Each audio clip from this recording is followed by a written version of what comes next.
Tribune.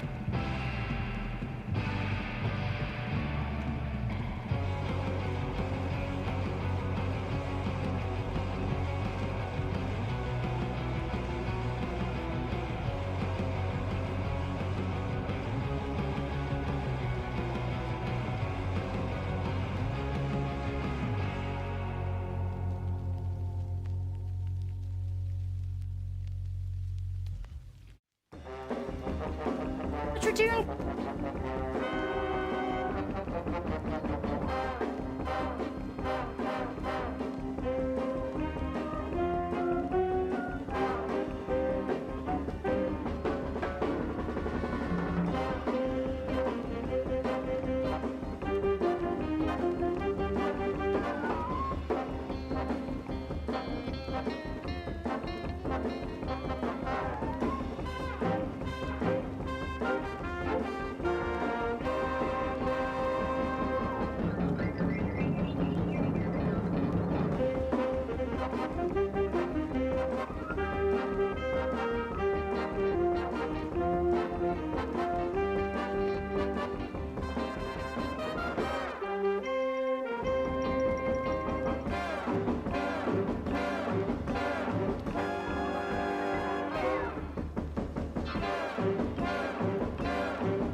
dinosaurs were the sort of creatures you might think of as inhabiting another planet.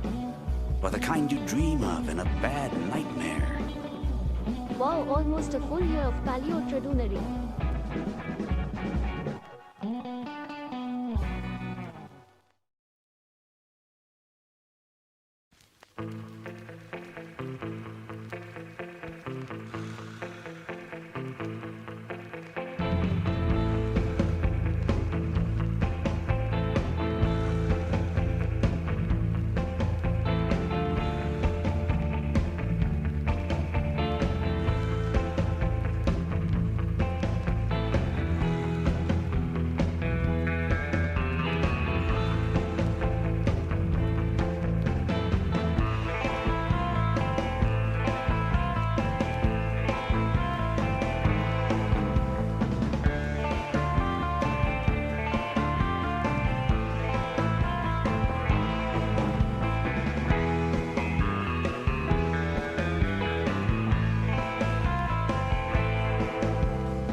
present to you the top 10 weirdest looking dinosaurs. I want to state the obvious and tell you that I'm going to be butchering the names of these dinosaurs. In at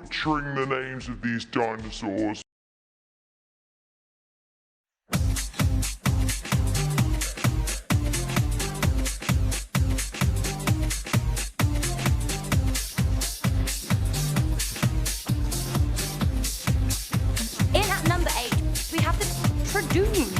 Tradoon.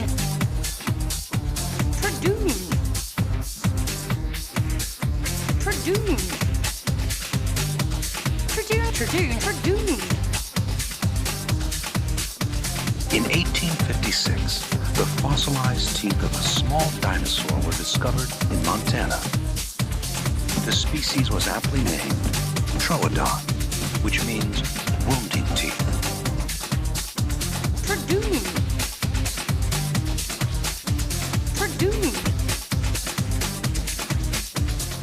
When evolution passed out the stealth gene, Troodons lucked out. Tradoon.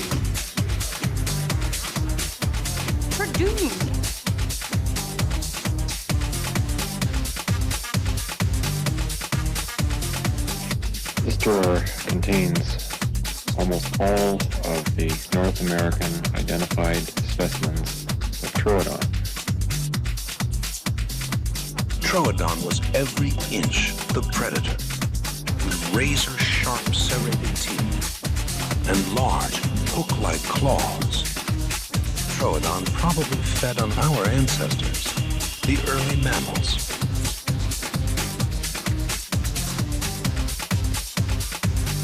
Troodon may have posed a greater threat to mammals than any other predator on Earth. The Troodon was suddenly cut down in its prime.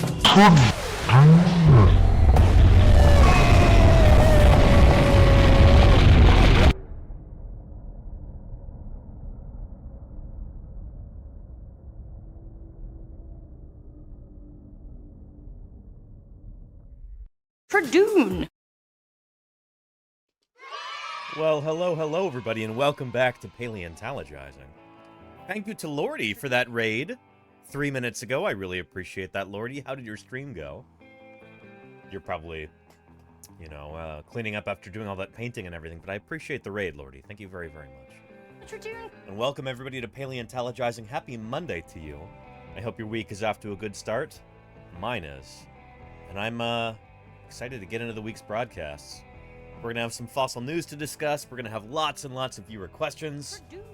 I think we'll have another round of Who Wants to Be a Millionaire on Friday. Thursday, Birds Day is on Thursday. And tomorrow, Tuesday, is actually the 99th anniversary of the publication of Velociraptor mongoliensis. So we'll be talking about that tomorrow. Today, just having kind of a loosey-goosey stream. Hopefully we'll have a lot of good Q&A and some videos and stuff like that. So if you've got any questions, do not hesitate to type them into the chat.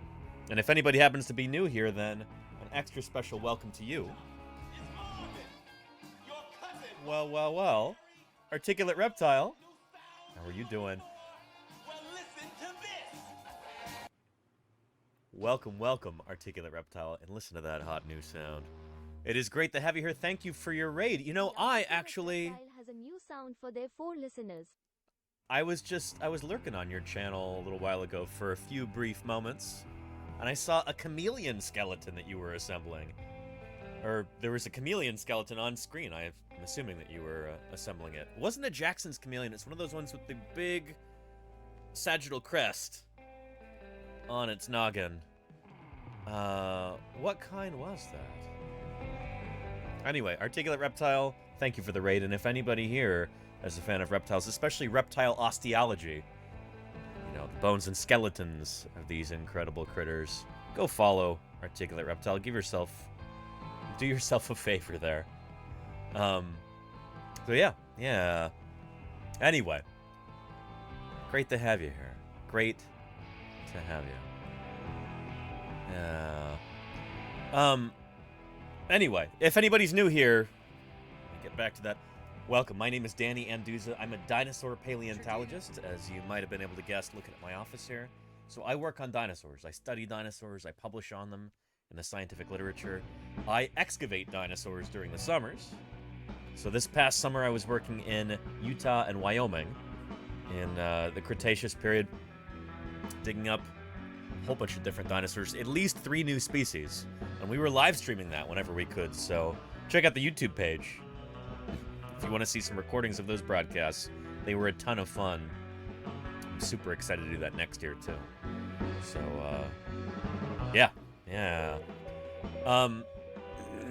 Anyway, let me scroll up to the top of chat, and we'll say hello to everybody real quick. And hopefully some questions will accumulate during that time.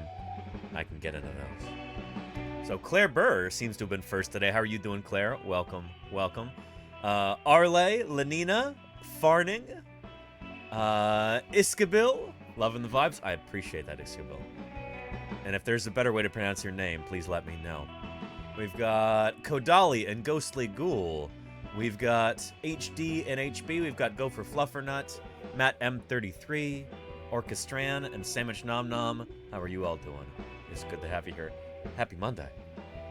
Otter Do It. Yeah, I sent you a whisper earlier. Yeah, thank you for reaching out. Orchestran. Did I say hello to you yet, Orchestran? Welcome, welcome. Neilf. Hi to you, too. I'm glad you could make it today. We've got Golganek here today as well. Welcome back, Golganek. It's always lovely to see you. And Lordy. Lordy, thank you again for the raid. I really appreciate that. Yeah. Ghostly Ghoul says, let's get our science on. That's what we're here for. So Fluff. Thank you for raiding in with Lordy. Hope you're doing well, Soph. It's good to see you. And let's see, who else do we have got here? Off-World Objects. Hello to you. I hope your week is going well so far. Mayor of Space. Big salute to one of our earliest supporters and moderator, the Mayor of Space. Mayor, I hope you're doing well today. It's good to see you. What it do? Hello to you. I'm glad you could make it back. How's your week starting off? What it do? Dr. Irrefutable, welcome. Paleontologist VA, how are you doing? Totally Tubular Tima, hello to you too. Welcome. And Milicia Total, bienvenidos a ti también. Good to have you here. And Orchestran says, where do you think I should go fossil hunting in the Great Glen? I'm not familiar with the Great Glen, Orchestran. In fact, I don't think I've even been to a mediocre glen before, let alone a great one. Where is that, Orchestran? Maybe I should look it up. But sedimentary rocks are what you're after if you're looking for fossils. Yeah. Jawa64, welcome, Java. They want to know, how old could dinosaurs get? That's a tricky question. In order to figure out how old dinosaurs are, we've got to do something that we call histology.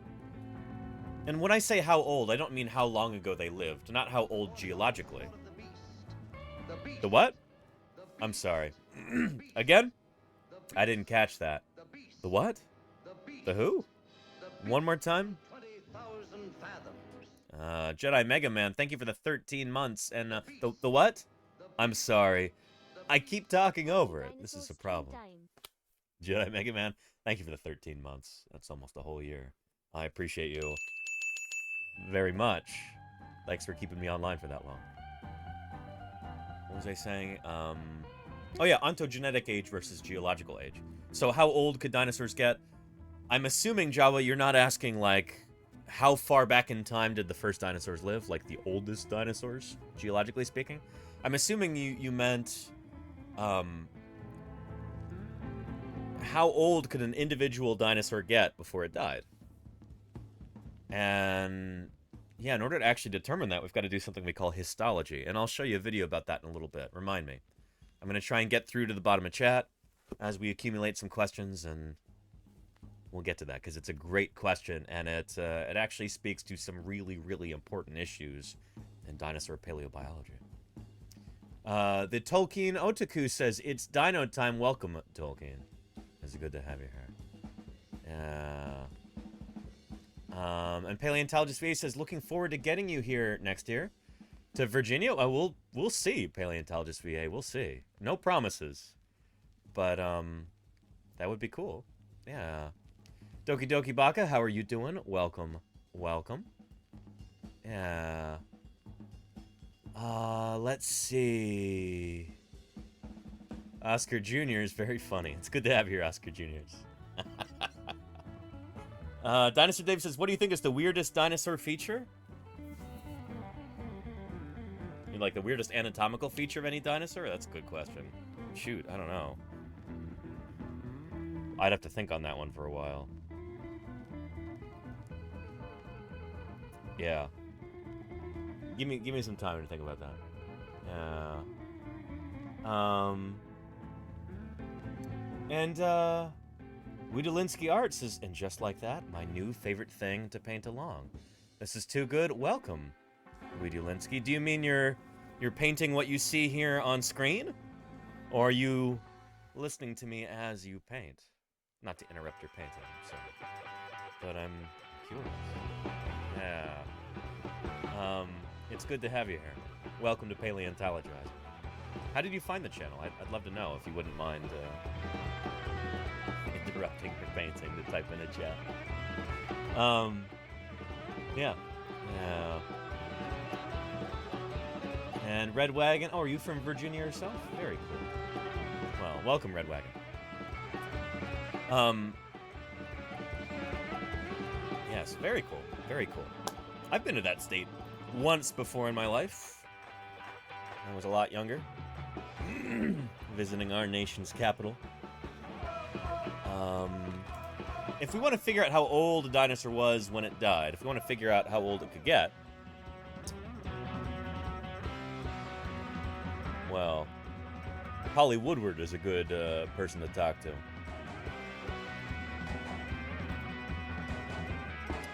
There we go.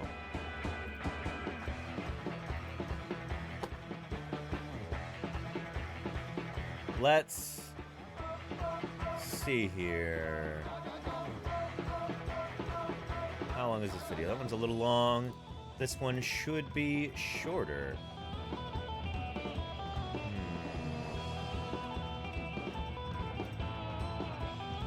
Here we go. Let's give this a shot. I've got a tremendous amount of admiration for Holly Woodward, who is now Holly Woodward Ballard after she got married. But she works on dinosaur histology, actually figuring out how old dinosaurs were when they died by cutting open their bones. She'll explain it to you. Take a look. In 1979, Maiasaura was named in a publication by Jack Horner and Bob Macula. Good old And Maiasaura. they found a bunch of little dinosaurs Hey, Science all together Streams. Welcome, in what welcome. looked like a nest-shaped Yeah. depression. And nearby, they also found a larger dinosaur skull. And by comparing the shape or morphology of the baby skulls to the adults, they concluded that these were probably from the same species. And what was really interesting is that the little babies weren't small enough to have just hatched out of an egg. So the idea is that they stayed together in this nest-shaped depression and grew older there, and so they were cared for by the adults. And Yep. because this is really an important stuff. incredibly important find, it was the first time that evidence of parental care in dinosaurs had ever really been put forward and hypothesized. And because of this, Horner and Macula named Maiasaura because it means good mother lizard. Yep. So this is a tibia from a Maiasaura individual. So this is the shin bone or lower leg bone, same as in us, only this is Yep. much bigger. And what I do is I study the bone fossil or fossil bone microstructure of What we call histology. long bones, such as So, Jawa, this is getting into your question here. How do we figure out how old a dinosaur was when it died? Like, there are there are kind of simple ways to eyeball it, like, oh, this one's really big. That must mean it's pretty old.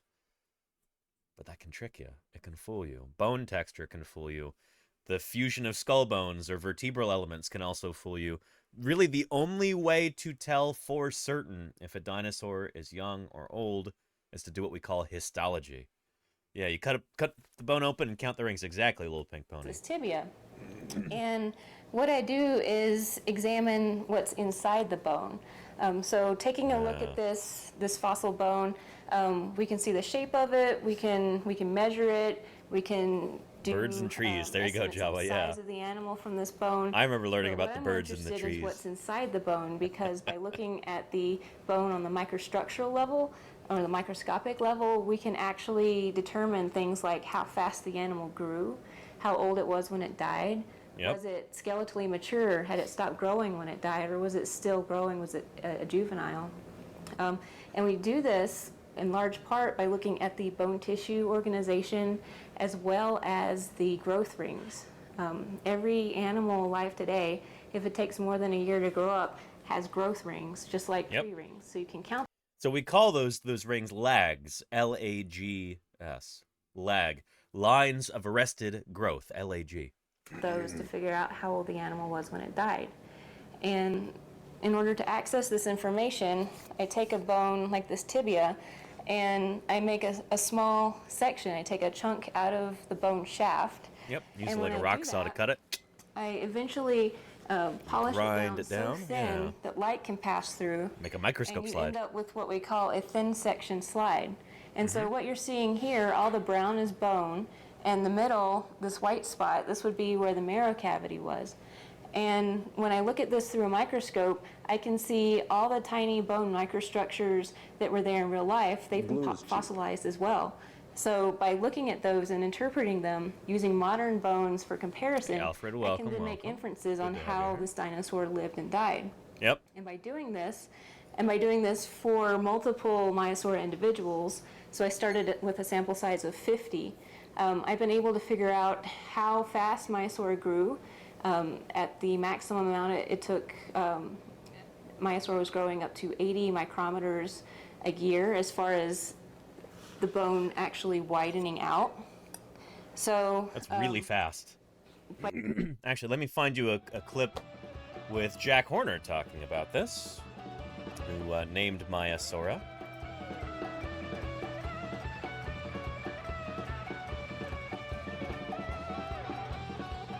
Because this might even be the same exact, it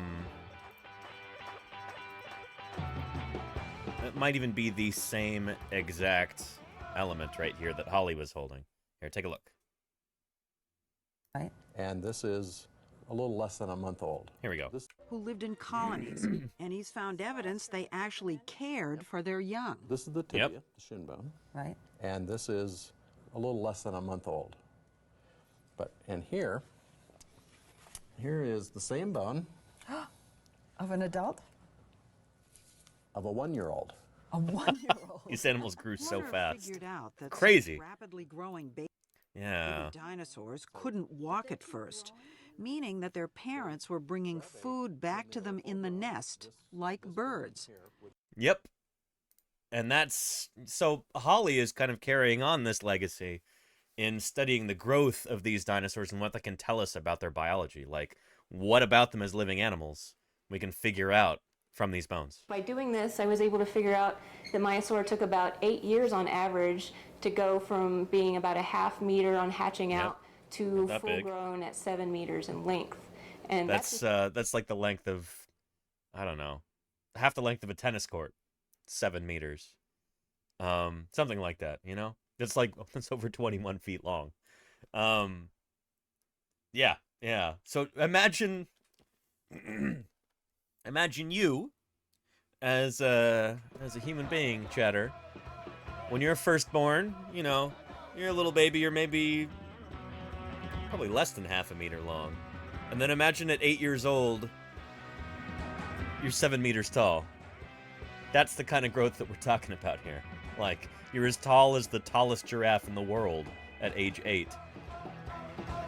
That's the growth rate that we're talking about with Maiasaura. That's what we can determine by looking at these fossil bones. That's the sort of work that Holly Woodward does. Pretty cool, right? Yeah. just an amazing growth rate. And The cool thing about the Maiasaura, as I said before, is the sample size is so amazing. We normally just have handfuls of fossil material to look at, but because we have so many Maiasaura, a sample size of 50 might not sound like much, but for dinosaur paleontology, it's incredible, and actually gives us statistical strength to make these inferences about survivorship, about growth, and about inferring Brother Moody, welcome. traits of these animals. And also, like I said before, we get to access or understand the variability within the species a lot better because we get to see how multiple individuals are growing. Not all animals grow at the same rate, even within the same species. So we're getting a better handle on how an entire species is actually growing.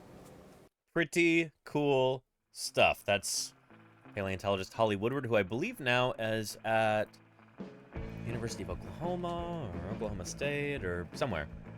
There's a link to that video. We had a great question from Mega Sweet Smiles. Welcome, Mega Sweet Smiles, to Paleontologizing. It's good to have you here. The question was, if you live on the equator, do you have lag lines? That is a very insightful question. So if you live on the Earth's equator, where there aren't really seasons, you know, because seasons are caused by the tilt of the Earth.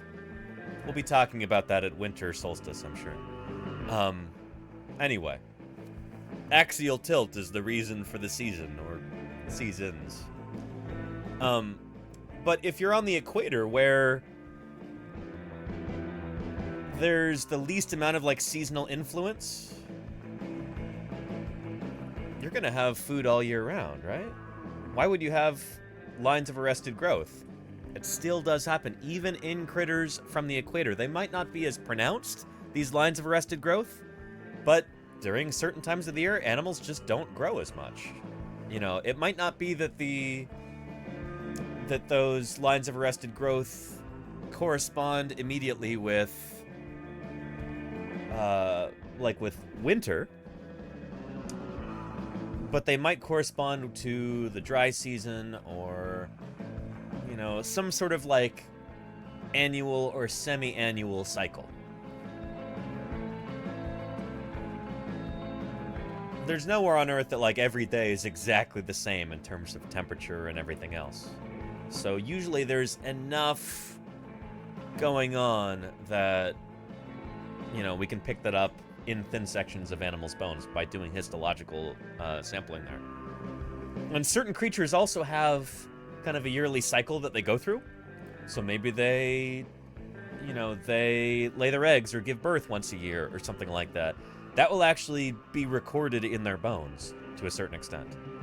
Like, there will be traces of those life processes that are left in their skeletal architecture in the interior of their bones, which is pretty cool to think about. Yeah. So yeah. Pimpcat wants to know, do you think the fact that T-Rex got so big is a result of an overactive pituitary gland? Not in like a disorder kind of sense, Pimpcat, but, you know, I'm not actually sure what regulates growth of theropods, like birds, and also like T-Rex. I don't know if it is the pituitary gland or something else. But we do know that that large size is something that Tyrannosaurs evolved over time, and that was of tremendous benefit to them. There's a reason they evolved that, and it's because it worked really, really well for their lifestyle and their job as, like, mega carnivores. So yeah, we can talk about T-Rex growth in a minute. Let me try to catch up to the bottom chat. HD and HB says, Dana, did you find a lot of eggs in your digs like this summer? None. No eggs. No eggs this summer. No fossil eggs, at least. I found some spider eggs and some bird eggs from modern creatures that are alive today. But, no dinosaur eggs. Or eggs of any extinct creature. No. Certain places you'll find eggshell fragments everywhere. Or even complete eggs. But it had to have been a place where critters were laying eggs, you know? So we were not excavating any dinosaur nesting grounds this summer in Wyoming or in Utah. Maybe next year. Who knows? Yeah. Little Pink Pony says, I thought it was because the atmosphere had more oxygen, plus the amount of food that was available? Ah, no, that's not why dinosaurs got big. If anything, oxygen levels may have actually been slightly lower than today during the age of the dinosaurs. Of course, the age of the dinosaurs is like 160 plus million years. It's a long time there, and the climate fluctuated and changed a lot during that 160 plus million years. But if you average it all out, it's not like oxygen levels were crazy high or anything. In fact, overall, oxygen levels may have actually been lower than they are today. So it's not because of extra oxygen. It's not like the dinosaurs had an extra oxygen cheat code that allowed them to get supersized. Not at all. Big fella, isn't he? Yeah. 70 feet long. And let's see here. Substantial 35 tons. Yeah. Kind of funny. I mean, you know. Anyway. Yeah. We've got a bunch of alerts going on. Let me get back into Narrow to what we understand. On the contrary, we here, give me a second here. understanding to try and take in the universe. Let's turn that off. And that one too. Yeah. And Van Buchanan says, do we know the oxygen levels from cyanobacteria records, or are there other ways? There's lots of different ways to ascertain what ancient atmospheric composition would have been like. We can't look at ice cores for the age of the dinosaurs, because it's just too long ago. There is no ice still left on Earth from the time of the dinosaurs. So if you wanted to do that, if you actually wanted to look at what Earth's temperatures were like just a few thousand years ago, up until maybe 100,000 years ago or something like that, you'd look at ice core samples. But ice doesn't go back to the age of dinosaurs. There's just none left from that time. Earth's gone through a lot of climatic fluctuations in the time since then, and all that original ice is long, long, long gone. So yeah. Anyway, yeah. And Mega Sweet Smile says reptiles are cold-blooded. Maybe the larger bodies held onto the heat easier. That is something that is true of modern reptiles, where the bigger your body is, the easier it is to retain heat. However, most dinosaurs were not cold-blooded. Most dinosaurs were warm-blooded. And we've got multiple lines of evidence that show this. So I know people think of dinosaurs as reptiles, and yes, they're descended from sauropsids, which people would call reptiles. But birds evolved from dinosaurs, and birds are warm-blooded, right? Everybody knows that. Their dinosaur ancestors were also warm-blooded. That's where birds got their warm-bloodedness. So yeah. Yeah, we could watch a video on that maybe. And talk about dinosaur growth and everything else. And thank you so much, Claire, for your hard moderation work there. I really appreciate you, Claire. You're killing it. Thank you, Claire. Good stuff. Yeah. Here, let's see if we can pull up a video about dinosaur metabolism and dinosaur growth.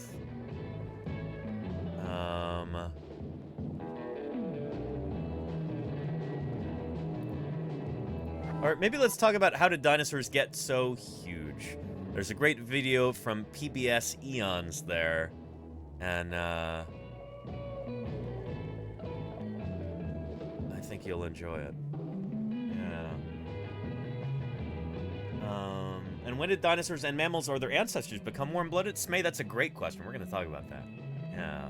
And Red Wagon says, how come some birds hop and others walk? Wonder if dinosaurs hopped like birds? Hopping is something it works really well for small animals. Animals like kangaroos are kind of like pushing the limit for how big you can be as an animal that hops. We think that most dinosaurs would have run rather than hopped. If we're talking about like bipedal, two-legged, meat-eating dinosaurs. So yeah. Yeah. Anyway. And Go for Fluffernet says, like, some animals are classified as tropical. Have there been tropical dinosaurs? Oh, yeah. Yeah. Oh, by the way, with the hopping versus running thing, there's multiple birds today that can do both. If you've ever watched robins, American robins, which are actually a kind of thrush, not like European robins. American robins can both run and hop, just depending on how they're feeling and what they want to do. So, they scoot on the ground so much. I know, right, Claire? Yeah. So, yeah. Yeah. Anyway, let's get into this right here. Part of why we're so fascinated with extinct dinosaurs, I think, is that... And we're getting... Hang on a minute.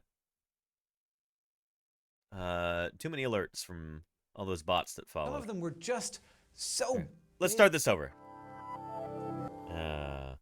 Part of why we're so fascinated with extinct dinosaurs, I think, is that some of them were just so big. Hang on a It's second. hard to imagine animals walking around. We're getting a lot going on right now. Let's do this right here.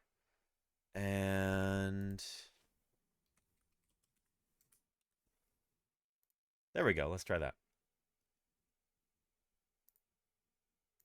And back to the beginning. Yeah.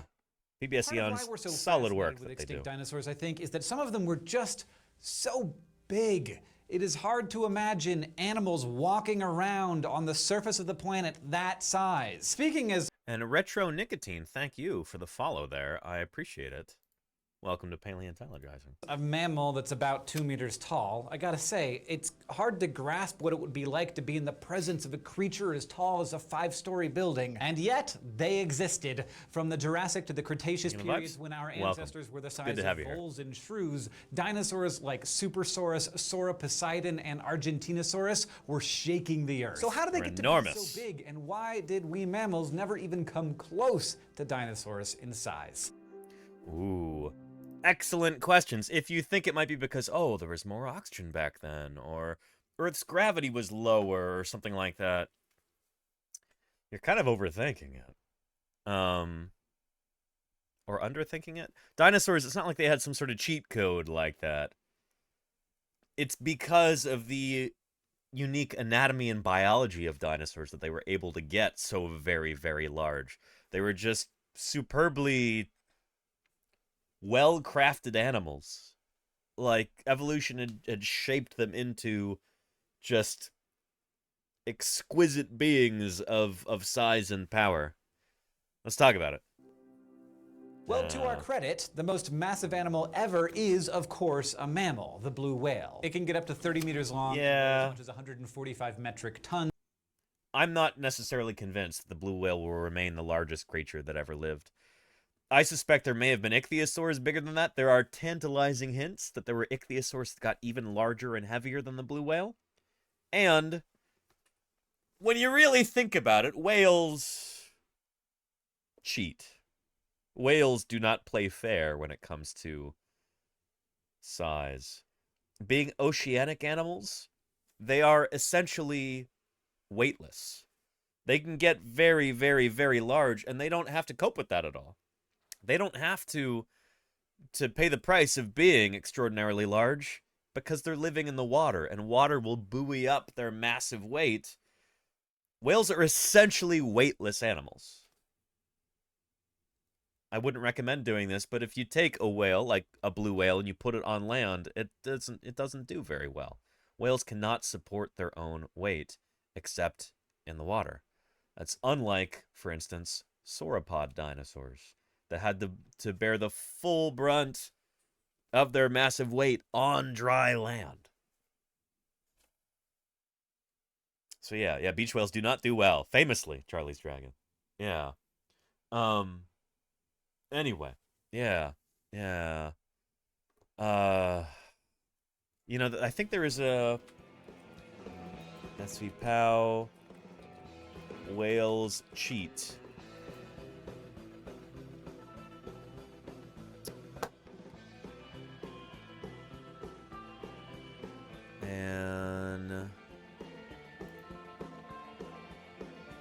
There we go. This is from the Sauropod Vertebra Picture of the Week blog, which I would recommend. Good stuff.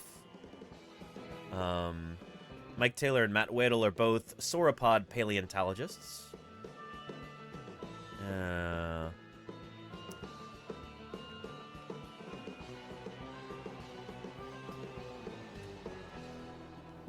There we go.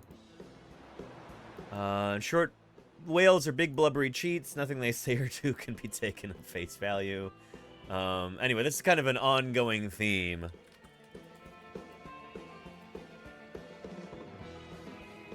In this blog about how whales cheat. They are essentially weightless. So when you say that a whale can weigh up to 145 metric tons, like, yeah, that's on land, I suppose. You know? It's like trying to record the weight of a massive helium balloon. It's like, well, you're kind of missing the point, you know? The whole point is that it's weightless. Or even positively buoyant, you know? So yeah. Yeah. Anyway. More than twice as heavy as the most massive known dinosaur. But to be more than twice as massive as the most massive dinosaur, maybe, but not more than twice as heavy, because whales are essentially weightless. They do have mass. This is true, Charlie's Dragon. They have mass. But, man, can you have more mass in the ocean than you can on land. It's just how it works, you know? Yeah. And Lil Pink Pony, did you just gift a sub right there? If you did, I very thoroughly appreciate that. Thank you, thank you. Lil Pink Pony. Look, we are now at 1 out of 175 for this week. We're on our way. Thank you, Lil Pink Pony. Here, let's continue. But to be fair, the rules of biomechanics are different in the water. Yes, thank you. Water can do amazing things, allowing sea creatures to grow to sizes that would be impossible on land. But thank you for saying that, Hank. Yes, it's true. Dinosaur man. Little Pink Pony. Call a dinosaur with an extensive vocabulary. I've heard this one. A thesaurus. Yes, indeed, Little Pink Pony. Thank you for the 2 months of support. I appreciate you. Thanks for keeping this scientist off the streets with your support. Appreciate you, Little Pink Pony. When it comes to the largest terrestrial animals, mammals were never any competition for the non-avian dinosaurs. There's always been some debate about what the biggest dinosaur was, but the current record holder for the largest specimen belongs to the newly named titanosaur, Patagotitan. Experts estimate that this Cretaceous herbivore stretched over 36.5 meters and weighed upward of 64 metric tons. It was huge, huge, huge. In fact, I feel like I should show you a quick video on Patagotitan to give you a sense for how big this animal was. It only feels respectful, you know? To be able to do that. Here, take a look. From the American Museum of Natural History in New York City. A new dinosaur is coming to the halls of the American Museum of Natural History. This titanosaur is a really huge animal. It's over 120 feet long. It lives in what's now present-day Argentina. The bone wall is so thin, it's about the Tommy same Luco. dimension as the wall of a dirter. A dirter is one of those things you get at the end of the paper towels, the cardboard thing in the middle, you go dir. And well, that's what this thing is like. It's true, Tommy Luco. And thank you for helping me stay here on this platform for the past 9 months with your generous support. And thank you for those 5 gift subs. Extraordinary. I appreciate that more than you know, Tommy Luco. Thank you, thank you. And I'm sure there's 5 chatters. Just change things with those 5 gift subs. 5 chatters are also very grateful for that. So thank you, Tommy Luco. Appreciate you. Good stuff. Good stuff. And Pipcat says, hey, it's Val Kilmer. You think Mark Norell is Val Kilmer?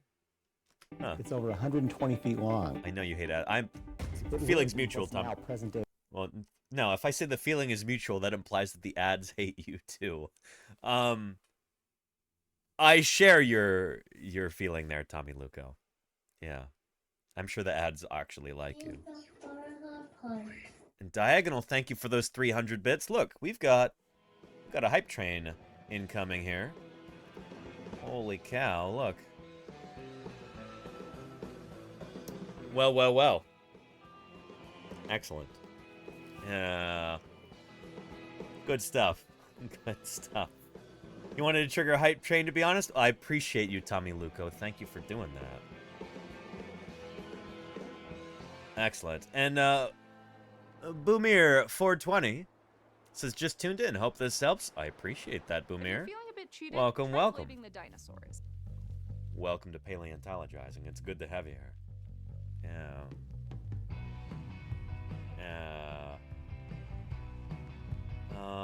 Beats International says, it must be a pain having to take a massive ocean around with you everywhere just to support your massive body weight. You're telling me. Yeah. Yeah. Of course, there are challenges involved with living in the ocean, too. Gotta keep from drowning. Have to deal with pressure when you dive. And whales have all kinds of amazing adaptations for that sort of thing. So don't let me give the impression that I don't have some admiration for whales. I do. It's just when everyone says, oh, whales got so much bigger than dinosaurs. Like, well, it's awful easy to when you're in the ocean. Also, it's not 100% true. So, yeah. Anyway. I love this spot. Man, you're a great streamer, man. I appreciate that, Boomir. Welcome, welcome. Let me know if you've got any dinosaur questions. Hey, we're going to continue with this little video here. By the way, thank you, Golganek, for those 200 bits. And thank you, Miss Geriatric, for the 200 bits. Appreciate you, Miss Geriatric. Thank you, thank you. Good stuff. Very good stuff. Excellent. Yeah. And Reagan Nation, I don't even have an alert for that, but that's a hype chat for $20. Reagan Nation says, hey, Dino Man, and I say, hey, Reagan Nation. How are you doing? Thank you for your support. I appreciate that tremendously. Well, I've not gotten very many hype chats in the past. So thank you for your support, Reagan Nation. As you know, and as some new folks might not yet be aware, I do this full time. This is actually my full-time job. This is how I, as a paleontologist, support myself. This is how I make my living. This is how I pay the bills. Twitch is how I earn my income. I am the world's first full-time live streaming paleontologist, and I feel incredibly privileged to be able to do this, to be able to do my duty as a scientist, to reach out to the public and answer questions and, you know, educate people about fossil science and get paid for it at the same time. And that's only possible because of good folks like you, Reagan Nation. So thank you for that. You know I appreciate it. I am deeply grateful. Thank you.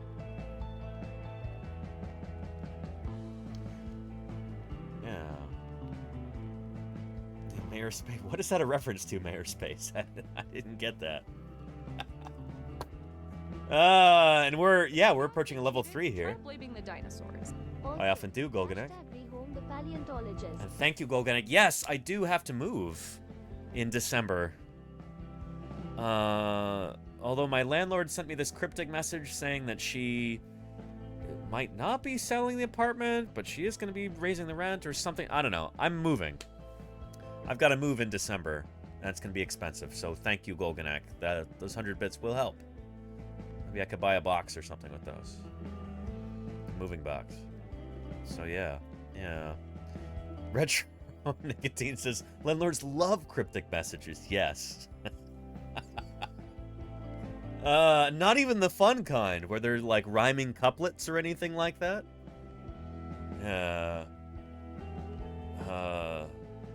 Yeah, like, if you hope to find where the treasure be, solve all of you these puzzles 3. Nothing like that. It's just like weird garbled emails. It's like, what? I'm sorry. What's going on? It's not even the fun kind of cryptic. And as you know, Bob is the type of bat. Oh, gotcha. You're giving exposition there, Mayor Space. Yeah. I got you, Mayor Space. Thank you. Thank you. Makes sense. I thought maybe it was something more specific than that. Hello, I'm Sam Neill from Jurassic Park. Hi, Sam Neill from Jurassic Park. Our fossils, because if they're removed, America loses them forever. It's true. Allred, was that a follow alert? Thank you for following, Allred. I appreciate that. Appreciate that very much. Thank you, thank you. Welcome to Paleontologizing. Yeah. Cryptic messages should at least be haiku. It'd be more fun that way, Diagonal. Yes. And Commandant Herder, welcome back. It's good to have you here. Thanks for joining us.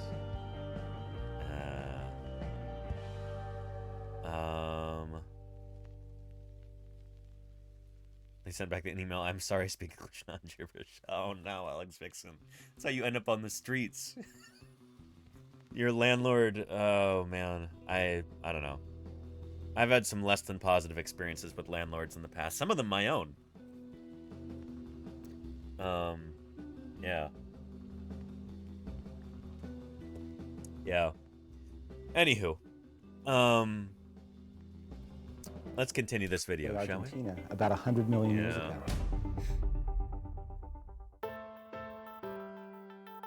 Well, the last 20 years have really been the new golden age of dinosaur discovery.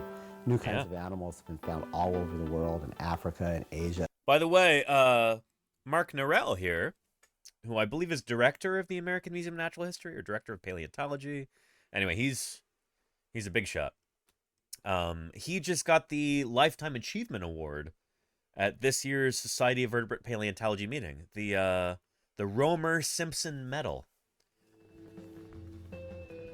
from the Society of Vertebrate Paleontology. Society of Vertebrate Paleontology. Romer Simpson Medal.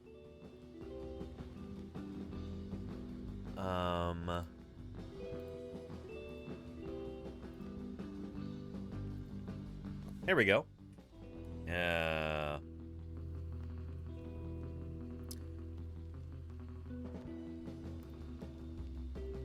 The Alfred S. Romer George Gaylord Simpson Medal, the society's highest award, is awarded for sustained and outstanding scholarly excellence in the discipline of vertebrate paleontology. And, yeah, this year it was Mark Norell.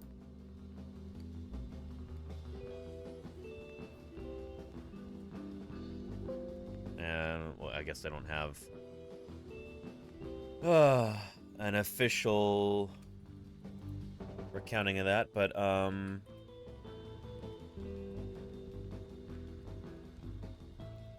there we go. Yeah.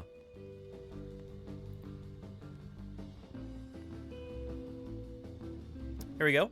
Hearty congrats to my mentor and pal Mark Norell on being awarded the SVP Vert Paleo Romer Simpson Medal. Basically, paleontology's Nobel Prize and a Lifetime Achievement Award. Mark revolutionized our understanding of dinosaur phylogeny and bird origins.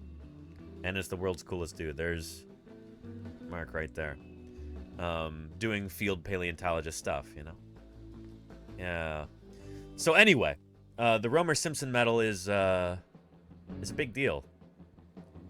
And Mark Norell got it this year. So big congrats to Mark Norell. And a big thank you to Golganek for a $10 hype chat there. Really appreciate that, Golganek. That contribution to the cause. Thank you for helping me afford some more moving boxes and stuff. I appreciate that, Golganek. I really do. Thank you, thank you. Yeah. Anyway, let's get back to this. Here we go. In Patagonia, and this is just one of the latest ones. A couple of years ago, one of my ex-graduate students, Diego Pol, sent me an email saying that a farmer near Galeo in Patagonia had found an amazing dinosaur, one of the largest land animals ever to live. Over the next couple of years, they extracted this specimen from the rocks at the ranch. We went down to Argentina and we 3D scanned all the bones in the field and in the lab. We had the whole skeleton completely digitized in 4 weeks. Pretty cool. So this is some 21st century paleontologizing here, you know?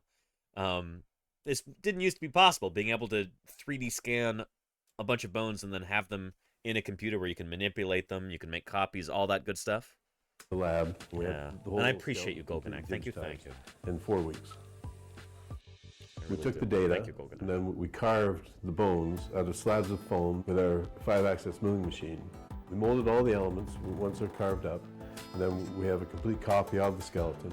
And from there, we can cast all the elements out of fiberglass. Good stuff. And then the cast gets mounted.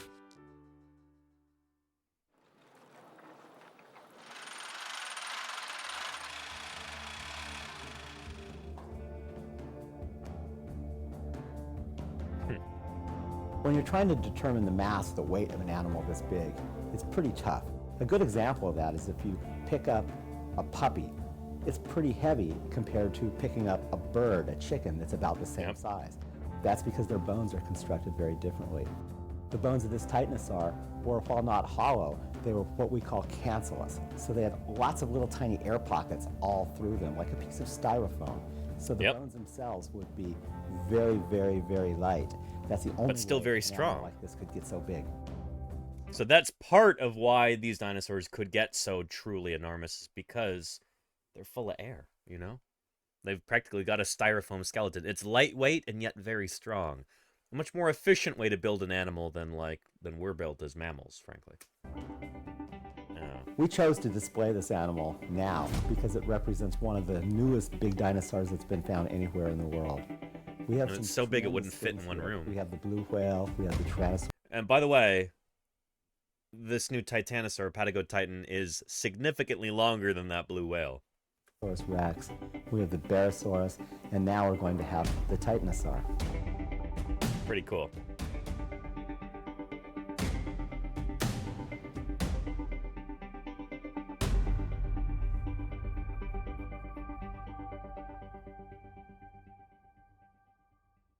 Impossible. There you go, Je suis. Ah! Yeah. Really, really huge animal.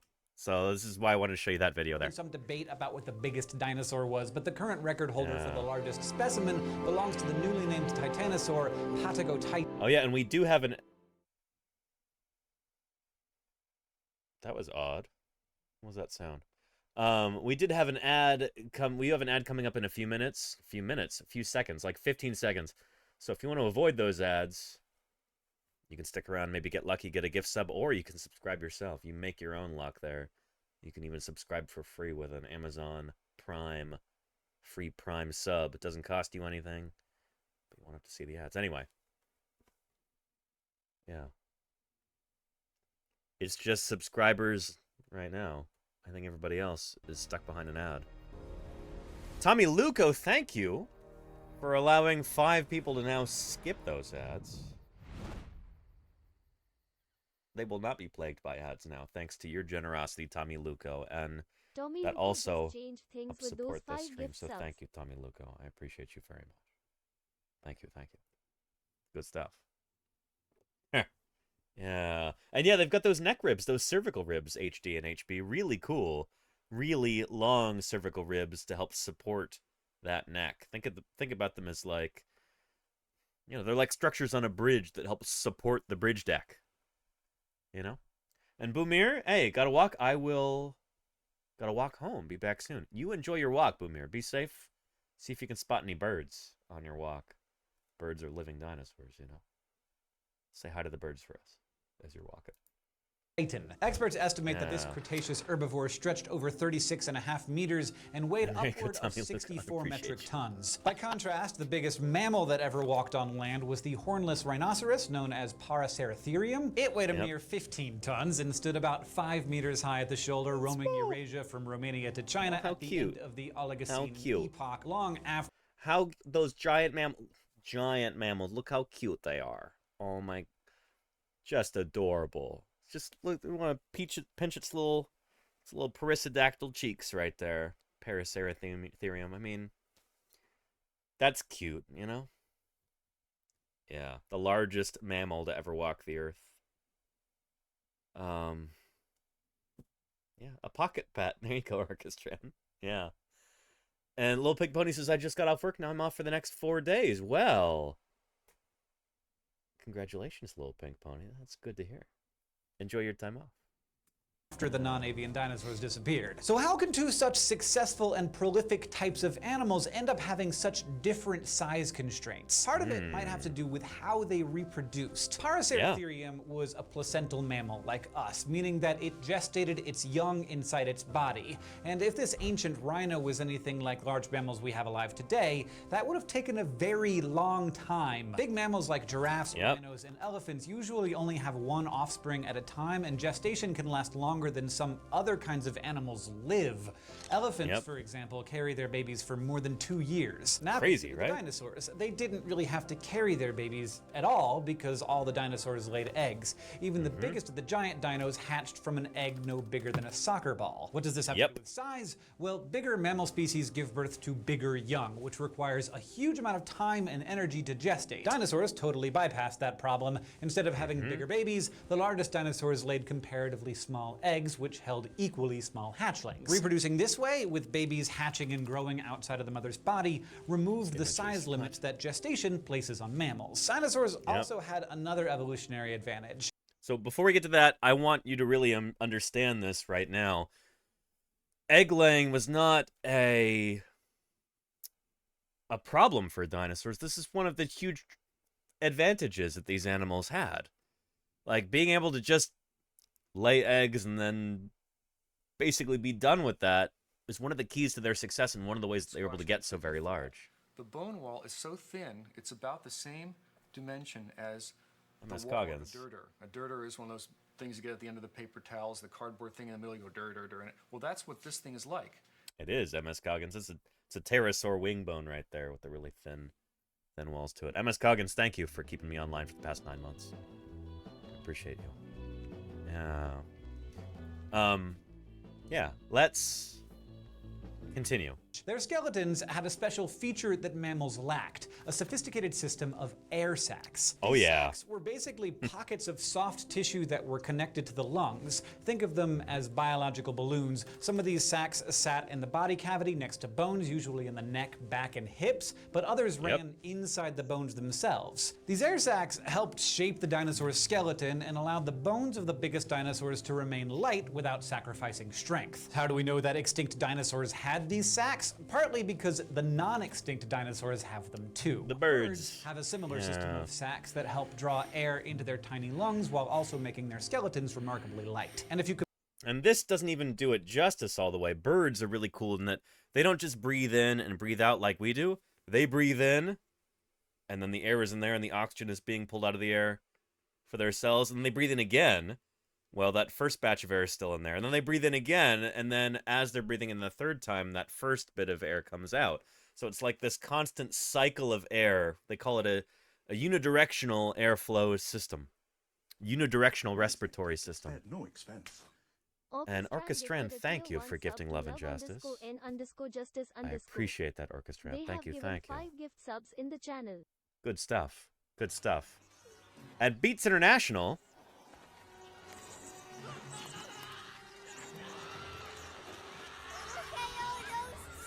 Look at all those chickens. Thank you for that Prime sub. Tasty, tasty Prime there. I appreciate that very much, Beats International. Thanks for making your own luck there. Appreciate you. Anyway, we could talk, and we will talk more about the bird respiratory system later on this month as we get closer to Thanksgiving. We get closer to, as people call it here in the States, Turkey Day. Turkeys literally are dinosaurs. All birds are dinosaurs. But everybody's got turkey on the brain at Thanksgiving, especially here in the United States. And so it's a wonderful excuse to talk about theropod, dinosaur, biology, and anatomy, and evolution. How birds evolved from theropod dinosaurs. You could see it in your Thanksgiving turkey. Purple Urple says, what will you do for Thanksgiving? I'm going to be visiting my mom for Thanksgiving, Purple Urple, because it's her birthday this year. So maybe... I need to talk to my mom. Maybe we'll do a special Thanksgiving live stream. Me and her, maybe Auntie Kathy also. No promises. Gotta ask, see what they're up to. But, yeah. But I'll be up visiting my mom by Sacramento. So yeah.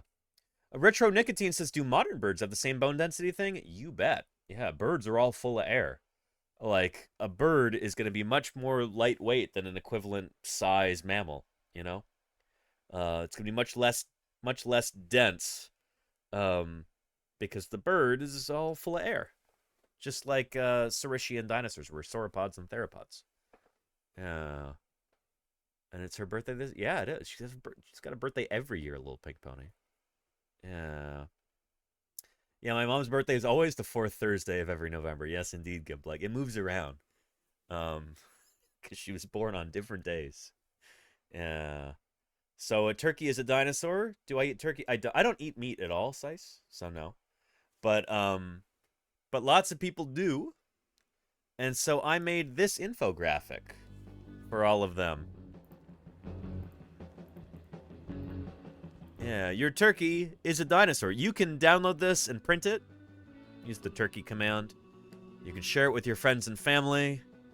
You can laminate them and make placemats for everyone at the Thanksgiving table.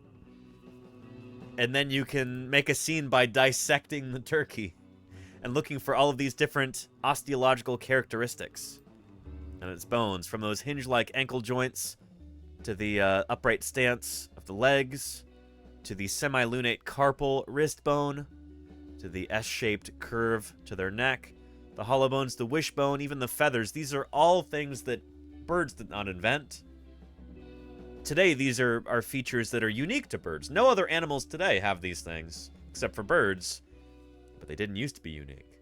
Back during the age of dinosaurs, these were all dinosaur characteristics. Dinosaurs first evolved these things, and birds just inherited them. So much of what makes birds birds, they're originally not even bird traits, they're dinosaur traits. These are evolutionary hand-me-downs the birds inherited from their dinosaur ancestors. And you can see all of those in your Thanksgiving turkey, which is pretty wild. That's why I made this infographic. So yeah. Anyway, yeah. And, and Science Streams, thank you for your question. Claire, thanks for reposting it. How does one resolve the benefit of egg laying and it not taking over in mammals? I've been asked that before. I'm never sure of the best hypothesis to use to answer. I think, that's a fantastic question, Science Streams. I think the answer really is that live birth is a one-way street, you know? It's like,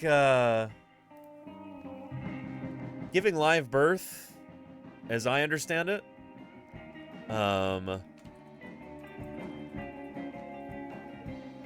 you know, it's kind of like those tire damage spikes. You know, you can drive over it one way, but don't try and back up and go the other way, or you mess things up. So once your lineage, who originally laid eggs, once they start giving birth to live young, I won't get angry if you aren't. Oh, Sauxy Art. What? Thank you for the follow. Welcome to Paleontologizing. Once your lineage starts giving birth to live young, I think it's really, really difficult to, like, re-evolve egg laying. And I don't know if it's ever actually happened in a lineage of organisms. I think once you develop what we call viviparity, giving birth to live young, you gotta stick with it. I don't think you can go back to laying eggs. Or at least I can't think of a single instance in which that's ever happened. It doesn't necessarily mean it's impossible. Maybe millions of years from now, some lineage will develop egg laying again after giving live birth, but I kind of doubt it.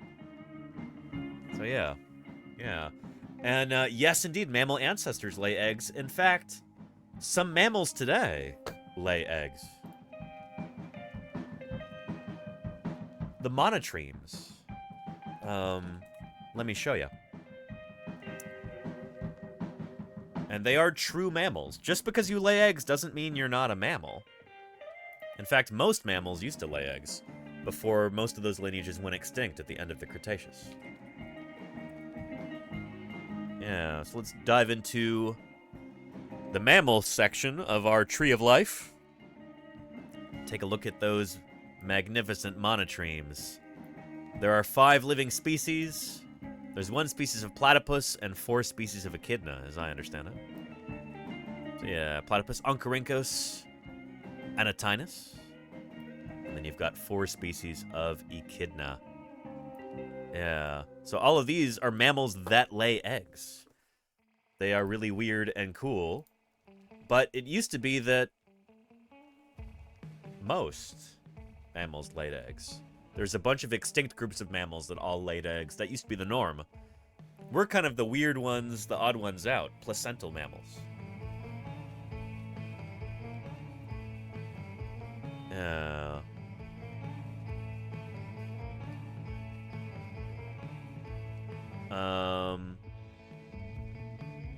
Yeah. Yeah. And if humans make artificial wombs, is that egg laying? No. Not quite, Harry. Well, maybe you could call it that if you want to, but, you know, it's... Yeah, I don't know. You're stretching things. You're stretching things. Anyway, let's, Zucchini Puff says, are we talking monotremes today? We are right now, Zucchini Puff. You came in at a good time. Let's talk about those monotremes. What do these animals have in common? Well, they got a lot in common. If that's a... Is that a hedgehog or an echidna? I'm going to guess it's an echidna. And a camel. They're both mammals. And that means that they already have most things in common. More than you might think. Oh. Bagel Barton. You know that new sound you're looking for? Well, listen to this. Welcome, Bagel Barton. I always want to call you Bagel Baron. Because it sounds like someone who is really cornered the bagel trade and is making bank off of that. Anyway, Bagel Barton, thank you for the raid and welcome to Paleontologizing. How did your stream go? I hope it was real good. Welcome back to Paleontologizing. Tell me about how your stream went. I want to hear about it, if you don't mind. Yeah. So yeah.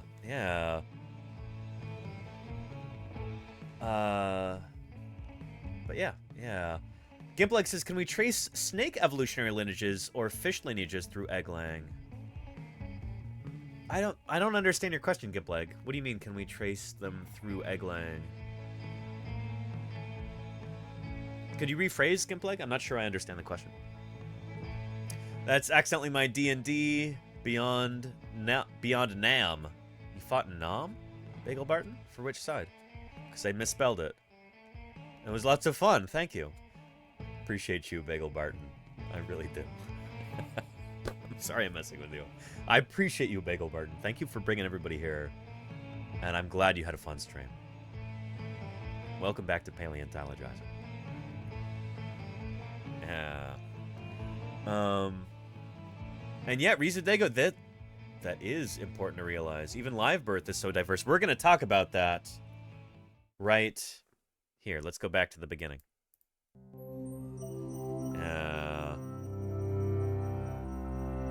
And Gimpleg says, you said once you lose the ability to lay eggs, it doesn't come back. So are all egg-laying snakes closer related to each other than snakes that have live birth? No, Gimpleg. I'm glad you brought that up. I think there are certain species of snake where they can choose to give live birth or lay eggs. And it's like, under different environmental conditions, they'll do one or the other. Like, one snake mother will either do one or the other based on, like, what the external conditions are. But live birth in snakes is not true viviparity as I understand it. It's what we call ovoviviparity. So her body still produces the eggs just hatch inside of her. I think that's how it works. So it's kind of an in-between. It's like a transition between live birth and laying eggs. Does that make sense? I think the mother's body still goes through the whole process of creating the egg and everything. It's just, she doesn't lay it before it hatches. It just hatches inside of her. I think that's how it works. Not 100% sure. But I'm relatively certain. Yeah. Yeah. Was there even a good side, Bagel Barton? That's debatable. I mean, probably wasn't the U.S. side. Anyway, I'm not going to get into that now. Bagel Barton, I'm glad you're here.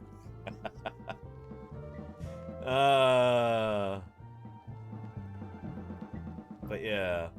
And good night to you too, Bagel Barton. You sleep well. Thanks for being here. Thanks for bringing your viewers.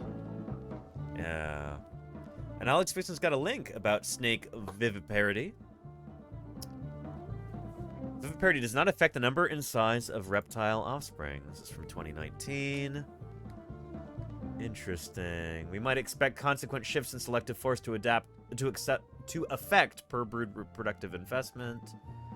Phylogenetically controlled analysis of data on squamate species reveals no significant differences in mean offspring size, clutch size, or eye between oviparous and viviparous squamates. Squamates are lizards, including snakes. Interesting. So I guess this kind of further underlines that, like, for snakes, giving birth to live young is pretty much the same as laying eggs. It's just, I think the eggs hatch inside of the mother. So yeah. Yeah. Anyway. Let's talk about different reproductive strategies in mammals, shall we? What do these animals have in common? More than you might think. Along with over 5,000 other species, they're mammals, or members of class Mammalia. Yep. All mammals are vertebrates, meaning they have backbones. But mammals are distinguished from other vertebrates by a number of shared features.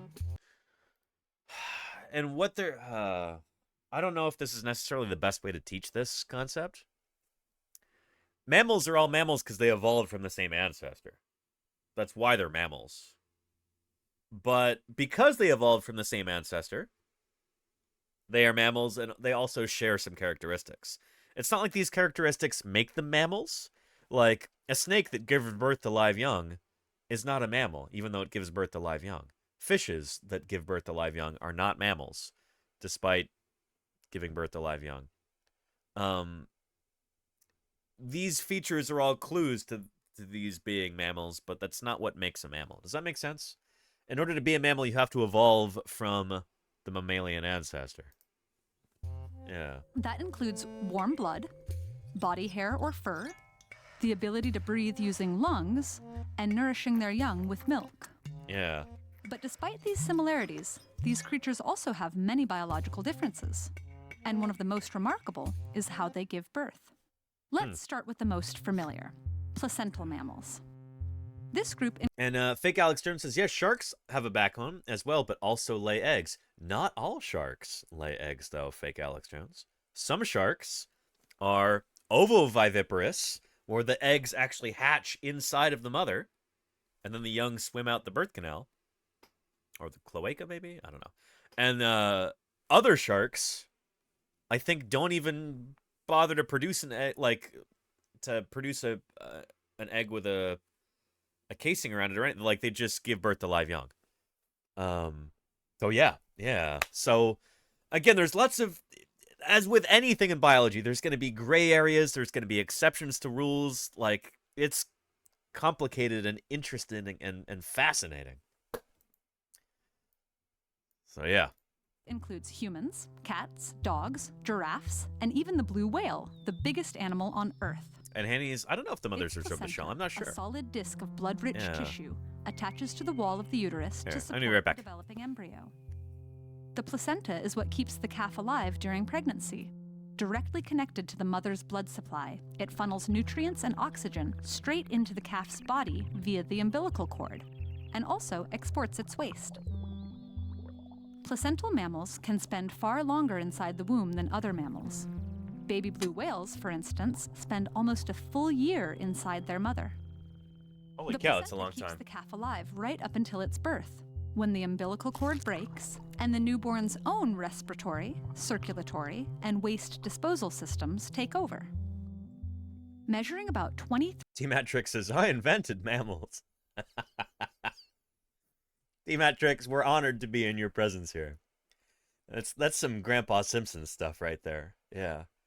Let me tell you about the time I invented the turlet. Appreciate you, T-Metrics. Yeah. 3 feet. A newborn calf is already able to swim. It'll spend the next 6 months drinking 225 liters of its mother's thick, fatty milk per day. And they say drinking the milk, but it's more like that milk is practically solid. It's so fat rich. It's almost like she's extruding cream cheese. It's crazy, crazy, crazy. Whale milk is nuts. Yeah. Does the placenta run interference against the mother's immune system? I don't know what you mean by run interference there, Hannies, but there can be complications during birth or during gestation where the mother's immune system will not recognize the embryo as like not being a threat. Like it will perceive it as a threat and like fight against it. That is a potential pitfall of giving birth to live young. Yeah. Mega Sweet Smile says, I want to try whale milk. There's a book that I got for Lordy a while ago, a cookbook, and it actually talks about whale milk in it.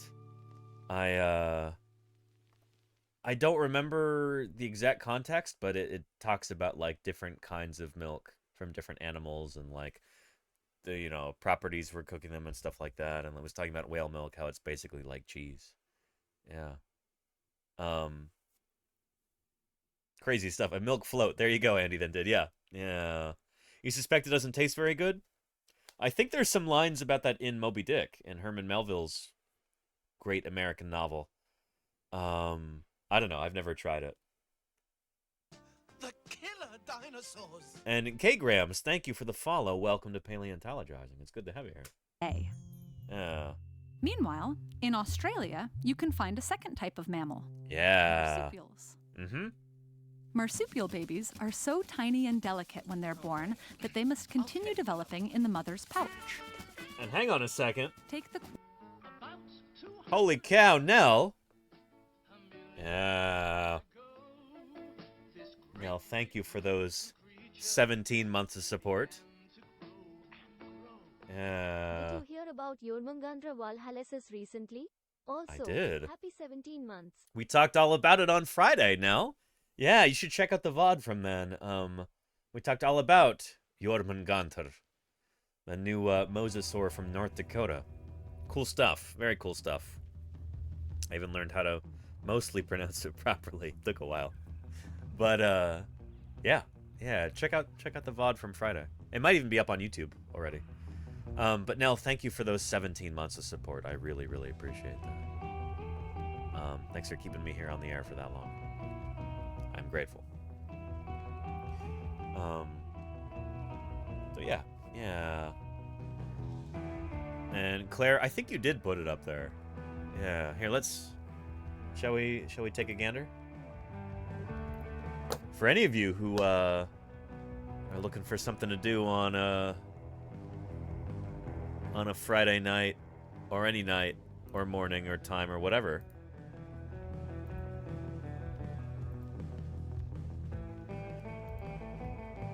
Yeah. Check out the YouTube page. Got some thyreophorans traits. Where's our mosasaur here? Yes. I hesitate to say legend. There we go. Talking about mosasaurs in general.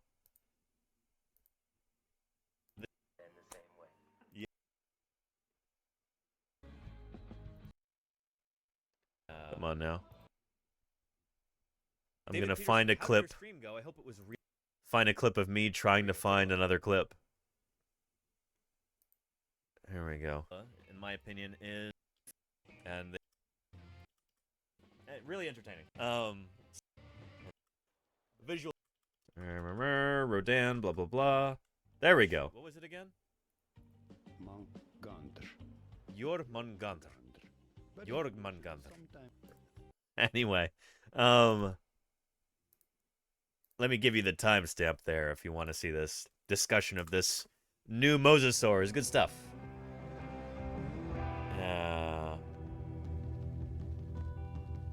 And Alex Vixen says, quick bit of research has me find this on whale milk. A blue whale's milk tastes like a mixture of fish, liver, milk of magnesia, and castor oil.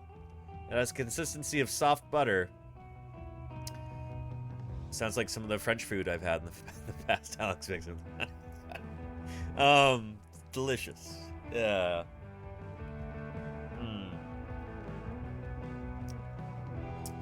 So Marmite, basically, is a Steely Dan. There you go. Sure. Yeah. Anyway, mammals. Mammals. Like marsupials, like the quoll. Marsupials. Marsupial babies are so tiny and delicate when they're born that they must continue developing in the mother's pouch. I was just joking now. Take the quoll. I don't mean to disparage one of French the world's cuisine. smallest marsupials, which weighs only My favorite 18 cheeses are milligrams French. at birth, the equivalent of about 30 sugar grains. Oh. The kangaroo, another marsupial, gives birth to a single jelly bean-sized baby at a time. Yep. The baby crawls down the middle of the mother's 3 vaginas, then must climb up Wow. to the pouch, where she spends the next 6 to 11 months suckling. Even after the baby kangaroo leaves this warm haven, she'll return to suckle milk. And there you go, Harry. Sometimes Yes, she's just one of that's 3 kind of what I babies was getting her at, mother Harry. is caring for.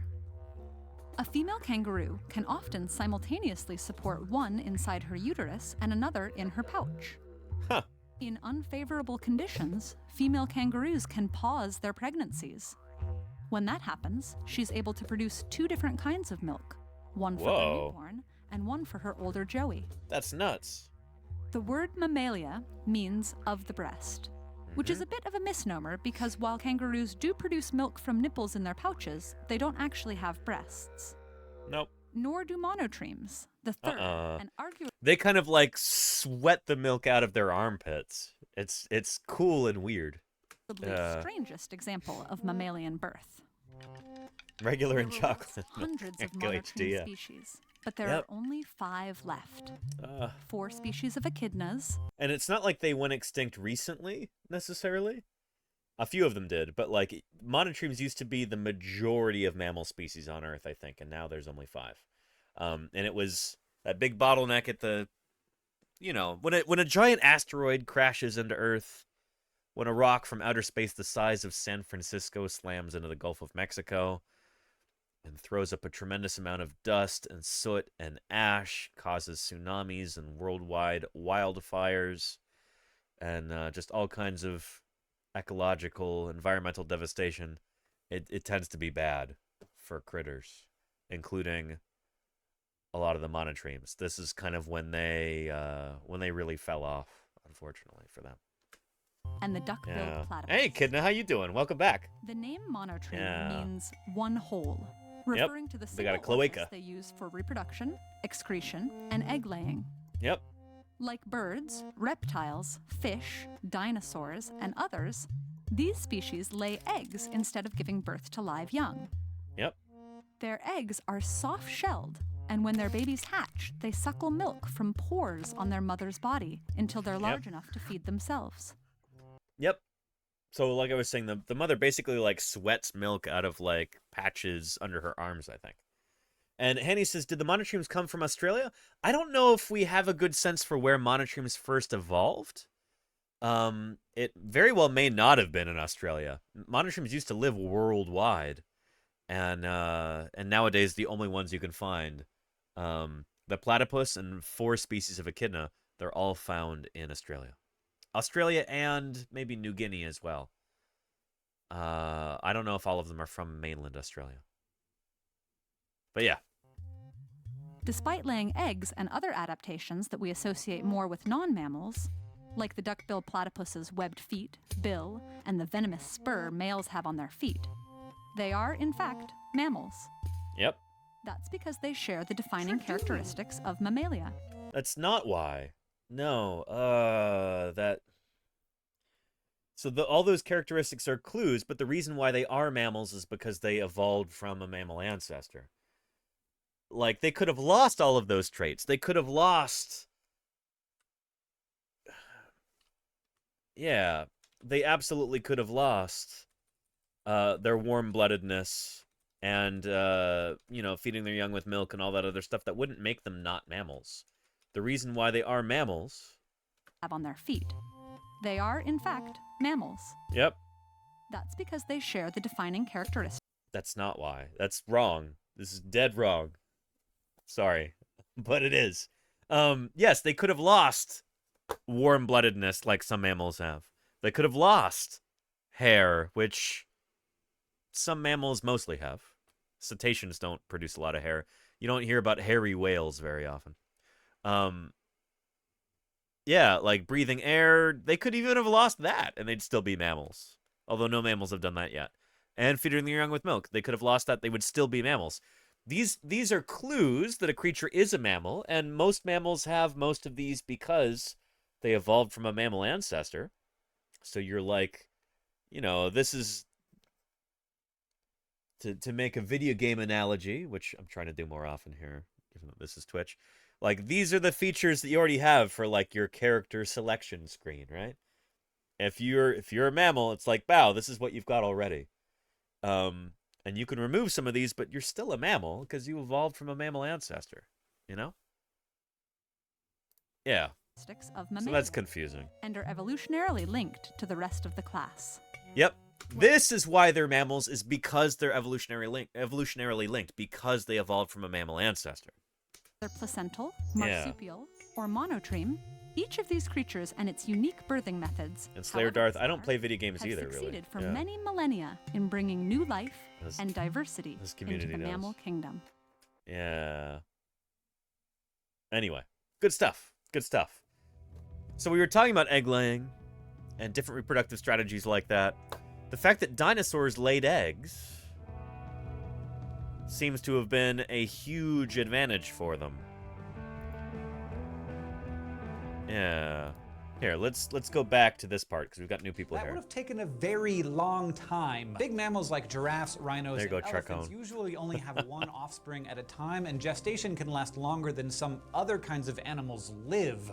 Elephants, for example, carry their babies for more than 2 years. Now consider the dinosaurs. They didn't really have to carry their babies at all because all the dinosaurs laid eggs. So yeah, the babies would be really small in there. The embryo develops inside the egg. But yeah, it's kind of... It could be a fire and forget kind of thing. You lay the eggs, and if you need to, you can leave. You could just walk out, you know? Yeah. Reminds me of... Are there any swear words in this?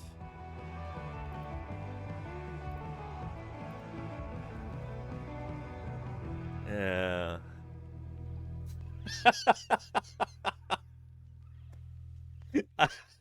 I got this on a T-shirt for Snail Chaser for his birthday last year. But yeah, you could just walk out. If you lay eggs, you know, you could just leave. Most dinosaurs, or at least some dinosaurs, we have direct evidence that they did care for their young.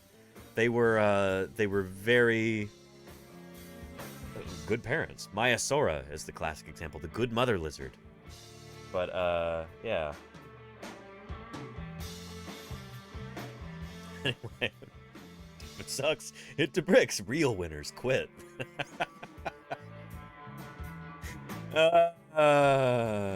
Yeah. Anyway.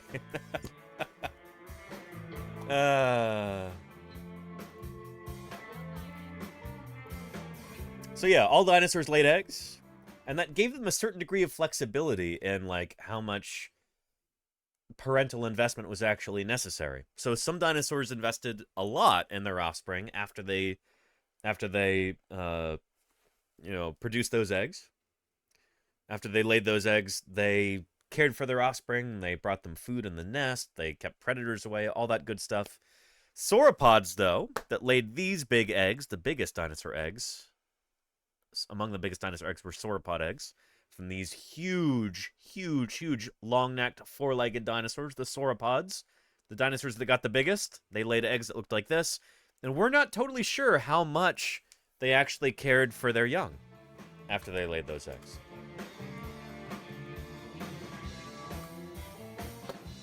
There are certain artistic depictions, like this one by Louis Ray, that show these sauropods just, yeah, like circling the wagons around the nests to keep those marauding theropods away, but some little theropods still got in. They're eating those eggs. Some of the baby titanosaurs are hatching. We don't know if they did this. We do know that they laid their eggs in big colonies like this, but with such massive dinosaurs, we don't really know how much parental care they would have given their young. It's a difficult thing to try and demonstrate. You know, they cared for their young. Like, how do you actually prove that? Oh, yeah. Yeah. Anyway. Slayer Doug says, how did partner selection with dinosaurs work? I mean, that's something we have even less information about. Slayer Darth, we do have a lot of dinosaurs with crazy headgear and really showy structures. Ceratopsians leap to mind. This headgear seems to have been primarily for display. So, I don't know, maybe these guys were really, really brightly colored. And this is how they showed off to one another. But it's difficult to actually ascertain from the fossil record what these animals were doing.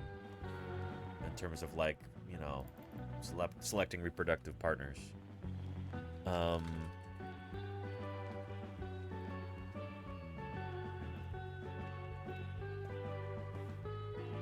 There are some tantalizing clues, like here. Dinosaur tracks reveal odd mating dance. These are Allosaurids from the early Cretaceous. And, like you're seeing there, they may have actually done a type of mating display behavior known as scraping, common in modern ground-nesting birds. The dinosaur lads may perform their paleo numbers in groups for a hopefully swooning female audience, the researchers say. So paleontologists found scores of these scrapes, areas on the rock that were shallowly scarred by multiple scratch marks. These collections of marks, each of which averaged about 6.6 feet in length, 2 meters, were scattered across 4 different Cretaceous sites in Colorado. So these compare very favorably with the marks that are left by modern birds that are exhibiting the same kind of behavior. So, yeah, maybe this was something to do with mate selection. That's the most parsimonious explanation for this, at least. The one that seems to make the most sense. Requires the fewest new assumptions. So, yeah. Anyway, good stuff.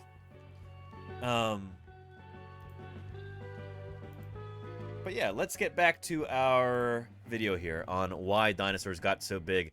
The egg-laying thing is part of it.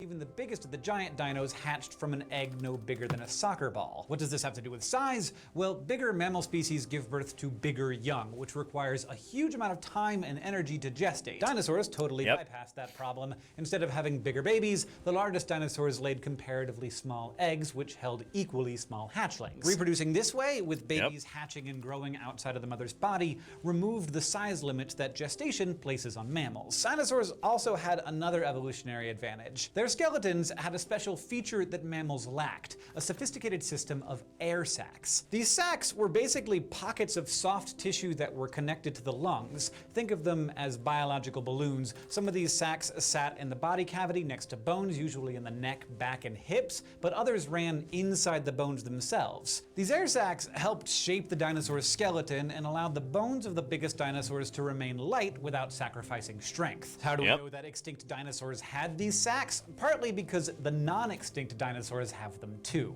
Birds have a similar system of sacs that help draw air into their tiny lungs while also making their skeletons remarkably light. And if you And again, this doesn't really do it justice. Like, the bird respiratory system is so much more efficient than they're outlining here. Birds can take a breath in, and then as they're processing that, they take another breath in, and then they take a third breath in, and then that first breath comes out then. So, like, they've just got this constant cycle of air coming in It's not like they breathe in and breathe out like mammals do. Our lungs are basically just like simple balloons that expand and contract. Birds have got lungs as well, but they also have a complex system of air sacs and hollows throughout their entire skeleton. So the air is like this constant conveyor belt just going through them at all times. This is one of the reasons why birds are so much better at flying than bats are. Bats can't fly very high. They, they don't have that super efficient avian respiratory system that birds do. So birds can be far more athletic than bats can be in the air because they're working with a lot more oxygen, It's like having a really, really big air intake on your car, I guess, if you're a car person, as opposed to like trying to, run your car through a tiny little air filter that's all clogged. Maybe that's not a good analogy, but that's the one I came up with right there. Yeah. Yeah, like a supercharger almost, Pfizer, kind of, maybe. Skeletons remarkably Yeah. light. And if you compare the And Henny says, can a bird live a long time without air? I don't think most tetrapods can live a long time without air, Henny's.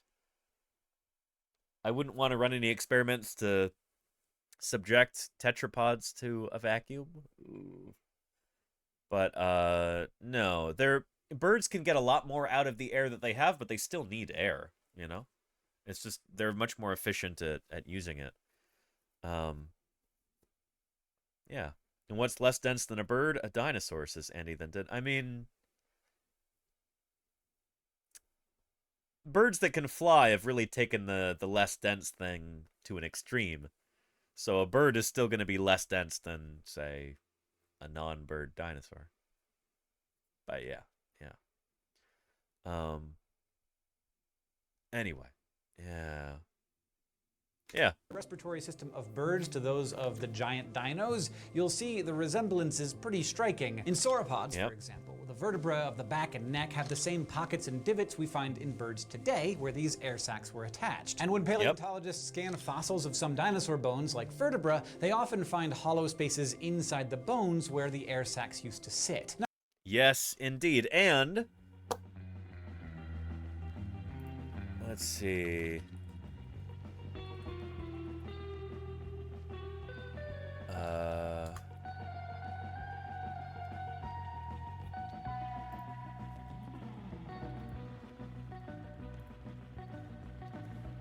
There we go.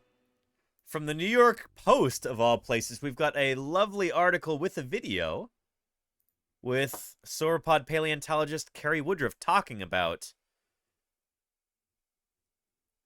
the air sacs and hollows these animals had in their necks. So Dolly was a kind of long-necked plant-eating dinosaur. We refer to that group of dinosaurs as sauropods. So something like Brontosaurus, like the Dino from the Flintstones, or the logo for Sinclair Oil, that's also a sauropod. And we estimate that Dolly would have been about a subadult animal, so probably 15 to 20 years of age when it died, and just about 60 feet, so just about 18 meters in total body length. Yep. They represent the first evidence that we have of an avian-style respiratory infection. Yep. When we looked at... So the thing is, these dinosaurs had such bird-like, hollows and what we call pneumatic diverticula in the vertebrae. They could actually get the same kinds of diseases that birds can get. Where, well, Carrie will explain that to you. Anyway, I used to work with Carrie.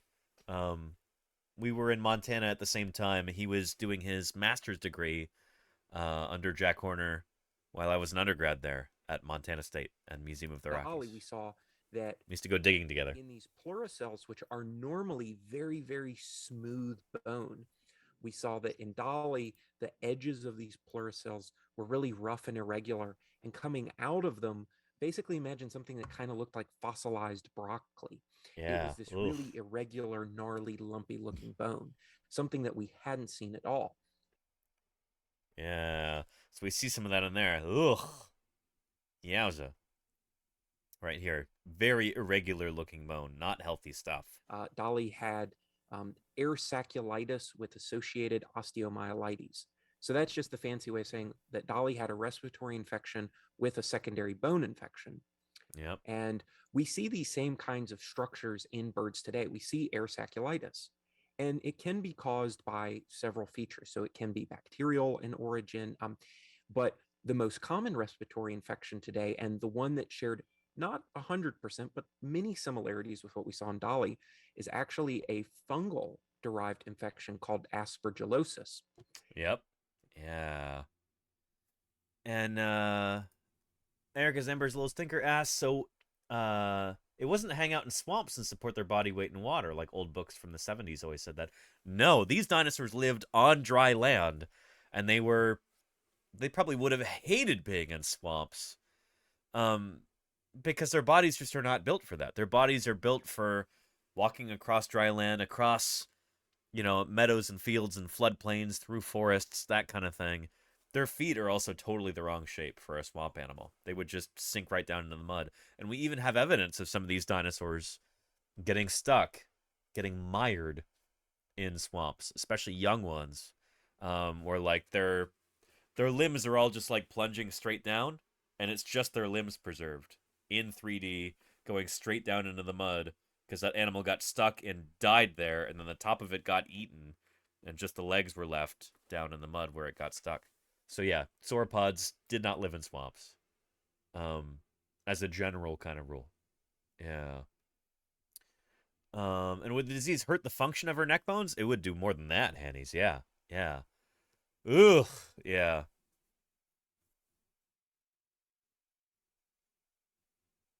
All right, so we know in there we go. birds that have air saculitis today, they oftentimes will show flu or pneumonia-like symptoms. Yep. And this entails coughing, sneezing, fever, sore throats, diarrhea, weight loss, things like that.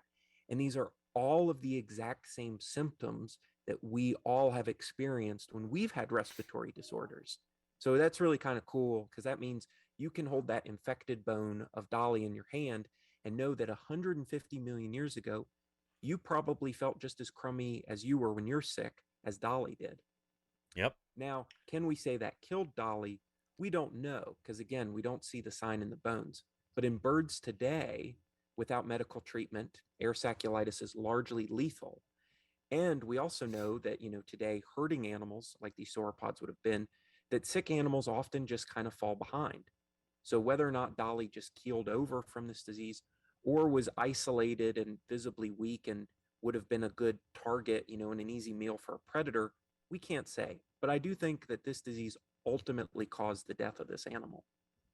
Yeah. And this is such a cool figure right there, because it shows in blue, basically everything that's blue here is air. These dinosaurs were full of air. From the air sacs here in this kind of electric blue to the lungs, which is this darker, less saturated blue, to this kind of sky blue, baby blue up here, which is all the pneumatic diverticula in the vertebrae. These are all like the air sacs and spaces in the vertebrae. Not air sacs, but pneumatic spaces, pneumatized spaces in the vertebrae. That's all air there. Everything blue is air. That's one of the reasons why these dinosaurs could get so tremendously large. It's because they're full of air. It's just a very efficient way to be built. Which is really cool, isn't it? Yeah.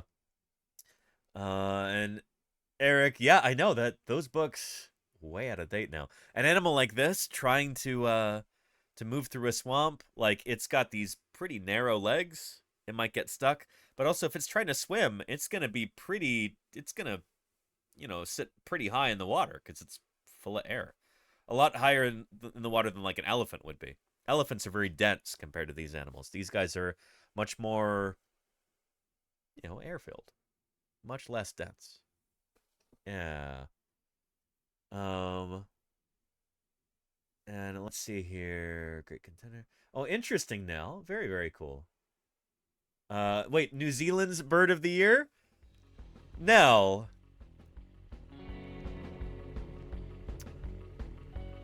Is this really a fair contest, though? New Zealand's bird of the year? I seem to recall there were some shenanigans a while back.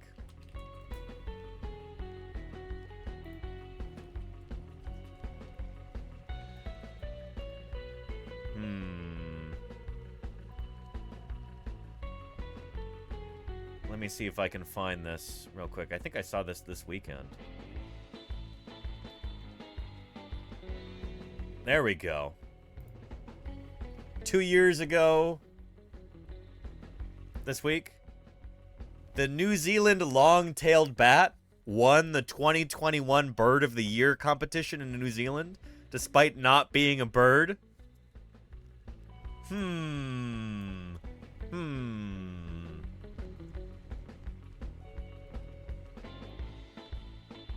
Yeah, I wonder about that now.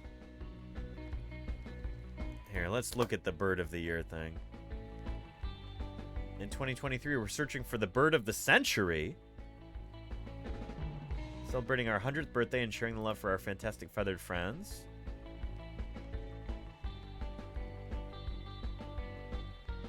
I think maybe the kiwi should be the Bird of the Century. Oh, there it is right there. Yeah. North Island brown kiwi. Vote for me.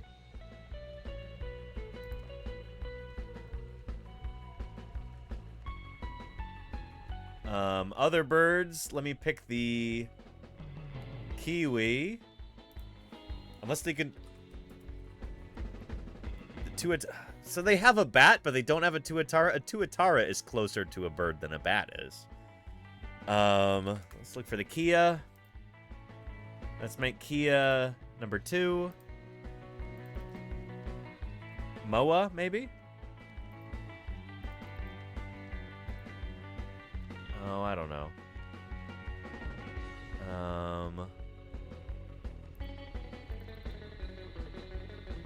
Yeah. Kiwi won Fruit of the Year. Very funny, Beats International. What other birds do we have from...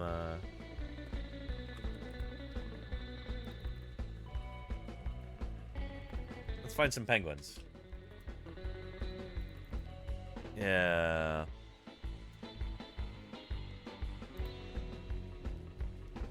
Vote for me, that's number 3. And pick 2 more.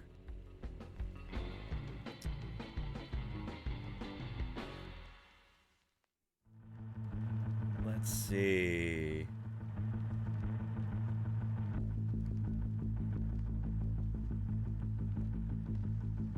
I'm not really familiar with a lot of these other birds, but... Yeah. Black-fronted tern. I like terns.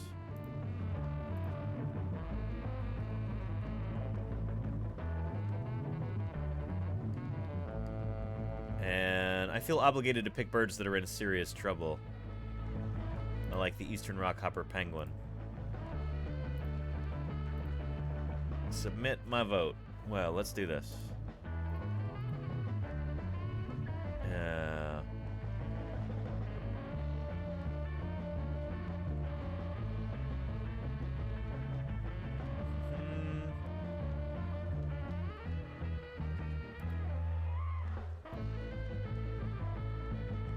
Submit my vote. There we go. Nice. Cool stuff. And there's an extinct one on the list? Oh, is there, Lenina? I didn't catch that. And I forgot the kakapo. Oh, shoot, Dinosaur Dave. I should have done that one. Yeah. Oh, well.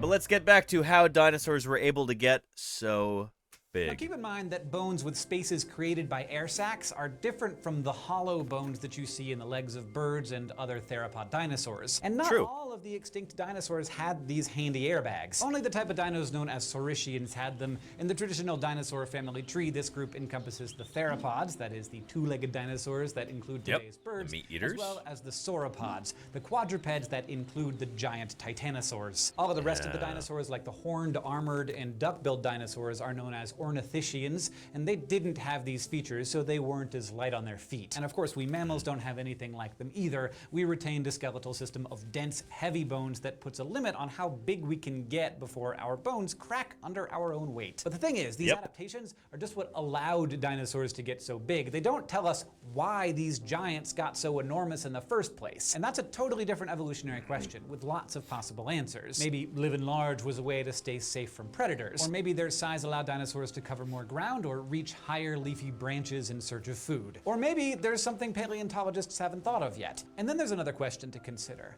Was the ability to grow so large really an advantage? After all, the sauropods are gone, so are most of their relatives. What do you mean, was it an advantage? This is one of the most successful groups of dinosaurs ever. What do you mean, was it an advantage? It absolutely was. I'm sorry, that's... relatives of the entire dinosaur family only. And Hanny says, do cetaceans have heavy bones still? They have some of the heaviest of mammal bones, Hanny's, yeah. Yeah. They've got extraordinarily dense bones. In fact, they're often just, like, packed full of oil and stuff. Yeah. Birds, a single group of saurischian theropods survives, and they range in size from the hummingbird to the ostrich. So today, even if it's hard for us to picture a dinosaur as huge as Patagotitan, we can at least understand how animals like it were physically possible. Perhaps we're lucky that we never reached such great heights. Evolutionarily speaking, it seems that bigger is not always better. I mean, it was better, it seems, for about 170 million years. Of course, when you have like an absolute freak event like a giant space rock the size of San Francisco crashing into the Earth, that can shake up the rules a little bit for certain. But you know, that's a freak event, you know, a fluke. Yeah. Murph says, wasn't the climate relatively stable over that time? I mean, I've heard people say that a lot, Murph. And we've even seen that in some videos, but it really wasn't. Earth's climate has fluctuated a lot during the Mesozoic. And it seems like in the mid-Cretaceous, there was a big temperature drop. And also, like, you know, a sea level drop as well. There may have been some glaciation and stuff like that at the time. So no, temperature went up and down a lot during the Mesozoic. It's not like there was... You hear it said like, oh, the Mesozoic era is when the climate was remarkably stable and it was warm the whole time. Untrue. Very much untrue. And we're only starting to understand, like, the big mid-Cretaceous extinction event, which doesn't get talked about enough. But that is a time when we lost groups like, the ichthyosaurs. They went completely extinct in the mid-Cretaceous. They took a knock at the end of the Jurassic. They completely disappear by the mid-Cretaceous. Stegosaurs also seem to go completely extinct in the Middle Cretaceous. And of course, my beloved Spinosaurs as well. These guys go completely extinct, it seems, in the Middle Cretaceous. And there's a number of other groups of animals that go extinct this time also, like the pliosaurs in the ocean. The short-necked plesiosaurs, they have fallen and they can't get up because of that extinction event. And it could just be because global temperatures dropped. Sauropods survived this, by the way. Sauropods exist for pretty much the entirety of the age of dinosaurs. They evolved pretty quickly. Early on, you've got early sauropods like Volcanodon from the early Jurassic, I believe. Volcanodon. What a cool name. And they continue up until the very, very end of the age of dinosaurs. We've got sauropods from like the very end of the Cretaceous. The late Maastrichtian. So yeah. Yeah. Anyway, yeah. And Fake Alex Jones says there's a brewery not far from me that has an IPA called yes, indeed, Icky IPA. That's Great Basin Brewing Company.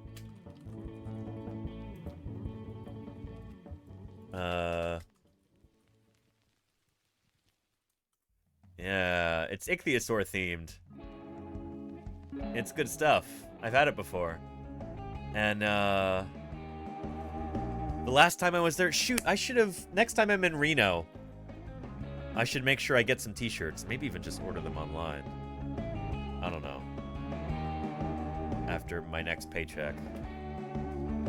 But yeah. It's ichthyosaur themed beer, which is pretty cool. I like how the hops are little cephalopods there. That's really cute. I like that a lot. Yeah. Yeah, good stuff. So ichthyosaurs go extinct in the Middle Cretaceous. Tomas says, wasn't there a possible Jurassic Spinosaurid? Yeah, Tomas, I saw that from India. I think it's only known from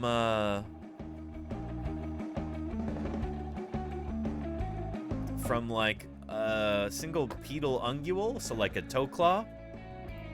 They say looks Spinosaurian. To me, it almost looks like an ornithomimosaur toe claw.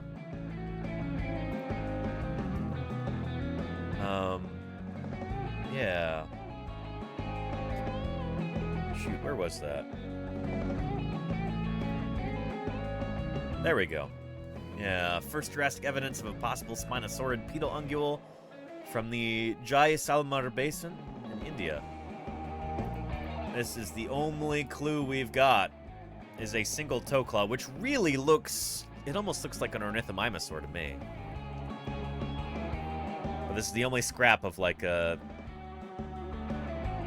one of the only scraps of a possible Jurassic Spinosaur. It would make sense for us to have them from India too. But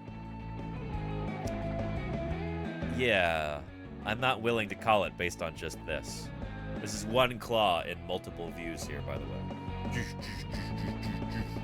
One claw from different angles. Oh yeah. Yeah.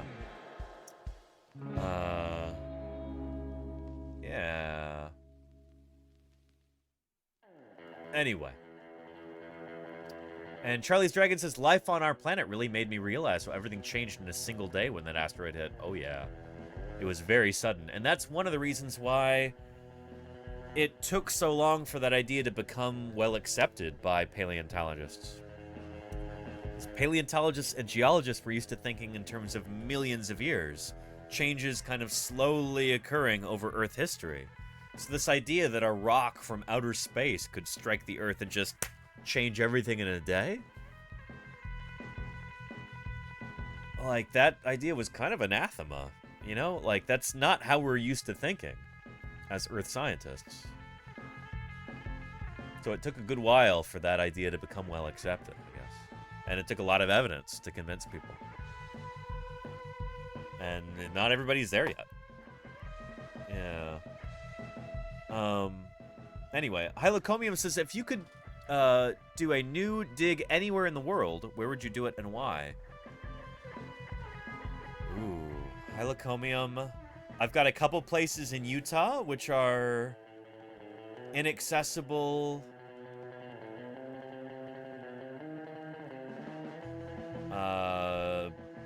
For political reasons.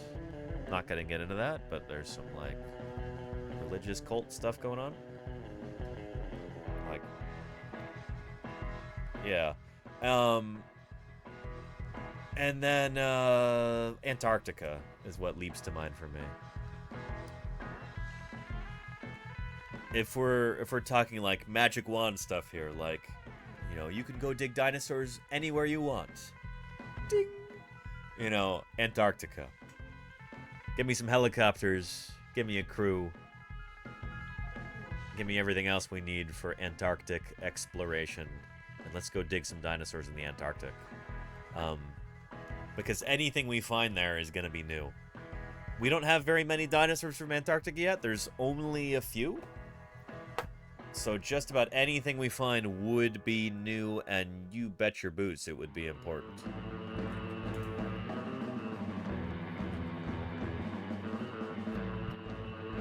Yeah, South Polar region of the Cretaceous. Here, I'm looking for a category page. Dinosaurs from Antarctica. There we go. Looks like a half-plucked turkey and walks like a pot-bellied bear. But Creatrix Brit does. Thank you for the 19 months of support. Appreciate you, Brit. Holy cow. How are you doing, by the way? It's good to see you. Yeah. Good stuff. Good stuff. Yeah. And how much work has been done in Antarctica? More than you might imagine. So we've got 1, 2, 3, 4, 5, 6, 7 different dinosaurs that have been named from Antarctica. Including a couple birds. Vejavis is from Antarctica, but it's not listed here. Yeah. But yeah, we've got a fair number of dinosaurs from Antarctica now.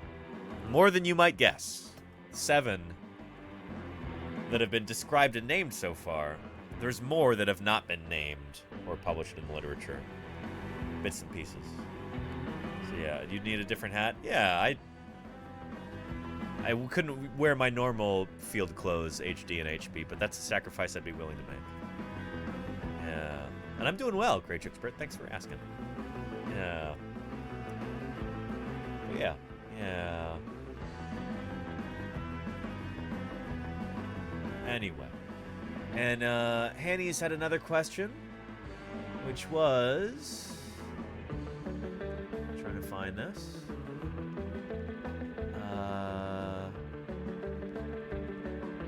Where did that go? And he says, when IDing a dinosaur, what part is the best to figure out its size? I ask, most fossils are incomplete. The part that you want overall, like say you find a new kind of dinosaur. Say you're working in Antarctica. And a genie comes out of the lamp and says, like, I will grant you, you know, any part of a dinosaur skeleton. Which do you choose? You want the skull. The skull is the most diagnostic part. It contains the brain, the eye sockets, the nares, the nostrils, like all the sense organs there in the skull. The teeth, which are incredibly important for figuring out the animal's diet. It also gives you an okay sense for how big the animal would be, but like, it's not the most important thing is to determine how big the animal would be. The skull is a zillion times more valuable than like a femur. If you really want to figure out how big a dinosaur was and you can only have one element, this is calling a skull one element. There's a bunch of different bones in the skull. But a femur is a good proxy for the actual size of the animal. A thigh bone, a femur. But really, you'd want the skull for everything else. So yeah. Yeah. Rizu says, we all know about wishes, yeah. What if you could only get one bone of the skull, asked Murph. The denary might be the best one. So let's, here. Let me bring over my Allosaurus skull. And we'll talk about that. Here we go.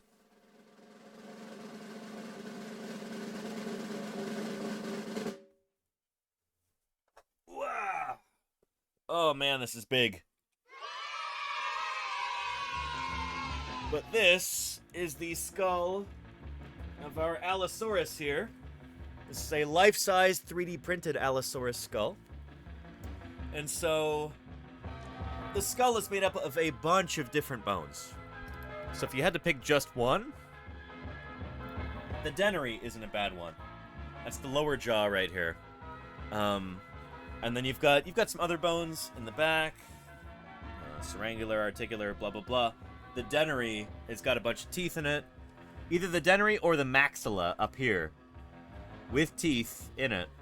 These are some of the most important bones in the skull. Some of the most, what we call diagnostic, where you can look at just those bones and go like, oh, okay, I get it. You know? I get a sense for what this animal is like. Those are some of the most informative bones. Diagnostic is the word. So, yeah. Does that make sense? I hope it does. And loving your shirt and loving what you do, good sir. Thank you, Arctic Whooski. I appreciate your kind words. Welcome to Paleontologizing. It's good to have you here. Yeah. Can I ask how you found the channel? That'd be useful information, if you don't mind sharing. Welcome. And Neutral Gnome says that's a beautiful print. Thank you. I appreciate that. You know, let's set it up behind me with some lights and stuff.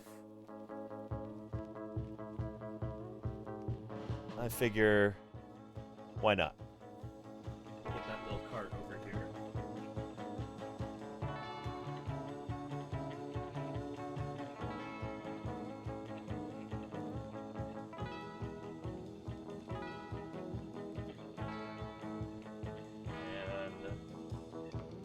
And set up some lights on it too.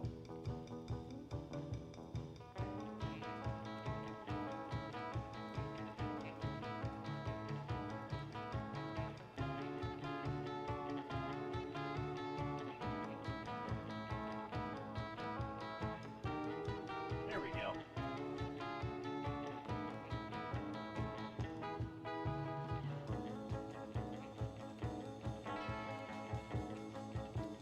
That like that. And let's get those lights going.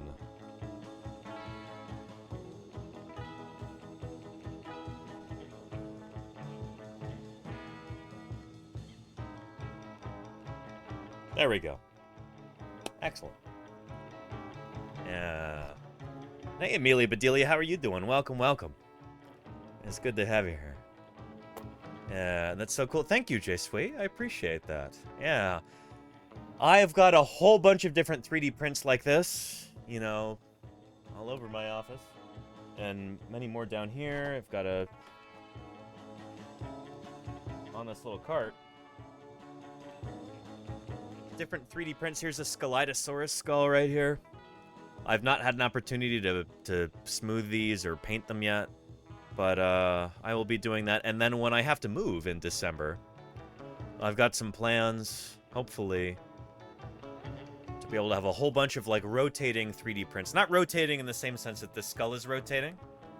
Oh, we could do that too.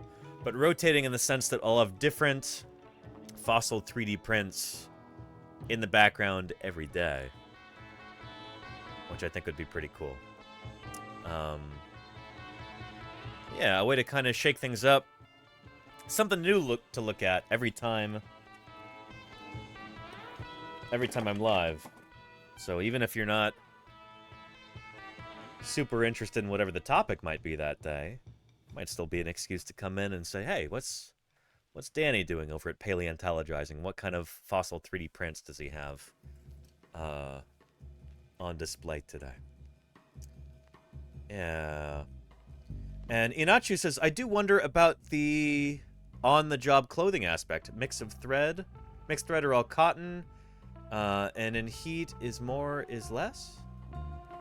So Inachu, yeah, this summer when I was streaming from the field, hopefully you could get a sense for kind of clothing that I would wear. Let's go back to some of those live streams. There we go. I think it was pretty hot on this day. It got well above 100 degrees Fahrenheit. And I'd wear a lot of the same kind of clothing. You probably know already that a paleontologist is a scientist who studies fossils to learn about the history of life on Earth. I study dinosaur fossils in particular, and that's exactly what we're digging up here with the Utah Geological Survey. Dr. Jim Kirkland, the state paleontologist of Utah, has joined our crew. So I think it was over 100 degrees Fahrenheit this day. One of our fearless leaders here, him and Don DeBlue. Jim just showed up last night, and he's going to be here, I think, for pretty much the remainder of our time out here. So, yeah. it is mostly cotton that I wear in the field. But there's a few like cotton polyester mixes for different shirts and stuff. I wear a lot of military surplus clothing in the field because it's durable and it's inexpensive and it's relatively easy to get. And if it gets destroyed in the field, it's not a big deal. I didn't pay a lot for it or anything like that. And it also tends to look pretty clean. It can get dirt on it, and it's not going to look shabby because it's often dirt colored. You got a lot of earth tones and stuff like that. If you ever wanted to ask the co-discoverer and namer of Utah raptor about that animal, or about Gastonia, or various other Utah ankylosaurs, or really anything at all about Utah dinosaurs or Utah geology, I don't know. I'd be hard-pressed to find anyone else on Earth who knows more than Jim does, so. Yeah, and later on, we do a little interview with Jim. Where was that? Right here. Here we go. And was determinant, you know, because it's like, this is Utah raptor. So people had been digging up It's pieces of this its thing for a long animal. time. Yeah. But let's see. I got this one. Nice. Let me go find this. Anyway, I'll give you a link. Oops, not download. No. Share. There we go. There you go. Yeah. And Inachi says, I suspect Utah dig sites are more real than Glen Rose. What do you mean, Inachu?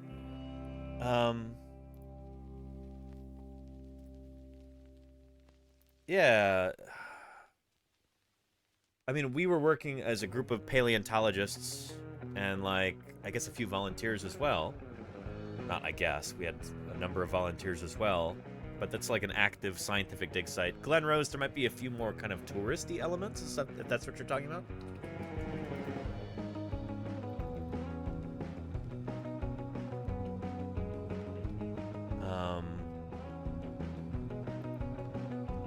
Yeah.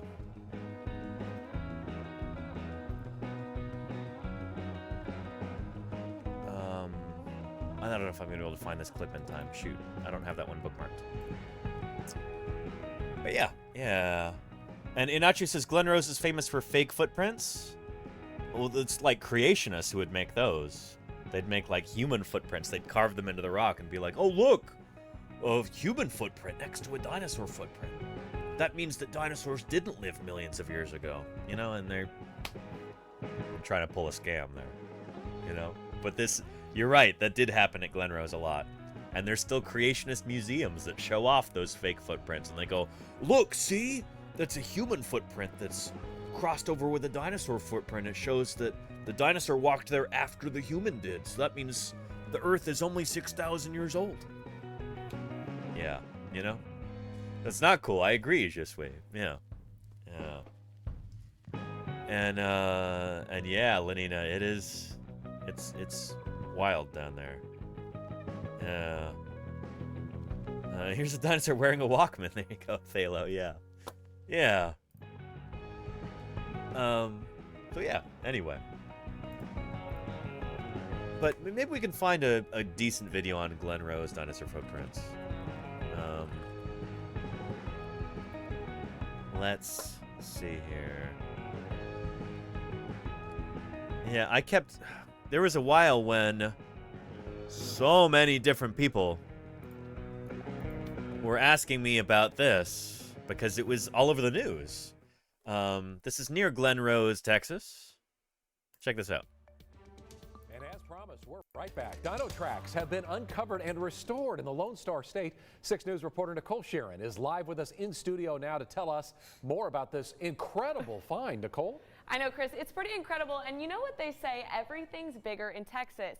And for Dinosaur Valley State Park, that even means they're dinosaur tracks. Yep. We were able to expose over 60 tracks in one single trackway that this dinosaur left behind. Imagine a footprint the size of your dinner plate. That's the size of the tracks that have been restored around the Dinosaur Valley State Park in Glen Rose, Texas. 110 to 113 million years ago, when this was a shallow inland sea. And so they were just walking through very thick, sticky mud, and it did a really good job of preserving their tracks. Various types of dino tracks have been found around the state park, But one is causing That's your a cell phone big background. roll. Very cool, Anina. Very Around cool. 40 volunteers were found preserving the prints from an Acrocanthosaurus dinosaur in the area of the Paluxy River. But how were these tracks uncovered? Yeah, so when they say restored, I think what they actually meant is that they were making casts of the tracks, because these are like, there's usually a river running through here, and the river is slowly eroding this. So those tracks will eventually be lost. I think the idea is that they're making casts of each of them and also doing they probably fly a drone overhead and do a big photogrammetric model. So they take a whole bunch of photos so they can make a digital model of it that they can preserve for the future. And yeah, ichnology. There you go, Tommy Platicus. Yeah, the study of fossil traces. In the area of the Paluxy River. Yep. But how were these tracks uncovered? The river is kind of a double-edged sword. If there was no river, we would never have found tracks, because that's what has cut down through the layers of silt and limestone and sediment to expose the tracks. This long track, They can't move the river? I don't think so, SV Hargan. track, is Yeah. set to be one of the longest in the world, with the best preserved footprints.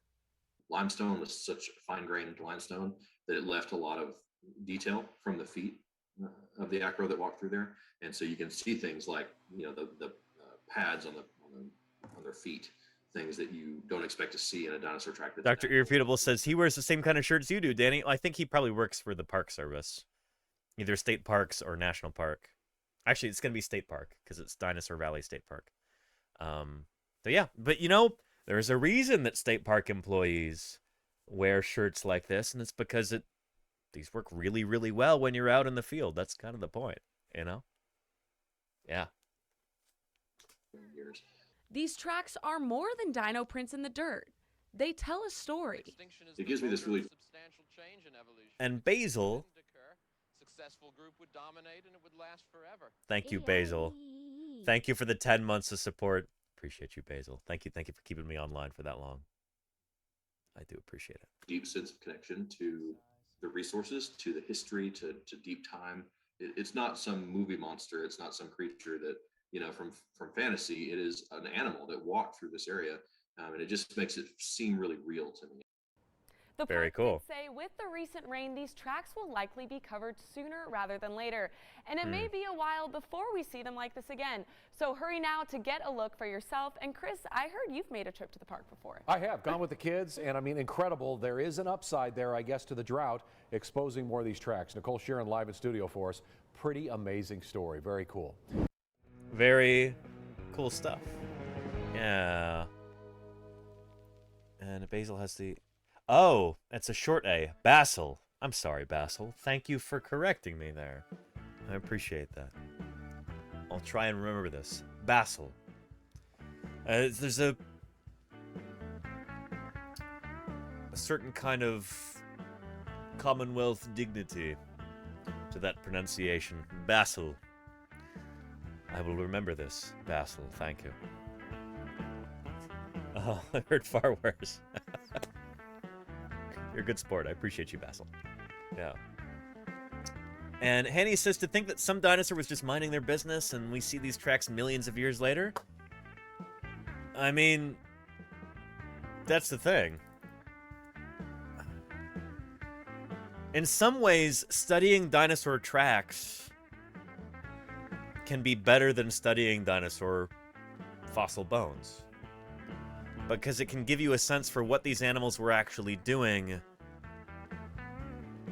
while they were alive.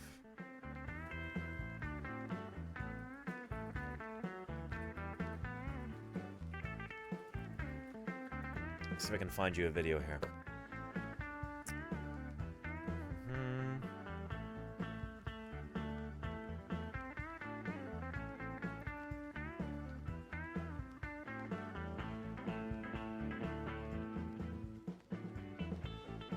So this past summer,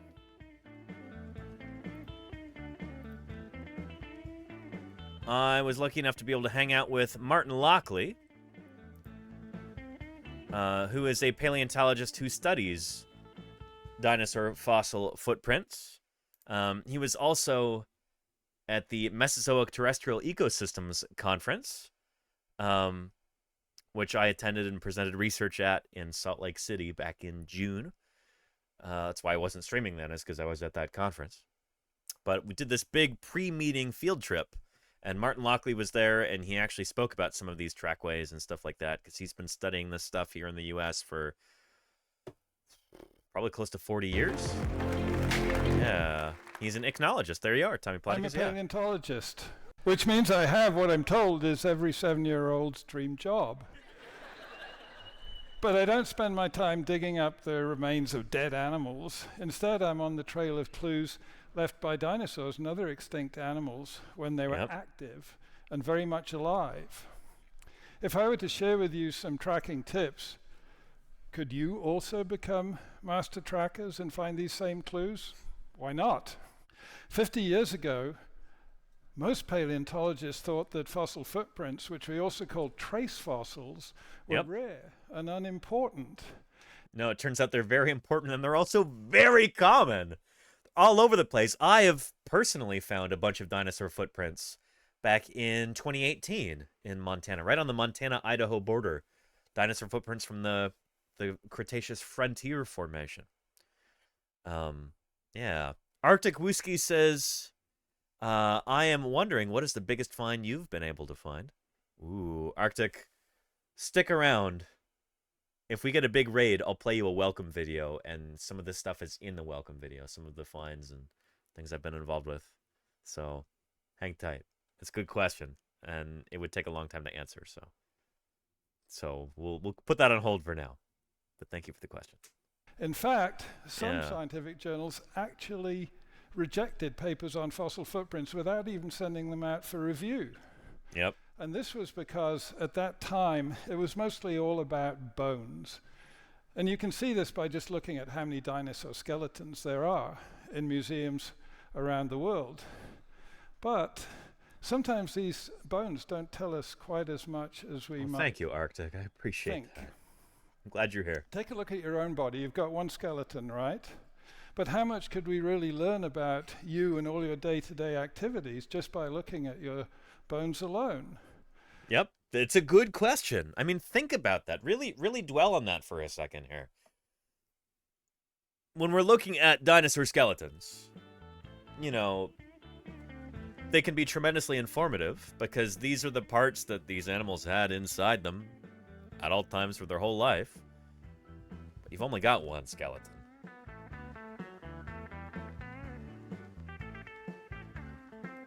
What you've got lots and lots and lots of are other parts, like other pieces of evidence from your daily activities.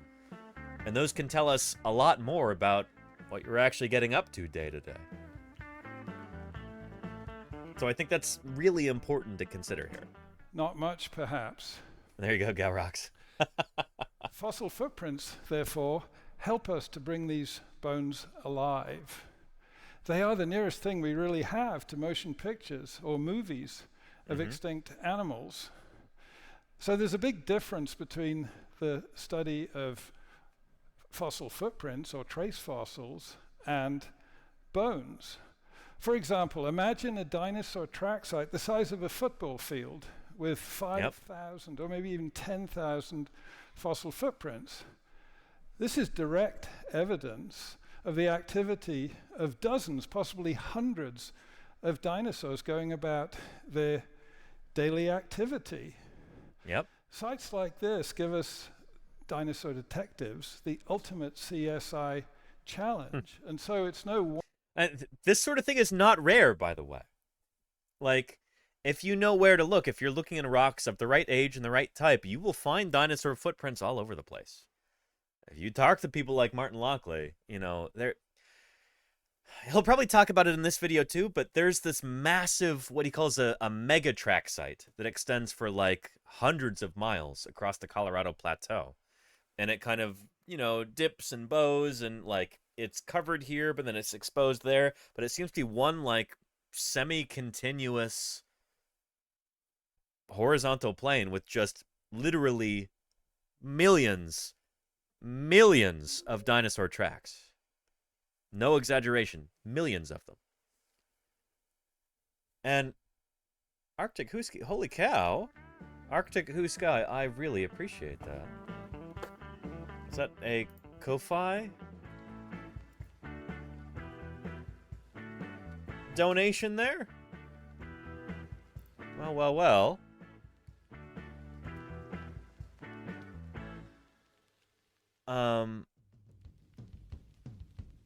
Holy cow. Holy cow, thank you for that.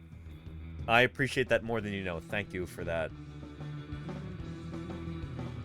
That very generous donation there. That is extraordinary, and I really appreciate it. Arctic, thank you, thank you. That's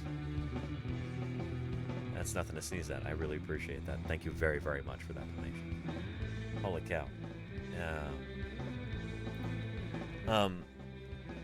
Yeah, I hope that Martin gets into talking about the Megatrack site, because it is extraordinary. This summer, we actually got to visit that. And I took a photo of him explaining this. There we go. And holy cow, Tachi Glassbender, welcome, welcome. Welcome back to Paleontologizing, Tachi Glassbender. And how did your stream go? I hope it was really, really good. Tachi_glass_bender has a new sound for their 4 listeners. Excellent. Oh, yeah, here is Martin Lockley right here. Looking at the only dromaeosaur or raptor dinosaur trackway yet discovered in North America. And here he is pointing at some of those tracks. This is at the Mill Canyon dinosaur track site near Moab, Utah. And there we go. Fossil footprint expert Martin Lockley gesturing toward the Moab Mega Track site, a single surface containing untold numbers of early Cretaceous dinosaur tracks. So there he is gesturing out to the horizon there, because it extends beyond the horizon. It's pretty extraordinary. Yeah.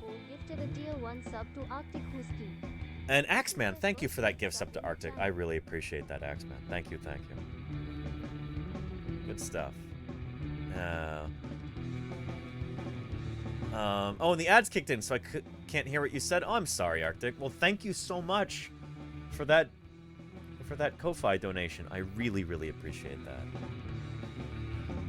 that. Finances are going to get tough in the next couple months as I have to move apartments, and so that will help. So thank you very, very much for that. I really appreciate it. Yeah. And Finboy says there are even Dimetrodon tracks, too, that prove they did, in fact, walk upright regularly. There you go, Finboy, yeah. Paleoichnology, the study of fossil traces, is extraordinarily important, and it really doesn't get enough attention, in my estimation. Yeah. And Tomas says, is it possible to find a place where tons of sauropods rolled on the ground, leaving prints? Or can we only find footprints? I don't know if we have any sauropod like body traces yet, but I know we have that for theropods. Let's see.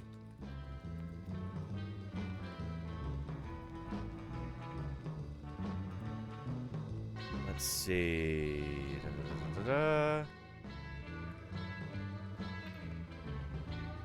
Here's a paper by Martin Lockley, review of the non-avian theropod track record and the implications for the ontogenetic niche shift model. Oh, that's pretty cool. That's pretty cool. But we do have evidence of... Let's see.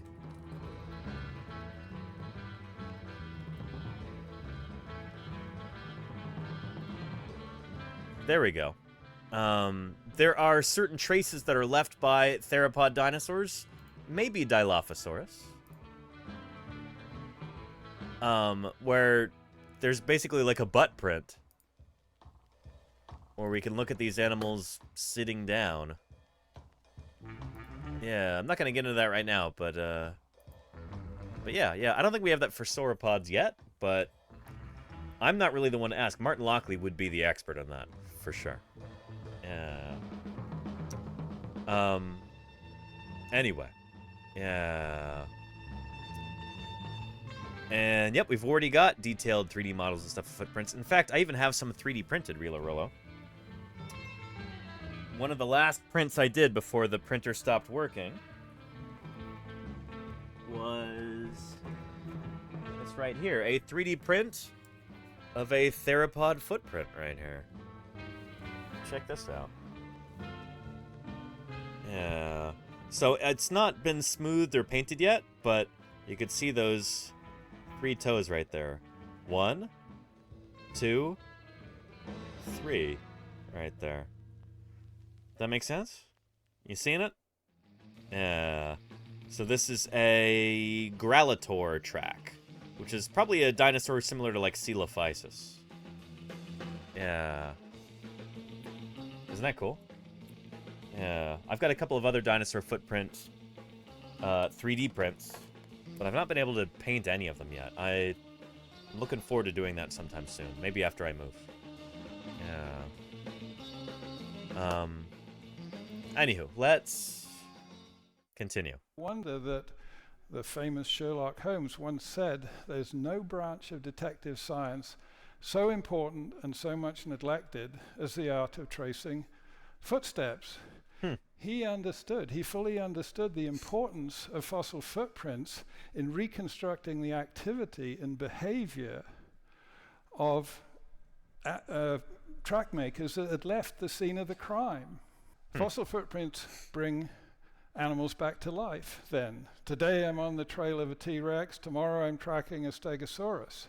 The living animal can walk, run, hop, skip, jump, dig a burrow, excavate a nest.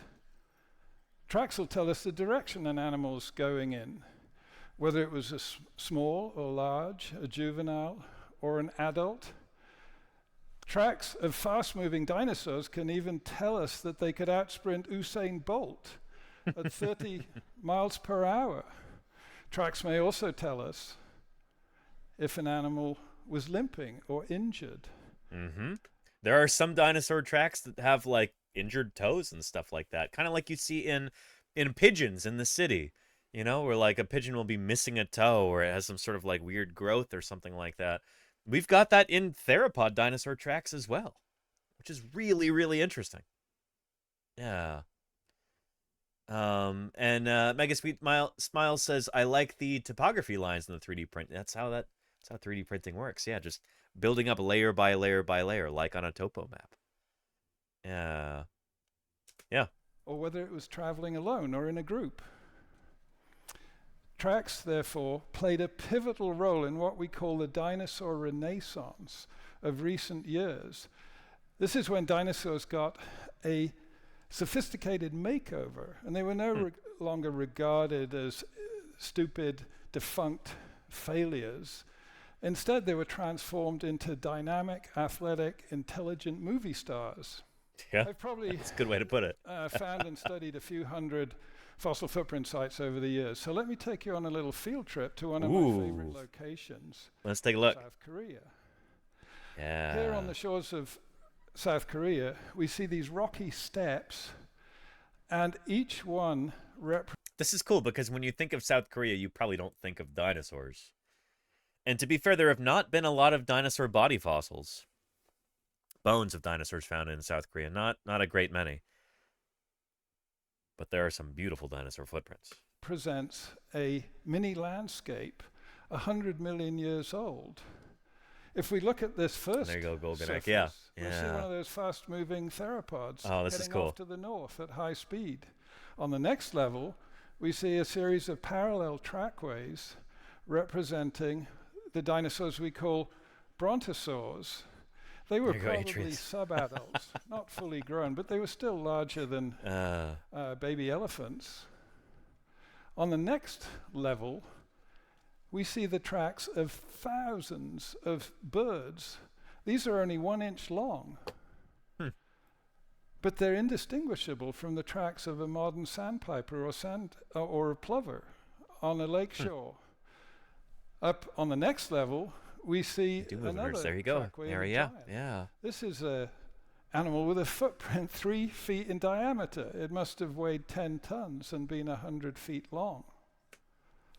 On the next level... Oh, cool. We've got these non-dinosaurian, like Pseudotsuchian reptiles. Very cool. Jesui says, what's the place where there is the most discovered fossils in the world? Ooh, that's a really, really difficult question because it would almost certainly have to be some sort of a place where you've got marine sediments with microorganisms in them. Because fossils are not just big things, like this Allosaurus skull. Fossils can also be super, super tiny. Microscopic.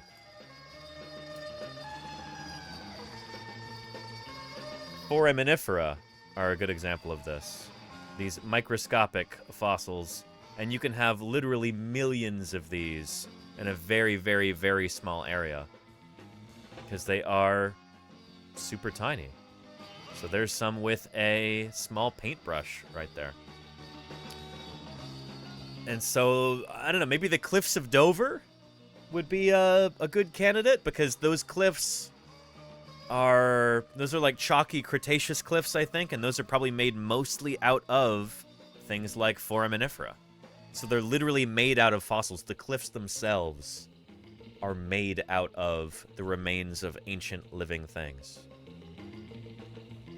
Yeah. I live not so far from a place where there is that type of fossil. There you go, Jay Sweetie. Yeah, yeah. So you might live near the place with the most fossils in the world. I don't know. It's a really difficult question. Like, anytime you're dealing with numbers of fossils in the millions, it's like, well, shoot, who's gonna sit there and count them all? You know, which place really does have the most? Yeah. Tomas says, do we have dinosaur fossils from North Korea? There have been some dinosaur fossils reported from North Korea, I believe. Yeah, and some marine reptiles. I think they've got like a short-necked plesiosaur and stuff like that. Yeah. And the Burgess Shale has a good number of fossils. This is true, IR somebody. Yeah. Yeah. And Yoho National Park in British Columbia, Canada. IR somebody. Yeah. It's one of the world's most famous fossil sites is the Burgess Shale. Yeah. And Finboy makes a good point, too. Probably the place where the most fossils are is the place where you've got the highest number of people searching. Yes. I would agree with that. Yeah. And Arctic Who Sky says, I am curious, what is the biggest area that fossils are in? What region? So fossils are found all over the world, like literally on all 7 continents, everywhere on planet Earth. Arctic Who Sky. There are even fossils at the bottom of the ocean. They generally go undiscovered because, you know, it's really difficult to dig down there. But, yeah. Yeah, there are... The biggest area that fossils are in what region? I mean, everywhere. Arctic. I don't even know how to answer that question. If you take a ship with a drilling rig and you drill into the seafloor, you will find fossils in there. There'll be a lot of, like, microscopic fossils, you know, things like foraminifera. And those can be intensely important. In fact, oil companies used to hire foram paleontologists to look through these different cores that they would drill to be able to determine what age the rocks are, and that's one of the clues you need in order to determine where oil might be out beneath the seafloor. So yeah.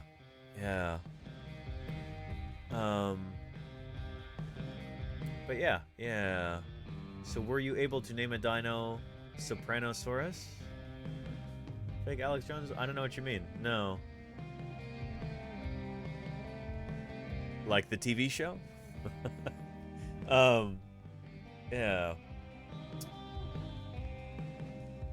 Anyway. Yeah. Oh, and where dinosaurs are found. There's a number of different regions around the world that are really, really famous for dinosaur fossils.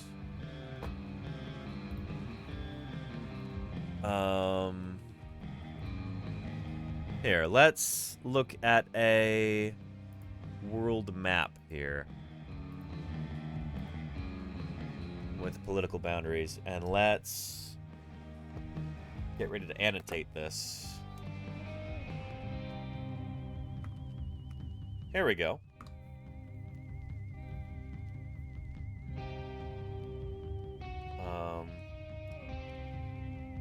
All right, this is supposed to be over here. There we go.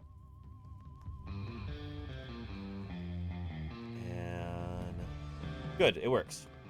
Okay, so this is our planet Earth.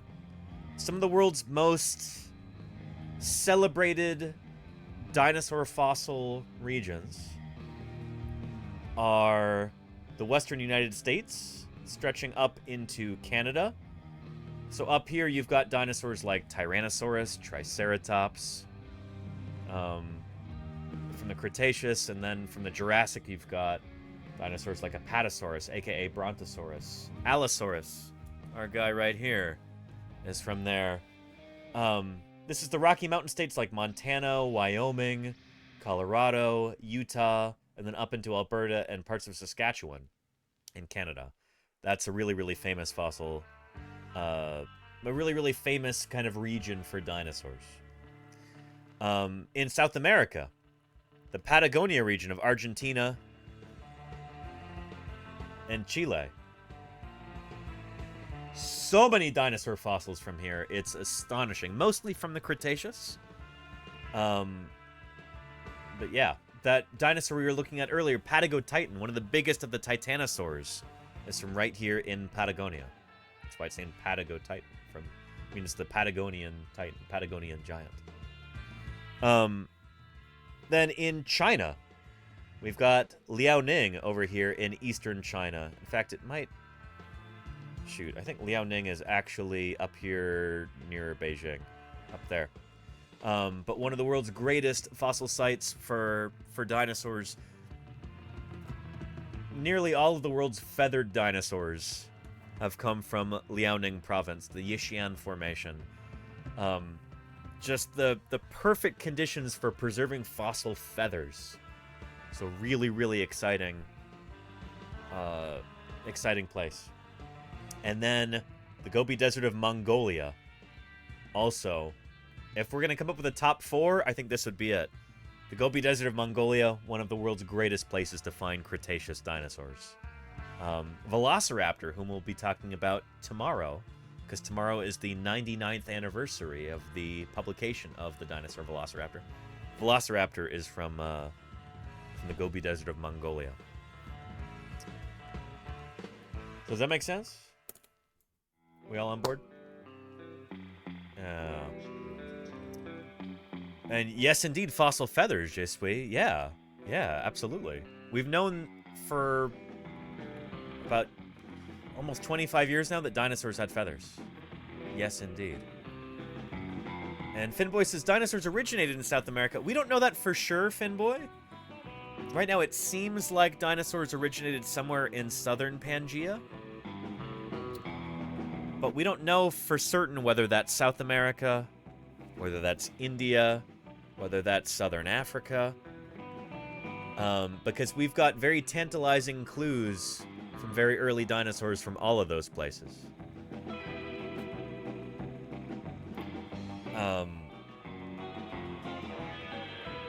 Yeah.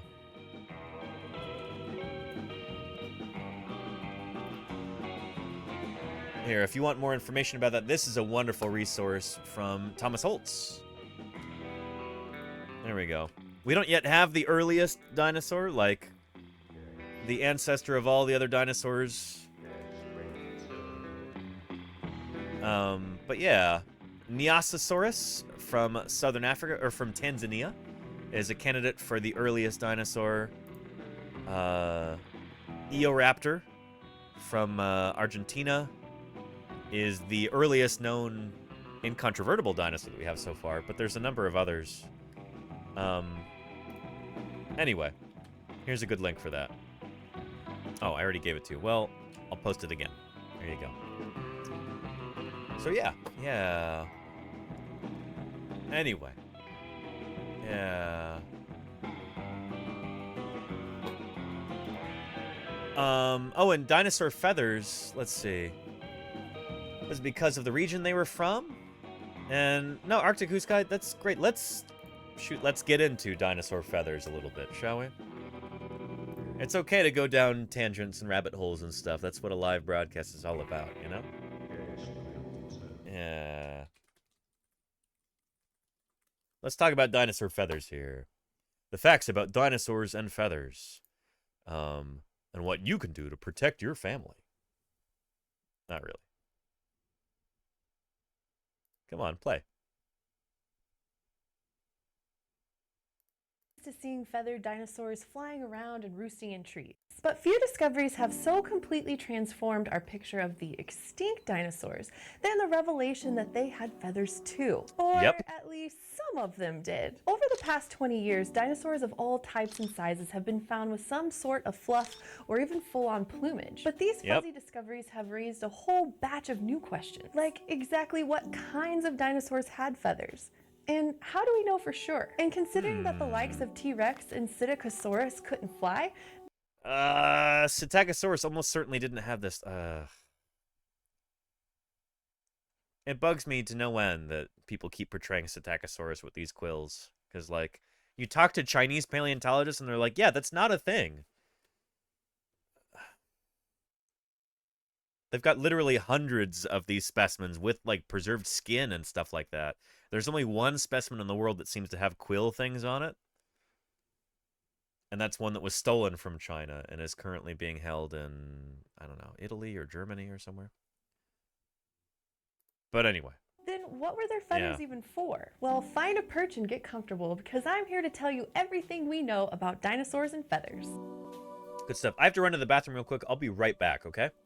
It took us a long time to make the connection between dinosaurs and feathers and birds in general. In fact, the first fossil to give us an inkling that dinosaurs had feathers was actually one of the earliest specimens ever found. It was Archaeopteryx, discovered in 1861 from the Solnhofen limestone in Germany, which dates back to the Jurassic period. Archaeopteryx means first wing, and even in the 1800s, experts could immediately identify it as an ancient bird.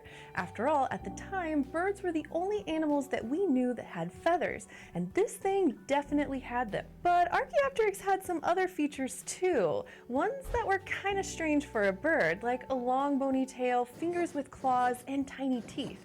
Things that you would usually see in reptiles. Those clues suggested that birds must have sprung from the reptilian branch of the tree of life. But no one could agree on what that actually meant. It took decades of study and debate before paleontologists started to see that little Archaeopteryx looked an awful lot like a dinosaur. And it wasn't until 1996, 135 years after Archaeopteryx was first found, that a lucky break confirmed what scientists had begun to suspect. A beautifully preserved, articulated skeleton of a chicken-sized dinosaur was found in China, and along the neck, back, Dinosaurapteryx. This little dino was a line of fuzz. Good stuff. Paleontologists named this revolutionary discovery Sinosauropteryx. It confirmed that at least some non-avian dinosaurs had feathers, and that the history of feathers went back way farther than anyone knew. As it turned out, Sinosauropteryx would be just the first of many finds that would show us that dinosaurs were fluffier, fuzzier, and more ornate than we had ever expected. Which makes a lot of sense when you understand their biology. So generous. In fact, the growing menagerie of feathered dinosaurs has offered experts a pretty good outline of how feathers evolved. Dino fluff, which experts technically call proto-feathers, probably goes all the way back to the Triassic. But since dinosaurs in different times and places had a variety of proto-feather types, paleontologists are able to piece together how feathers went from basic filament structures to ones that allowed flight. And isn't this cool there? Arctic, I mean, it's pretty amazing. I mean, I like to stop and think about this sometimes, how incredible it is that we can know anything at all about these creatures that lived tens of millions of years ago. Or in this case, over 100 million years ago. The fact that we even know they exist in the first place is extraordinary. But the fact that we can discover their fossils, classify them, basically watch them evolve through time, and even determine things like what their outsides looked like and what colors they were based on those fossil feathers, that's astonishing. Like, what a marvel of modern science that we're able to do any of that at all. That's so cool. For example, Eutyrannus, a tyrannosaur from China, had little wisps that grew from follicles in its skin. It also represents the largest dinosaur currently known with evidence of dinofuzz. But from those simple bits of fluff, proto-feathers became more complex over time. Dinos like the small Tyrannosaur D. long and the tiny carnivore Giravenator had proto-feathers with a central stalk that branched off near the top. And once proto-feathers started branching, they were able to take on all kinds of new shapes. The central part of the feather became a hardened structure called a rachis, with lots of barbs and barbules, creating the veins of the feather. Dinosaurs that are closely related to birds, like Microraptor and Archaeopteryx, had feathers like these. And interestingly, the closer you get to the origin of birds in the dinosaur family tree, the greater the variety of feathers you find on different parts of their bodies. So to get a sense of how common feathers were among the non-avian dinos, let's take a tour of that family tree. We'll start with this big group of two. Tomas says it's also pretty sad what we will never know. Like what? That's the thing, is that when I was a kid, there was this idea that like, oh, well, we'll never know what color dinosaurs were. Of course not. It's impossible. Are you crazy? We'll never know what color dinosaurs were. And now we're actually starting to figure that out. For dinosaurs with preserved integument, like preserved skin or preserved feathers, we can figure out what colors they were. That would have absolutely blown my mind as a kid. And now it's reality. So, never count science out on that front. Never say, well, you know, we can't know this. Because chances are there will be some young, clever scientist out there who will figure out a way to actually determine this stuff. You know? It's pretty cool to think about. Yeah. Galrock says, of all the dinosaurs we have known colors for, do you have a favorite color scheme? It would probably have to be Sinosauropteryx.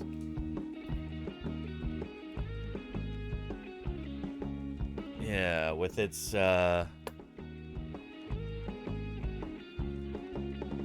fuzziness, its oranginess, its stripy tail. Yeah, that's pretty great. That's pretty great. This is one of the first feathered dinosaurs that we had. It's also one of the first dinosaurs we were able to determine the coloration of, and it's a beaut. You know? It's a good-looking dinosaur there. Anyway. Yeah. It's funny, you'll notice that a lot of our dinosaur emotes here, like the Stegosaurus and the Baryonyx, and to a lesser extent the Ceratopsians, they've got, you know, orange or yellowish orange or orangish yellow. And that's on purpose. A, it looks good, but B, these are the colors that we actually know dinosaurs had.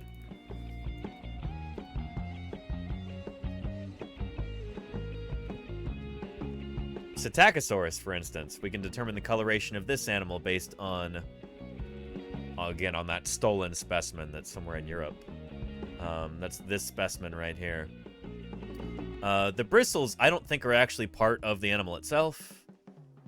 I think that's probably plant material. That's what Jim Kirkland thinks.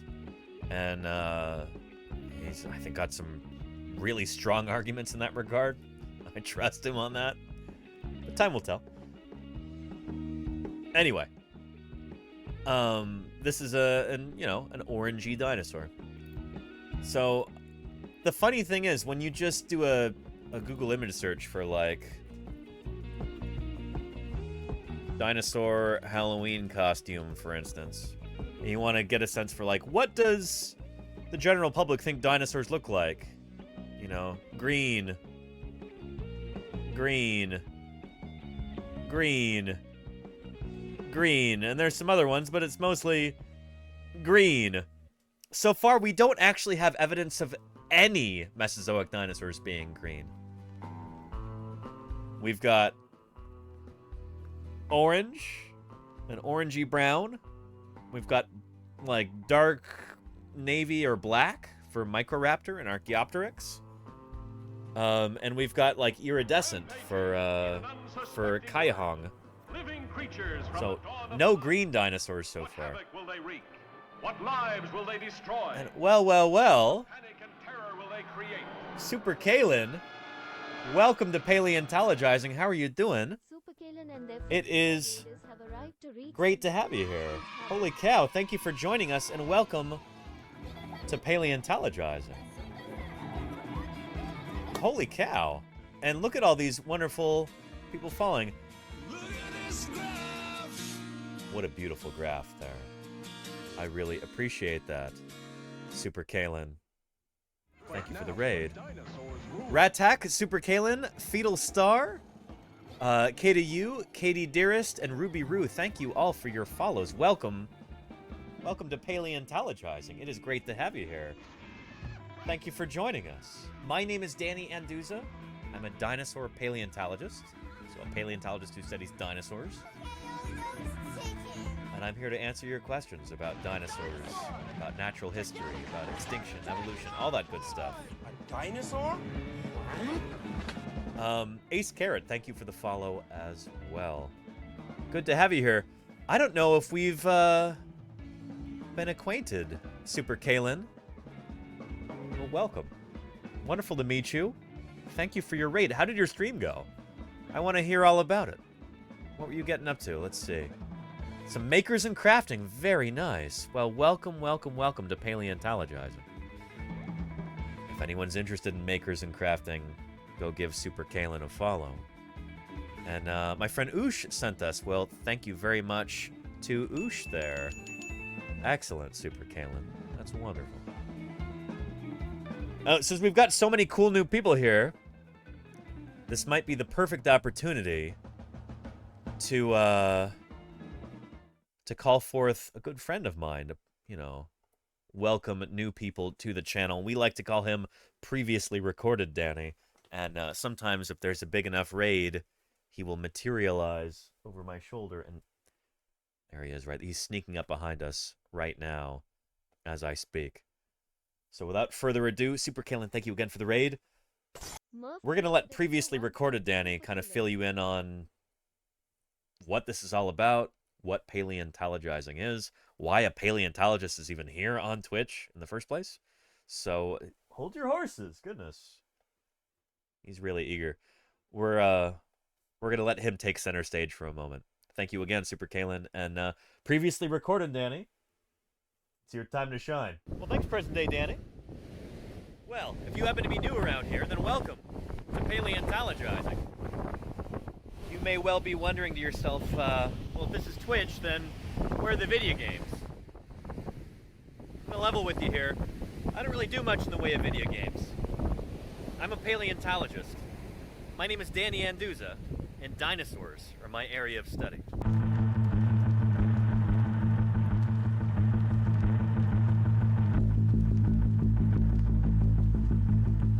But how in the world does a paleontologist end up on Twitch? Well, you're about to find out. When I finished high school, I moved to Montana and immediately started work at Museum of the Rockies, which at the time was an unparalleled powerhouse of paleobiology. That program was built by this guy. Famed paleontologist Alan Grant. Well, kind of. You consulted on that movie. I did consult on all those movies. And they said that the guy Alan Grant was you. Yes. Yeah, well, fortunately, he didn't get eaten. Meet Jack Horner, the real-life Alan Grant.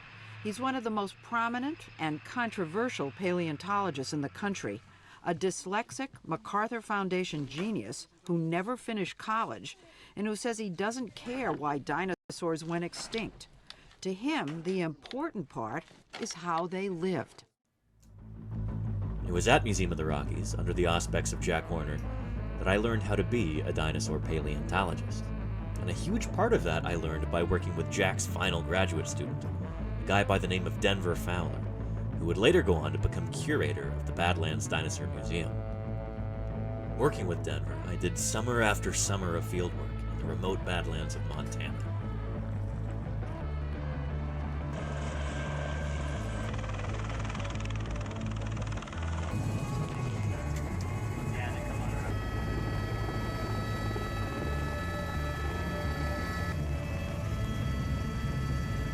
Together, we dug up more dinosaurs than we knew what to do with, at fossil sites numbering in the hundreds. In 2012, I discovered a new species of ceratopsian dinosaur, hopefully soon to be published. The next year, we excavated the world's smallest and youngest Tyrannosaurus rex. Then, we dug up a brand new ankylosaur.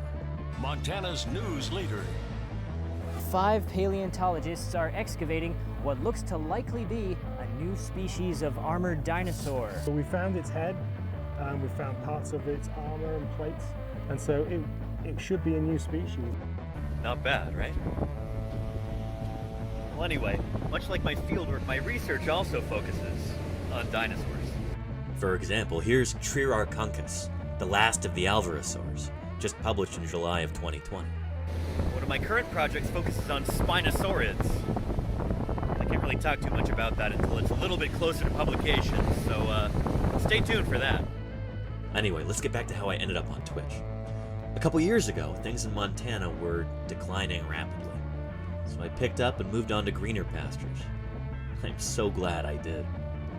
And with that new perspective, I also realized that I have very little patience with the soul-crushing bureaucracy within academia. So for the time being anyway, I decided to take my career in a slightly different direction. I got hired for a job in early childhood education. As a teacher, I get to have a positive impact on kids' lives and help them find a passion for science.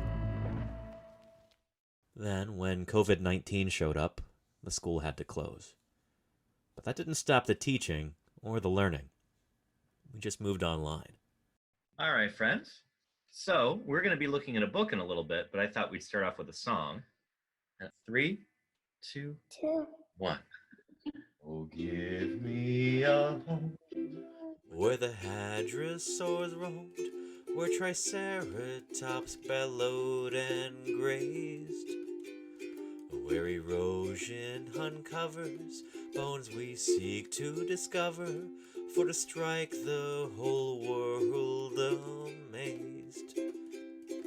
Home, home on the range, where the deer and the antelope play, where seldom is heard a discouraging word, and the skies are not cloudy all day.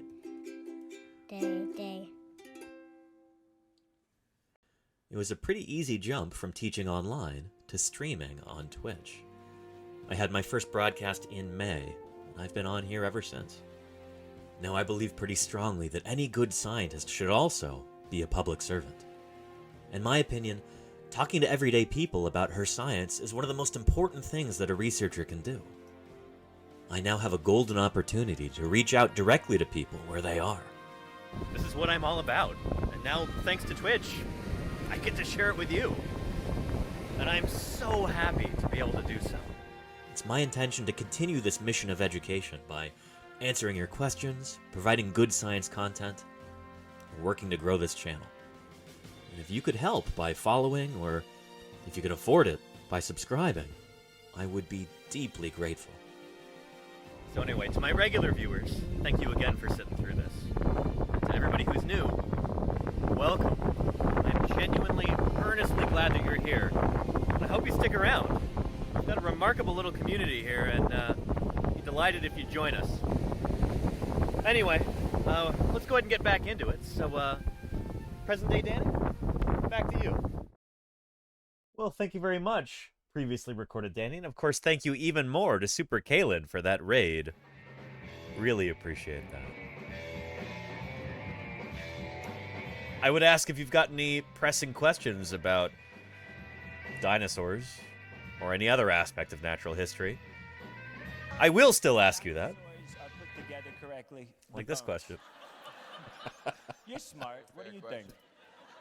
Do a research on that, Oliver. I never. Poor John Oliver.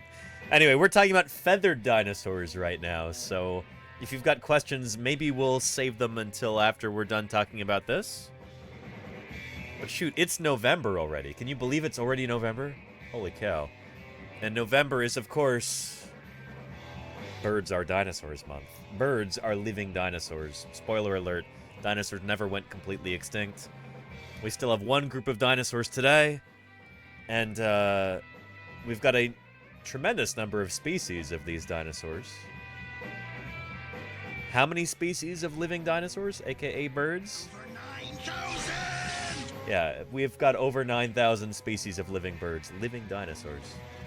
Including this lovely one right here. Holy cow, Murph! Perfect timing. I really appreciate that. Look at this happy Tinamou bird announcing the arrival of 10 gift subs to those lucky viewers. Very excited. A little too excited. Uh-oh. Oh, shoot.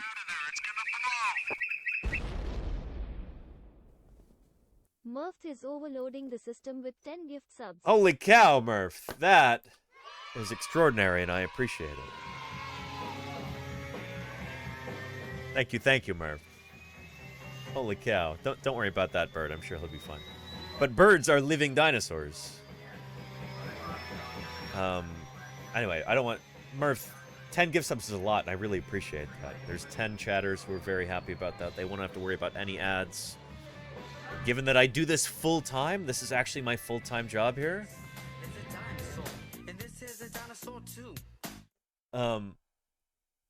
You're putting food on my table, and I appreciate that very much, Murph. And thank you, Vivi Ilse. Thank you for the follow. Let me know if I should pronounce your name in a different way. Or if I should just leave you alone. I know I shout out everybody who gives me a follow. Not everybody wants that. I'm just happy you followed, so thank you. This is a perfectly copied rate message. I appreciate your sense of humor there, Vivi. Vivi works! I'm a nasty lurker, though. Hey, lurkers make this platform run, you know? Not every... Think about if every one of the 222 viewers we've got right now were chatting, it'd be bedlam. It'd be chaos. So we love lurkers here. Holy cow. And to each and every one of those lovely lurkers out there watching, know that I appreciate you. Even if you're quiet, especially if you're quiet. Thank you for your viewership. It means a lot. Yeah, I wouldn't be able to keep up. I can barely keep up as it is, Jody Fish. And Coco Croc, thank you for that follow. Welcome to Paleontologizing. Good stuff. And Alpha Huntress V. Thank you, Alpha Huntress, for that follow. Also, welcome. It's good to have you here. Yeah. I think you mean more chaos. Yeah, there you go, Thalo. Fair. Well, but yeah. Let's, Rylesy says, I listen while playing solitaire in bed. Solitaire on a screen or solitaire with actual cards? Rylesy. And what happens if you play solitaire with a friend? Is it still solitaire? Can you play solitaire with a friend? Is there competitive solitaire? Cooperative solitaire? Double solitaire, says Claire. Double solitaire sounds like an oxymoron. Just gonna say it.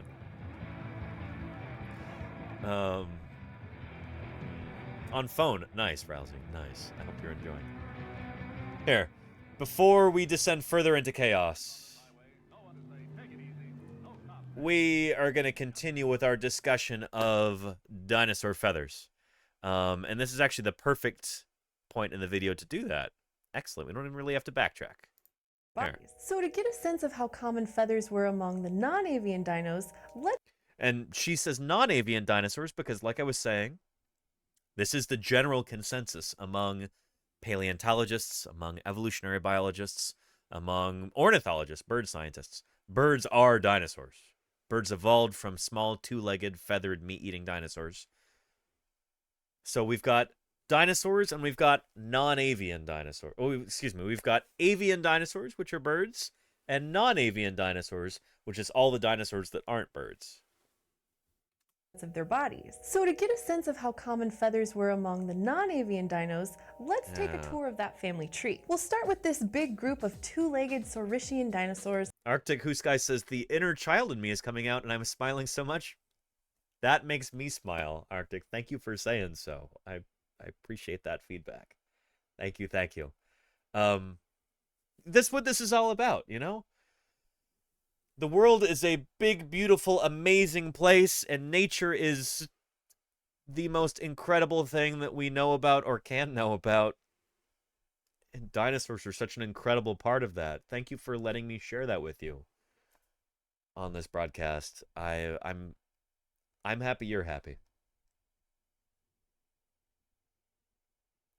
Thanks for being here. Yeah. Here. Let's continue. Take a tour of that family tree. We'll start with this big group of two-legged Saurischian dinosaurs, the theropods. They include everything from the crested carnivore Dilophosaurus to the parrot-like omnivore Oviraptor. Zoom in and you'll find a smaller group of theropods called the Coelurosaurs. Every single lineage in this group has some kind of evidence of a feathery body covering, whether it was fuzz or full-on feathers. And this is the group that includes birds along with a whole variety of other theropods, like the DINOSAURS with those enormous hand claws and none other than T-Rex. But that's not all. All the way over on the other side of the dinosaur family tree, there's another broader group called the Ornithischians. They're nowhere close to birds in evolutionary terms, but they have feather-like body coverings too. Take Psittacosaurus, a small horned dinosaur that used to run around China. And Rick Sally, thank you. I love the positive vibe here, less than 3. I appreciate that, Rix. Thank you for those 2 months of support.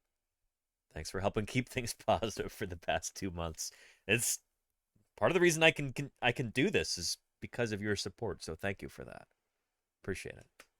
It's been found with preserved quill-like filaments growing from its I don't think tail. those quill-like filaments are real. Fossils of a Jurassic dinosaur from Russia, This is legit, though. Lindodromeus, show that it was nearly covered with feather-like structures, despite the fact that it too was far from birds. Now, the fact that feathers and feather-like structures show up in these very different groups of dinosaurs can mean one of two things. Either proto-feathers evolved more than once throughout dinosaurs' history, or they actually go all the way back to the last common ancestor of all dinosaurs, and were retained in some groups but lost in others.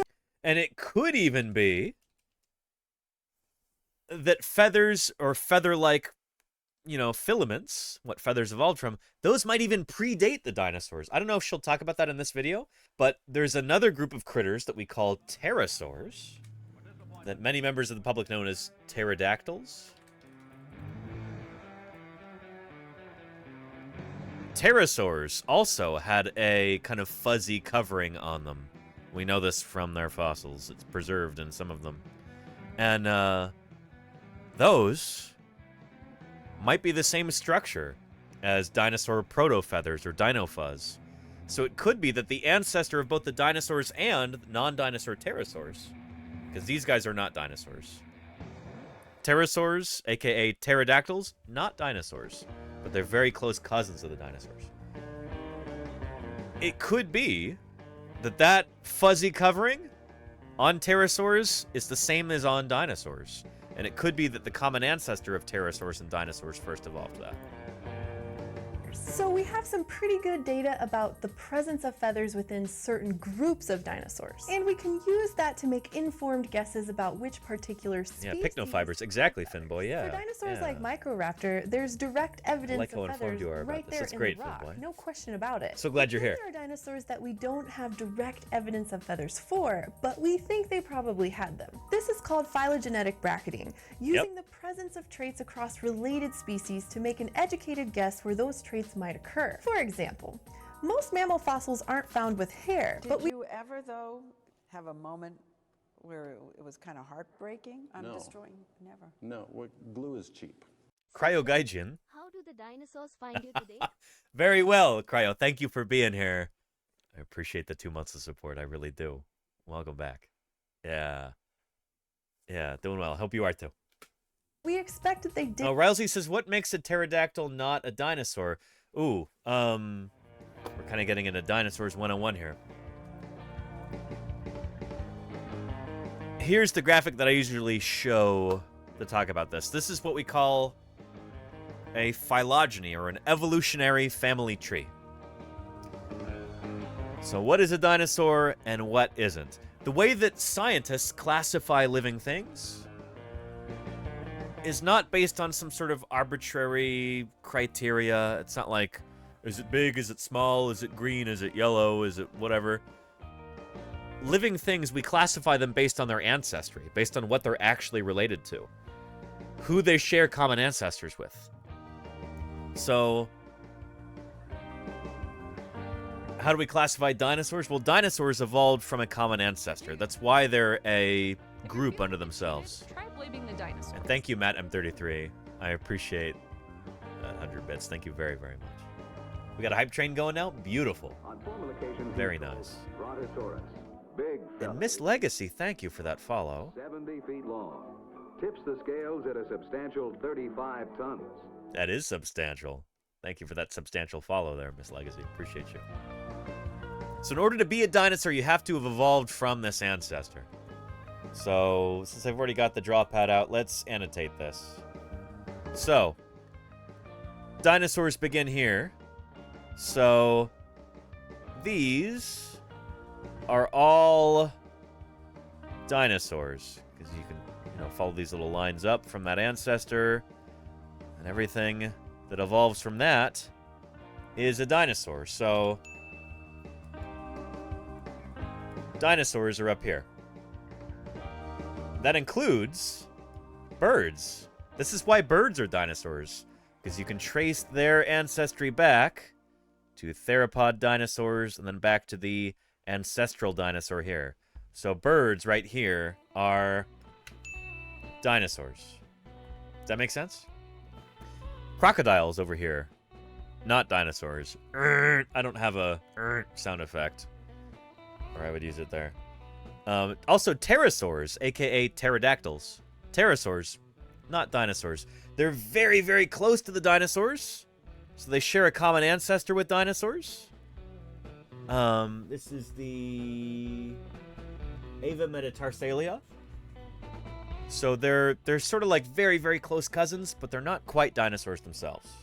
Does that make sense? Hope it does. Yeah. And Platypus, what a great name. Platypus OK says, oh my gosh. Hi, I just learned about this stream over the weekend. I'm so excited to be here. I'm excited you're here too. Welcome to Paleontologizing. How did you find out about the stream? I'd love to know how you learned about this stream. Arctic. Arctic Husky gifted a tier 1 sub to platypus_OK. I really appreciate that, Arctic. This is their first gift sub in the channel. Thank you very, very much for that support. I really appreciate that. Holy cow. That's lovely. Yeah.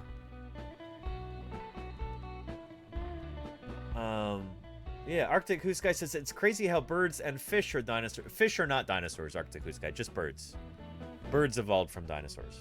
Yeah. Yeah. And Katie Dearest. Well, that's a great question. I'm glad you asked it. What is the ancestral dinosaur and how was it classified as the ancestral dinosaur? That's a really... I could talk for days about this, Katie Dearest. The thing is, dinosaurs begin here. We don't actually have fossil evidence of the very first ancestral dinosaur yet. That's still kind of a mystery. But we've got a bunch that surround it.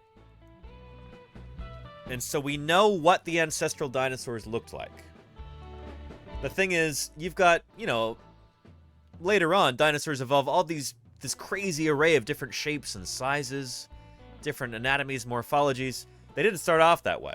All dinosaurs, from the beginning of the age of dinosaurs, basically look like this. They are small, two-legged meat eaters. Whether it's Eoraptor or Herrerasaurus or Staurikosaurus or Coelophysis or Tawa, these are all small, two-legged, bipedal, meat-eating dinosaurs. And so, the ancestral dinosaur looked a lot like this. This is basically what your first dinosaur would have looked like. But the fossil record gets kind of spotty when you get into, the middle Triassic. We've got footprints of what could be a super, super early dinosaur from the middle Triassic, but we don't have body fossils from it yet. We've got a few tantalizing pieces of different dinosaurs from Argentina, from Tanzania, from India, that could all be very, very early dinosaurs, the earliest one we have so far, but those fossils are too scrappy at this point, and the earliest dinosaur we have is this critter, is Eoraptor. And I actually have a 3D print of its skull right here. This is not a big animal. Dinosaurs didn't start off big. It would take a while for them to get truly huge, to become the biggest animals that ever walked the earth. But this is a 3D printed skull of that earliest... Of all the dinosaurs that we're absolutely 100% sure are dinosaurs, this is the earliest one. Eoraptor. There's bits and pieces of things that could be dinosaurs. We're not totally sure yet because we don't have anything close to a complete skeleton.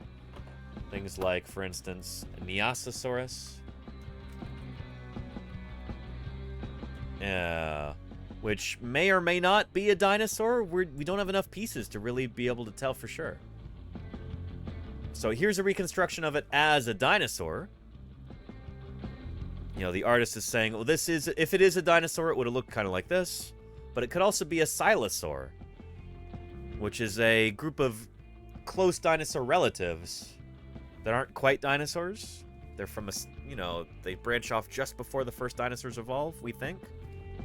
Or it could also be that silosaurs are actually dinosaurs. There's another hypothesis that these are actually the ancestors of the ornithischian dinosaurs. So we're still kind of figuring everything out at the very bottom of the dinosaur family tree. Right around here, where dinosaurs begin, this is still kind of a mystery area. We're still kind of piecing things together there. We don't have the answers yet. So, if we have any young, aspiring paleontologists watching right now, this is still a mystery. If you grow up to become a paleontologist, you could be the one to discover exactly what the ancestral dinosaur looked like. There's still room to find a dinosaur earlier than Eoraptor. I think that's exciting. I hope you do too. Yeah. Platypus says, I've been in love with prehistoric creatures since I was 3. At 3 was when I learned how to pronounce Pachycephalosaurus. Very nice. I can relate. A similar story, yeah. Recently, I worked for an independent artisan painting fossil molds for museums. Very cool, Platypus. Very, very cool. Well, you were in the right place, my friend. Welcome to Paleontologizing. Yeah. Yeah. And how do I make those 3D printed skulls and fossils? With my 3D printer, which is currently on the fritz. It's not working right now, and I even have the light turned off. But I'm expecting a new thermistor cable in the mail any day now, and then I can fix it, and I can start printing again. Yeah. Anyway. Yeah. And Murph says, question, do ornithischians have air sacs? Pterosaurs do. Someone would think they might. Any evidence? We don't have evidence of the kind of like bird-like pneumaticity in ornithischians, Murph. Yeah, yeah. So whatever pterosaurs have might be independently evolved. Which is interesting to think about, right? Yeah. Anyway, let's get back to our feathered dinosaurs discussion here.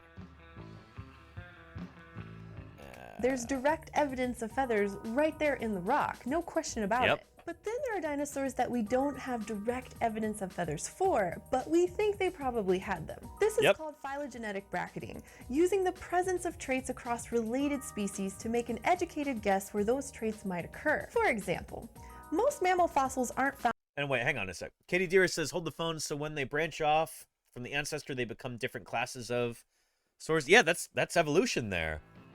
Katie Dearest, yes indeed. So evolution is the process by which, at its simplest, I guess, living things change from generation to generation. So you're a little bit different from your parents, and your parents are a little bit different from their parents, and they're a little bit different from their parents. That's evolution there. Changes between generations over time. And with enough time stacked up, you can have big changes, and you can have lineages that split. You have new groups that form from that, you know? That's the story of life on Earth. It really is as simple as that. I mean, there's lots of nitty-gritty details which are endlessly fascinating, but at its simplest, that's what it is. Living things change from generation to generation. And sometimes a lineage can split, you know? You have a population of animals that ends up on an island or on the other side of a river or something like that. They're no longer breeding with their ancestral population, so they kind of go off on their own direction. And they can eventually evolve into a totally new group, given enough time. And that's exactly what we see in the history of dinosaurs and all other life on Earth. I don't know, this is the whole reason that I'm streaming this, is that, well, A, I find it really fascinating, and I love sharing it, but B, there's so much confusion about this sort of thing in the general public, especially here in the United States, because this stuff just generally doesn't get taught in schools. There's been a lot of, like, creationist influence in schools, so stuff like evolution and natural history just usually doesn't get taught. Which is crazy, because nothing in biology makes sense unless you understand evolution. But so much of this stuff, you know, students are generally not learning this unless maybe they make it to college and they happen to take a biology class. That might be their first real introduction to evolution, even though it is the fundamental principle in all of biology, you know? So I'm more than happy to answer any questions about that kind of thing, because I recognize that there's a real hunger for that. There's a need for that. But yeah. And Katie Deer says, I mean, I guess I meant by I thought dinosaur was the blanket term for all of them. So there's lots of different subgroups of dinosaurs. Lots of different families and groups bigger than families. And there's subfamilies that are smaller than families too. Dinosaurs are normally split apart into two major groups. Saurischians and Ornithischians. And that's actually what the gal was talking about in the video there. So Saurischians are the lizard-hipped dinosaurs, like our Allosaurus up there. This is Allosaurus right here. This is his skull. His or her skull. Their skull. And their Stegosaurus there is an Ornithischian. So the lizard-hipped dinosaurs are the Saurischians, and the bird-hipped dinosaurs are the Ornithischians. And that, unfortunately, is confusing because birds did not evolve from the bird-hipped dinosaurs, the Ornithischians. They actually evolved from the lizard-hipped dinosaurs. Those two terms were created before we recognized that birds evolved from dinosaurs. And we're stuck with them. We're stuck with those terms. So anyway, Ornithischian and Saurischian dinosaurs. These are the two major groups there. And then from there, you can subdivide them into smaller and smaller groups, down to the suborder and like infraorder and family level. It's a whole thing. Yeah. So like they were talking about that here. There we go. Yeah, Dinosauria. You've got Ornithischia and the Saurischia, and within that you've got the theropods, the sauropods, the ceropods, which include the ceratopsians, pachycephalosaurs, and ornithopods. And then you've got the thyreophorans, the ankylosaurs and the stegosaurs. And then within these groups, you've got subgroups. So within Theropoda, Tetanurae and Ceratosauria. And then Coelurosauria is within Tetanurae. And then you get into the Maniraptora, and then that's the group that birds evolved from. And we can talk about this all day, you know? Yeah. And, yeah, and Diagonal says, I did not know this. Diagonal says, I worked with a group to set middle school science standards for a California school district, which is really cool. That's important work there, Diagonal. But unfortunately, there was strong opposition to requiring students to understand cladograms. That is extremely frustrating, Diagonal. This is a cladogram here, everyone, like an evolutionary family tree. And so, yeah, Diagonals experienced that, you know, themselves, that when you're trying to teach this sort of thing in school, there are like vested interests who don't want this kind of stuff being taught. They want to keep students ignorant about this kind of thing, which is extremely frustrating to somebody like me, you know? Because, like, if you don't understand this, you don't understand biology.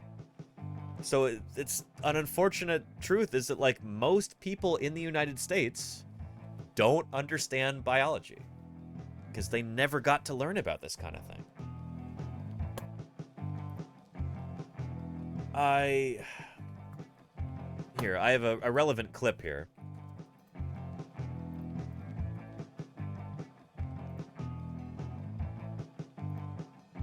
Here we go. Check this out. Just as Darwin proposed.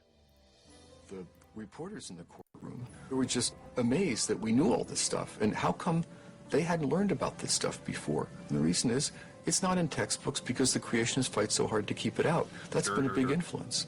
Yep, so that is paleontologist Kevin Padian right there.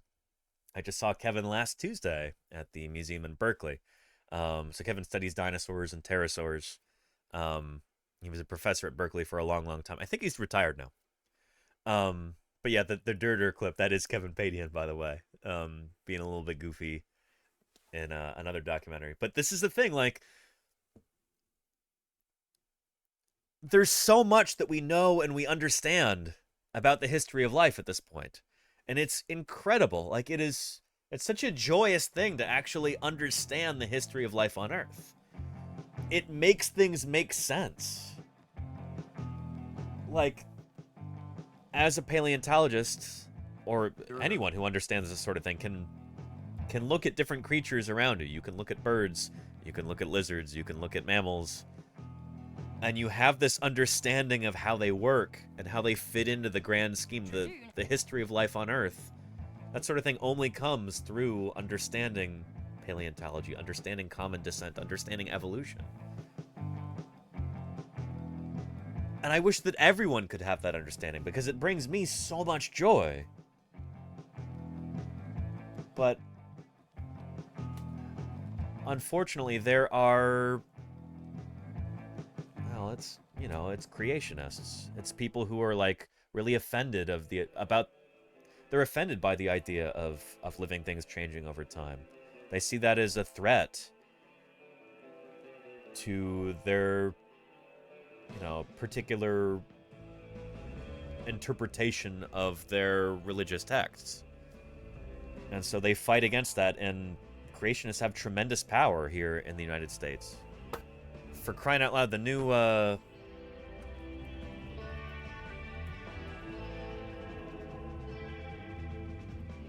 new Speaker of the House, the second in line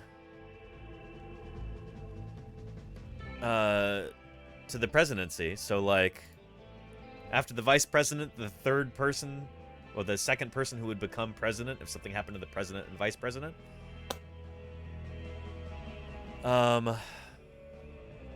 Yeah.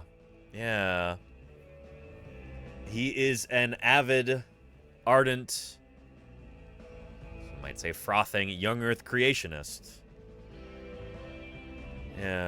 Johnson was a young Earth creationist holding that a literal reading of Genesis means that the Earth is only a few thousand years old and that humans walked alongside dinosaurs. Non-avian dinosaurs. He's also, like, rabidly anti-gay, and it's just, he's a real piece of work. But anyway, this is what we're dealing with here in the States. Those of you who are lucky enough to be in another country maybe don't have to deal with this kind of thing like we United States residents do, but yeah. So yeah. Anyway. Yeah. And Rylesy, I'm glad you don't have to deal with that. Yeah. And J. Sui says, have you met many famous people in the domain of paleontology? Oh yeah. I've worked with people who are really well known. People like Jack Horner, people like Jim Kirkland, people like Kevin Padian. Yeah.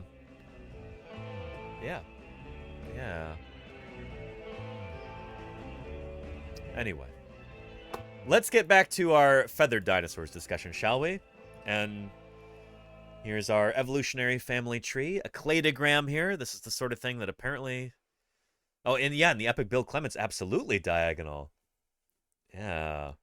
Yeah. That's...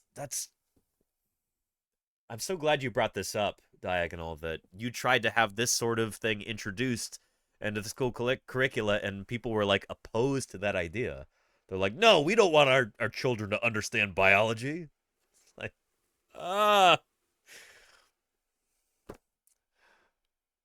Anyway, it's a big part of why I'm doing what I do here. This is why I stream, you know? Yeah.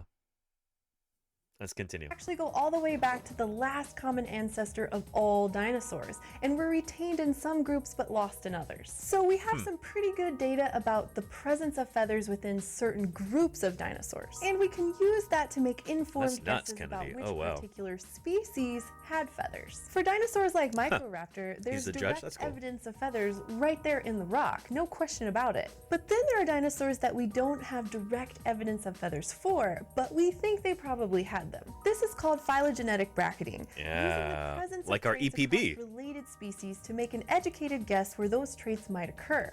And so we talk about this all the time with the good old EPB, the extant phylogenetic bracket. Yeah, let me spell that out for you. The extant phylogenetic bracket, or EPB. Sorry, my handwriting is so messy. I need to maybe find a different program here that... You know how sometimes with a drawing tablet, like, certain things just end up looking like Microsoft Paint instead of Photoshop? Anyway, say that we want to figure out something about dinosaurs here that's unknown. Like whether they... We were talking about this earlier, whether they sneezed. Did dinosaurs sneeze? Well, sneezes don't really fossilize very well. So, how do we figure out if dinosaurs sneezed? We can make an educated inference by using the EPB here. So the way that this works is that birds are literally living dinosaurs. Crocodiles are like cousins to the dinosaurs, and we can look at both of these critters. We can study them in the wild or in the laboratory. And so if there's something that's unknown about dinosaurs, we can look at their closest allies. Crocodiles who are like cousins to dinosaurs, and birds who literally are living dinosaurs. So we ask, do birds sneeze? And the answer is yes. Do crocodiles sneeze? The answer is yes. And so since these two bracket the dinosaurs here, it's probably the case that dinosaurs sneezed too. Because all of these critters share a common ancestor here. And chances are if birds can sneeze and crocodiles can sneeze, that probably means that common ancestor could sneeze as well. And so that would imply that dinosaurs could also. So the EPB is not foolproof. It doesn't always work. For instance, if we want to know if dinosaurs had lips. Well, birds don't have lips because they got beaks. Crocodiles don't have lips. But we have evidence that some dinosaurs had lips. So it doesn't always work, but it's a good place to start to, like, frame your question. Make sure that you're on the right track. Phylogenetic bracketing. It's important stuff. Yeah. And Murph, thank you for that gift to Finboy. I appreciate that, Murph. Thank you. Good stuff. Yeah. We can ask birds if we ever figure out how to talk to them. There you go, Dex. Yeah. Yeah. And birds and crocodiles are not super-derived versions, and maybe not the best example for more complicated behavior. True, Murph, yeah. Or like the lips thing. It doesn't work in all cases, but it's a good place to start, the old EPB. Yeah. For example, most mammal fossils aren't found with hair, but we expect... And hang on a second. Claire Burr says, if you would like, I mocked up an EPB graphic for you to use. Did you, Claire? Oh, shoot, let's take a look at this. Oh, I like that, Claire. It's cartoony, but it's good stuff. Yeah. Extant phylogenetic bracket. I like that a lot, Claire. I like that a lot. Can you incorporate that into a command, maybe? Thank you for putting that together, Claire. That's great. Can we get a round of applause for Claire Burr right there? Yeah. Thank you, Claire, for all the hard work you do for this stream. I really appreciate it. That's good stuff. That is good stuff.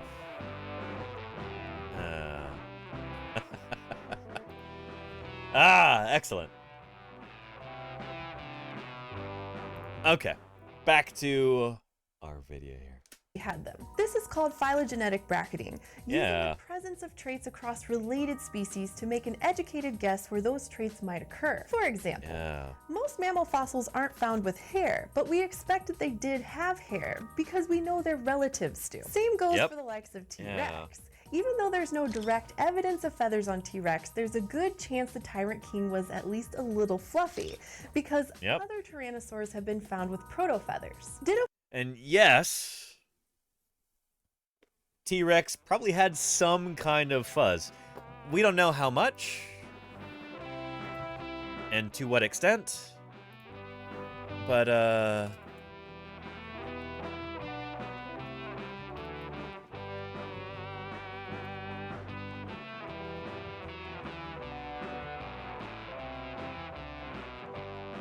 here we go. If we're looking at, say, I don't know, Prehistoric Planet handled this really, really well, I think.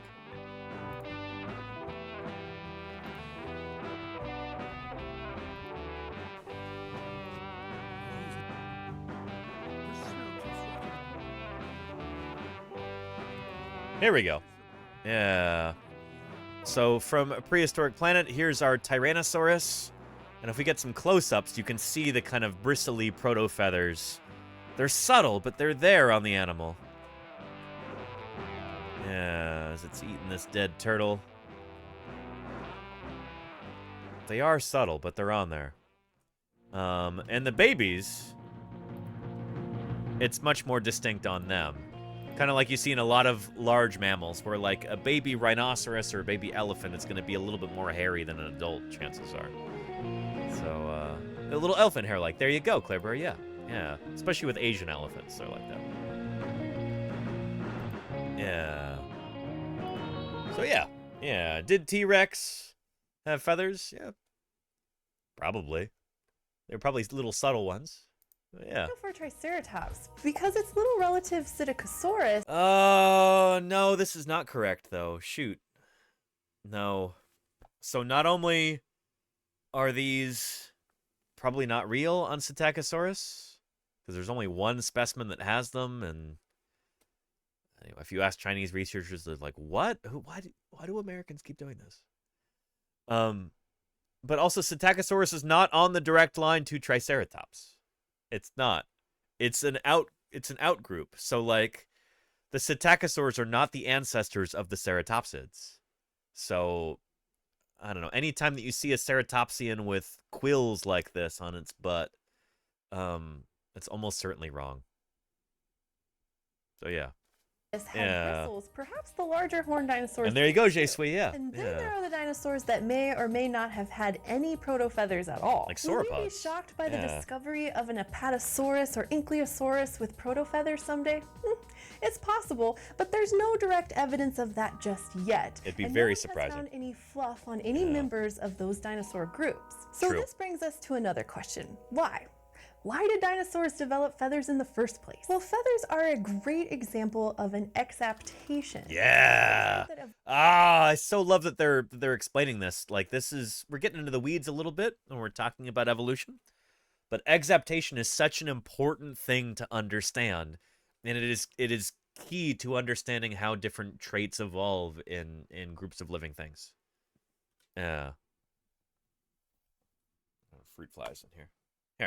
Play. Well, feathers are a great example of an exaptation. That's a trait that evolved for one reason, but later became modified to do something else. For instance, remember Sinosauropteryx?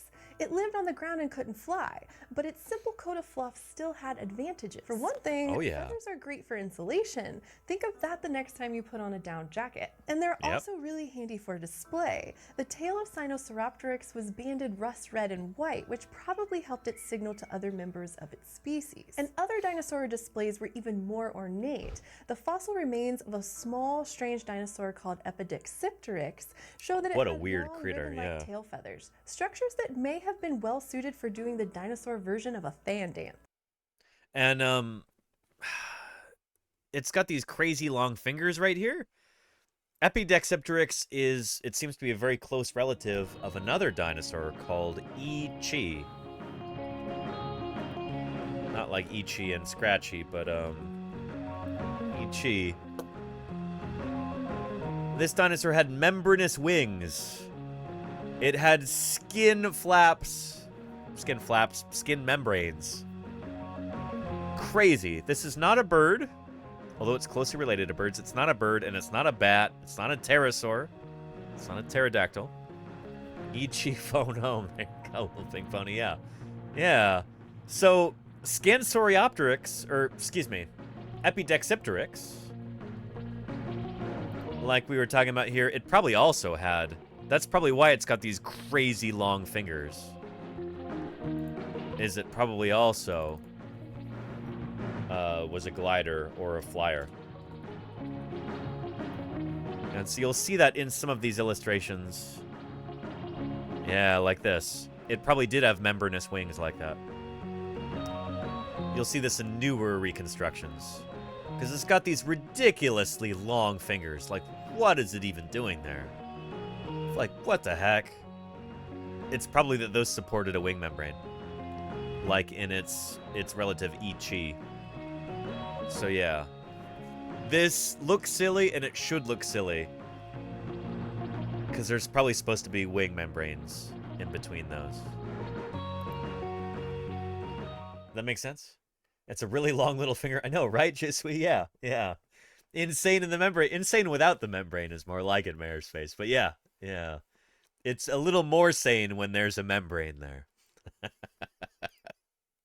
But even as dinosaurs started to get more complex and came to look more like the structures on the wings of birds, they still had plenty of uses for life on the ground. For example, an amazing skeleton of the dinosaur City Patty was found in Mongolia with its arms in a brooding position over a nest. Based on what we know about its relatives, this dinosaur must have been feathered and may have used its feathered covered arms to protect its nest. And I actually have an illustration that I did of this. Of this Oviraptorosaur. City Patty used to be called Oviraptor. And here, give me a second. I gotta run Task Manager here and cancel one of these processes. There we go. Let me see if I can find this now. Digital art, and let's find that illustration that I did. This is for the Badlands Dinosaur Museum in Dickinson, North Dakota. And I was working with Denver Fowler there. Here's the illustration that I did of an Oviraptorosaur brooding his or her eggs. Yeah. So those feathers on the animal would have been used to help shield the eggs from the sun. Would have been used for display, would have been used for all kinds of different stuff. Feathers are not just for flight. This is not an animal that could fly, and yet it had big old feathers on its wings like that. So yeah. Yeah.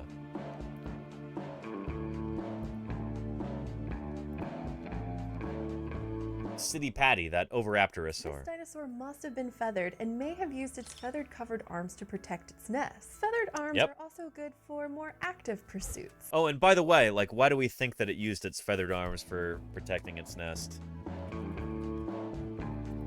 I wish they'd showed this picture, but we've got several specimens of Oviraptorosaurs literally sitting on top of nests. So this is the most famous. This is the Big Mama Oviraptor, which has later been named City Patty.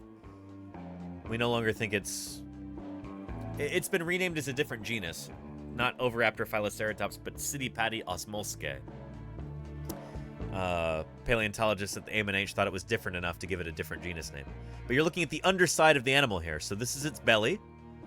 Here's its legs, folded up underneath it. So you're looking...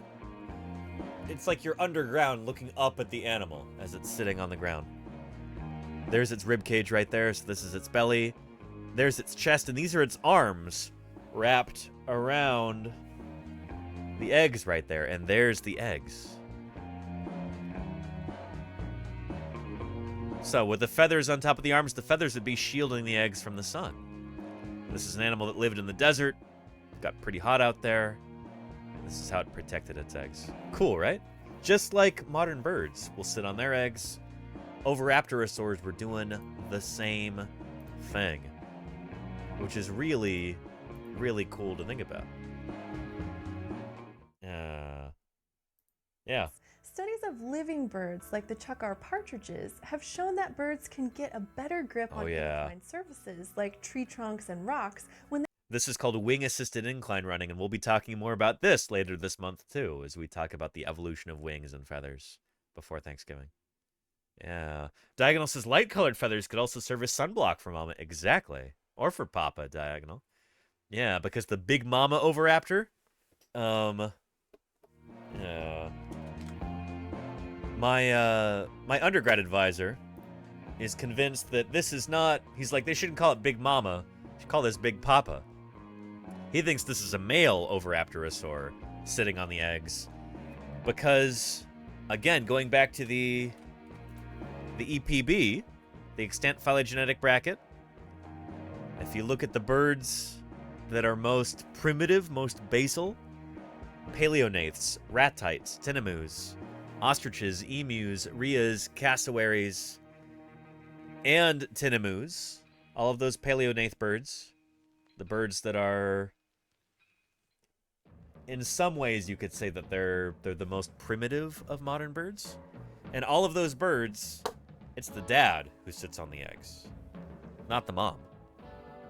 The dad will build a nest, so he'll like dig a trench in the ground, or he'll gather sticks and stuff. He'll build the nest itself, and then the quality of his nest will help attract females, and they'll breed with him, and then they will lay their eggs in his nest. And they bug off.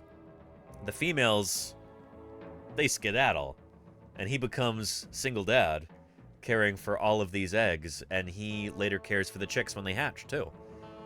So, like, when you see ostriches, it's the dad leading all the youngsters around. Same with emus, and same with cassowaries, and with tinamous. Nest riz, there you go, Finboy, yeah. So that's why Dave Verricchio, my undergrad advisor, thinks that this should be called Big Papa Oviraptor and not Big Mama. It's an interesting idea. Yeah.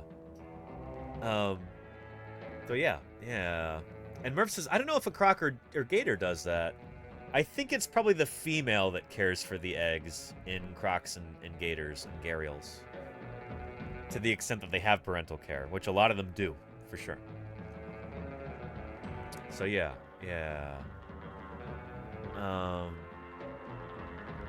Anyway, those tinamous are gonna go extinct if they keep exploding. Smurf. Don't worry about them. I'm sure they reassemble afterward. And the males will guard newborns, says Murph. Is that right? Huh. Well, interesting. Let's go back to where we were with wing-assisted incline running here. This is another cool use for feathers. Active pursuits. Studies of living birds, like the chukar partridges, have shown that birds can get a better grip on inclined surfaces, like tree trunks and rocks, when they flap their wings as they run. Smaller feathered theropods with long feathers on their arms may have used this technique, possibly to evade larger non-climbing predators. And finally, feathers might have made some dinosaurs even better hunters. Ground-dwelling dinosaurs with long arm feathers like Deinonychus probably weren't eviscerating their prey with those terrible foot claws. Instead, they may have acted like modern-day raptors, pinning down small prey and flapping their wings to help stabilize their grip. So yeah, this is why I was so frustrated that the dinosaurs in Jurassic World, the dromaeosaurs, the velociraptors in Jurassic World, were not shown with feathers. Because they should have 1,000,000% have had feathers. And did I not bookmark this? How do I continue to not bookmark this? Even after... Oh, goodness.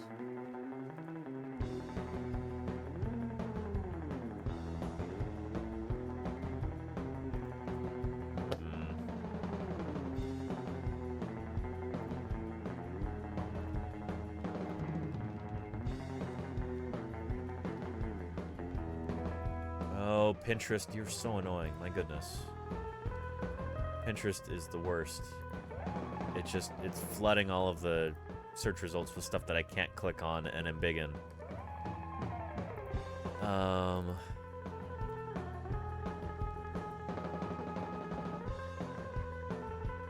goodness.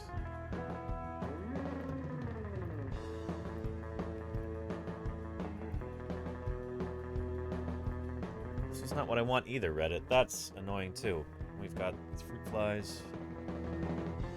Anyway, I guess I didn't bookmark it this time because this is all I could find. But, let's go ahead and bookmark it. But yeah, this is what the velociraptors should have looked like in Jurassic World. Given that we now understand these dinosaurs were fully feathered. Velociraptor, Deinonychus, Utahraptor, all members of this group had feathers, and they basically had wings. Even though they couldn't fly, it seems that they used their wings to flap for stability as they're standing on top of their prey, hooking their foot claws into it, and maybe taking bites at with their mouth while the prey is struggling and still alive. The prey is struggling around, they're using those wings to flap, to stay on top of the prey, and eat it as it struggles. Really cool, right? Yeah. J Sweet says, that version seems more soft. Oh, never mind. I know, right? Ah! Yeah. Here. XKCD, the webcomic, did one about this, and I thought it was pretty good. It actually cites Denver Fowler's paper here. It's got a citation at the bottom. But, yeah. Science. What's science ever done for us? TV or... Phoenix Firestar, thank you for the follow. Welcome, welcome. Yeah. Yeah. You know, oh, feather dinosaurs, they're not scary. This says, they now think raptors, dromaeosaurs, use their wings for stability, flapping to stay on top of their prey while hanging on with their hooked claws and eating it alive. The moon does exist. Thank you, Petrified Fox. Welcome to Paleontologizing. Good stuff. So this is a paper that was published on by my old crew chief, Denver Fowler. Denver was kind of my mentor when I was in Montana for a good while. And this is the idea, is that dinosaurs like Velociraptor or Deinonychus or Utahraptor, they would have used their claws to hook into their victims, flap their wings to stay on top, and then, like modern birds of prey, like eagles or hawks will do, they'd just be eating it while it's still alive. They don't have a specific, like, prey kill mechanism. So, yeah, if you fall victim to a dromaeosaur, to a Deinonychus or Velociraptor, like, yeah, you're getting eaten while you're alive. It's gonna eat your vital organs while you're still breathing. So yeah, so not quite cute and fluffy there, Je suis, but fascinating nonetheless. And Phoenix Firestar says, hi, apparently I came out on a raid while I was away, but I'm all about dinosaurs and pre-dinosaurs. You're in the right place, Phoenix. Thank you for joining us. Welcome to Paleontologizing. It is great to have you here. Holy cow. Let me know if you've got any questions. My name is Danny Anduza. I'm a dinosaur paleontologist. I study dinosaurs, I dig dinosaurs up, and I answer all of your dinosaur questions on these streams every weekday. Thank you, Mirth, for gifting Phoenix there. I appreciate that, Mirth. Thank you, thank you.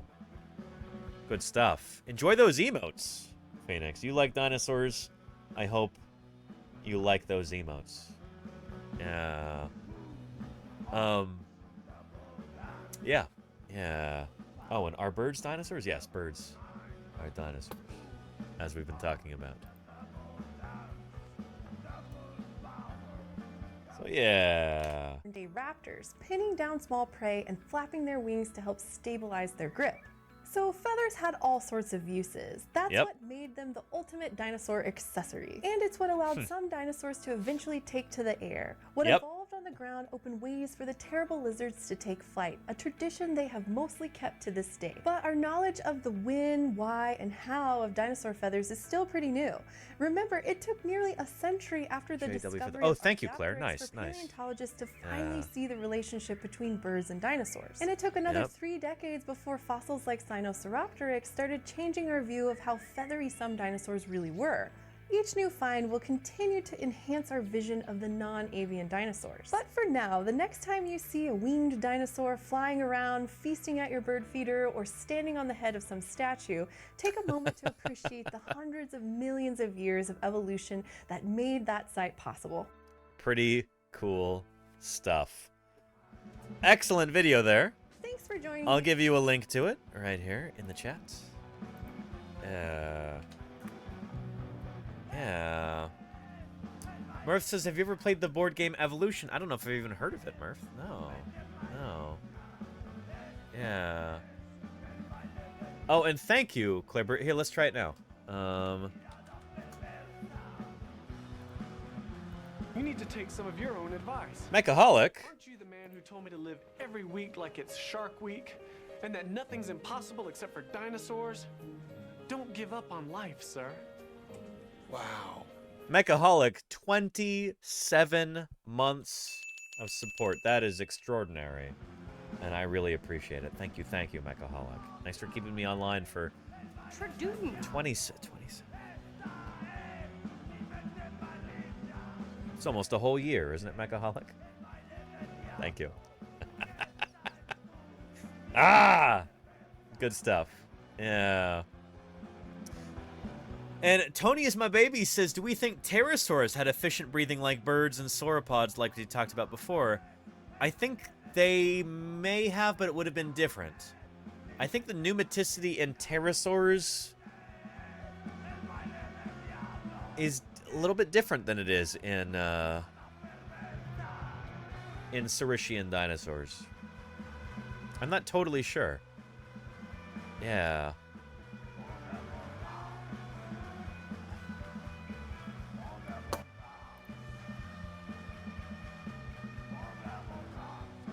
Pterosaur respiratory system. Respiratory evolution facilitated the origin of pterosaur flight and aerial gigantism. Well. And Patrick O'Connor, oh yeah, from Ohio. I think Fisher might be in Patrick O'Connor's lab. Fisher from this past summer.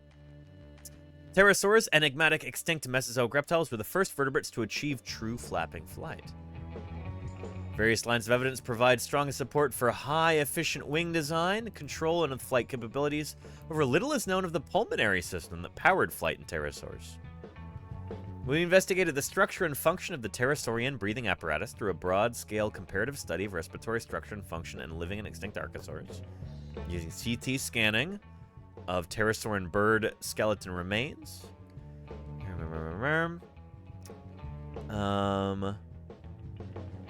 Yeah, in this report, we present various lines of skeletal evidence that indicate that pterosaurs had a highly efficient flow-through respiratory system capable of sustained powered flight, predating the appearance of an analogous breathing system in birds by approximately 70 million years. So it looks like pterosaurs had evolved a bird-like respiratory system long before birds ever did, and it may have been completely independent of birds. This is something that we see, convergent evolution. It's easier to have convergent evolution, to have surprising confluences in evolution if you've got animals that are relatively closely related. So, like, there's certain groups of animals where we see the same things evolving again and again and again, independently. Like leglessness in lizards, for instance. There have been like a dozen different times that lizards have evolved no legs.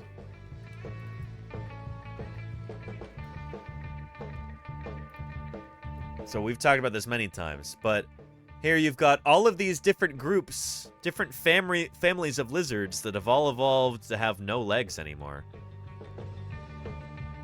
Snakes are the most famous example of a legless lizard. Snakes evolved from lizards and they lost their legs and they became snakes. But other groups of lizards are like, I'm going to do that too. So this is a slow worm, which is not a worm, nor is it slow, but it is a kind of legless lizard. And so lizards are all related to each other. And there's something about the lizard body plan where it's easy to lose your legs and be successful like that. Likewise with pterosaurs and dinosaurs. They are closely related to each other. Pterosaurs are right here next to dinosaurs on this phylogeny. This is pretty accurate, depiction here for these intents and purposes that we're using it for.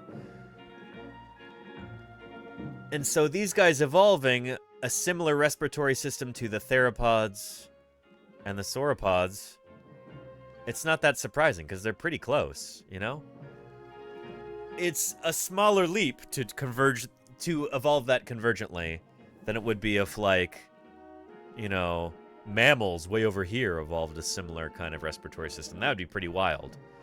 But these guys are pretty close to each other. And so it's not as surprising to have that independent evolution of the same kind of thing. Does that make sense? Yeah.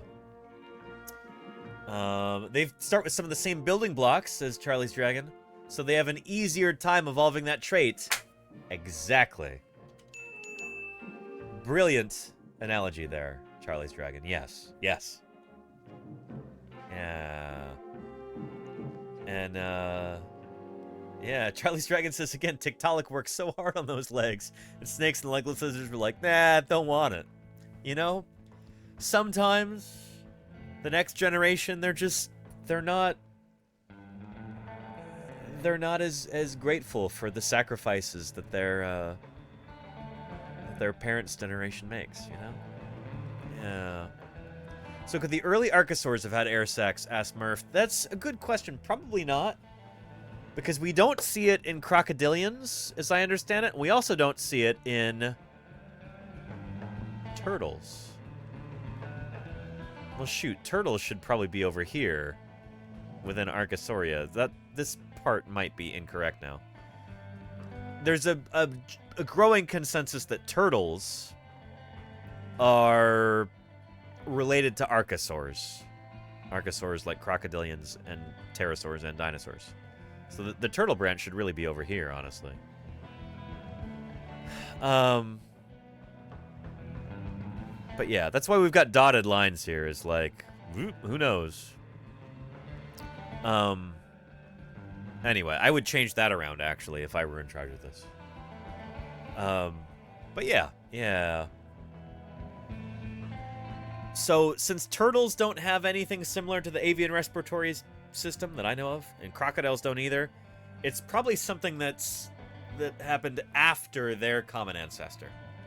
So it's probably not a basal archosaurian thing. It's probably more derived than that. It might be either an ornithodiran thing, right here, the ancestor of the dinosaurs and the pterosaurs, or it might be something that pterosaurs evolved independently, and then the Saurischian dinosaurs evolved independently too. We're not really sure, Murph. We're still figuring that out. Yeah. Reanimated Bit says, hey, Danny, do we have any evidence of extinct parasites that lived off dinosaurs? We do. Is it bugged?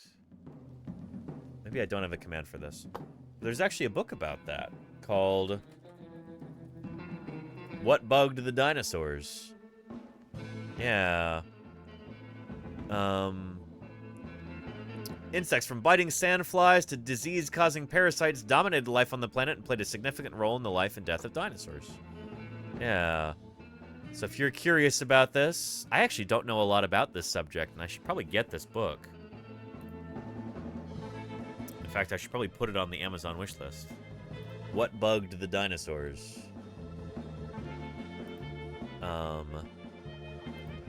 Yeah, let me put that on the wish list right now, actually.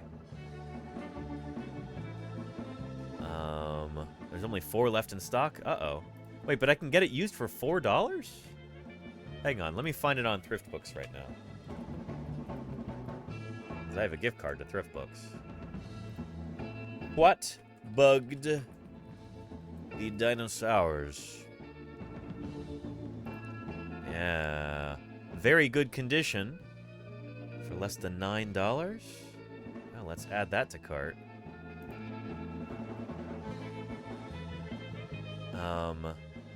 Excellent. Well, well, well.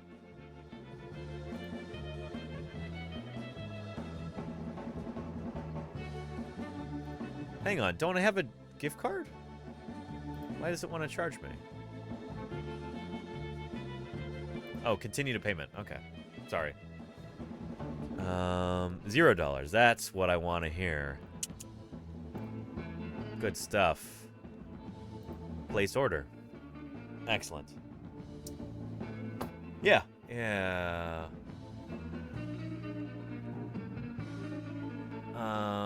But yeah. Yeah. Dinosaur eggs hatch differently under temperature influence. Oh, Je suis, we know that's not the case. Yeah. Je suis in modern reptiles.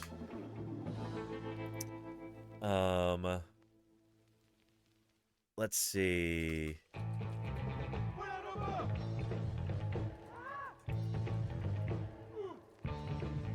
In modern reptiles like turtles and crocodilians, their temperature actually determines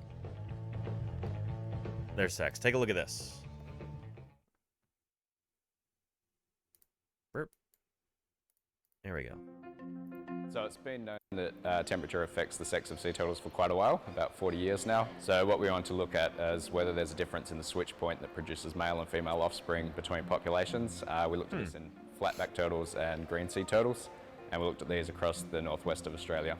So our research found that there's quite a difference in the switch point between male producing and female producing temperatures in sea turtle populations, particularly in flatback turtles. And this means that at different temperatures you get different numbers of males and females between these different populations. So this research was done in collaboration with the West Australian Marine Science Institution as part of the Kimberley Node projects. We also worked alongside the Department of Biodiversity, Conservation and Attractions, and worked with a whole range of Indigenous ranger groups up in the northwest. And you know what? Shoot! I had almost forgotten. Well, well, well. We're talking about turtles right now. And you know what we call a time when we talk about turtles? Chat. We call it turtle time.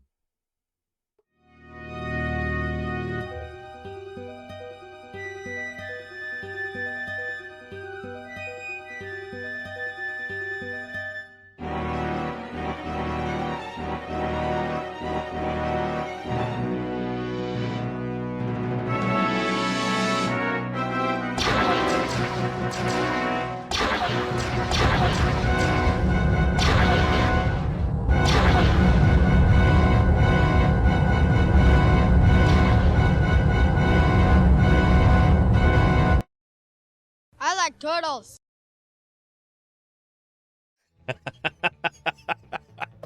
Welcome to Turtle Time, where we talk about turtles.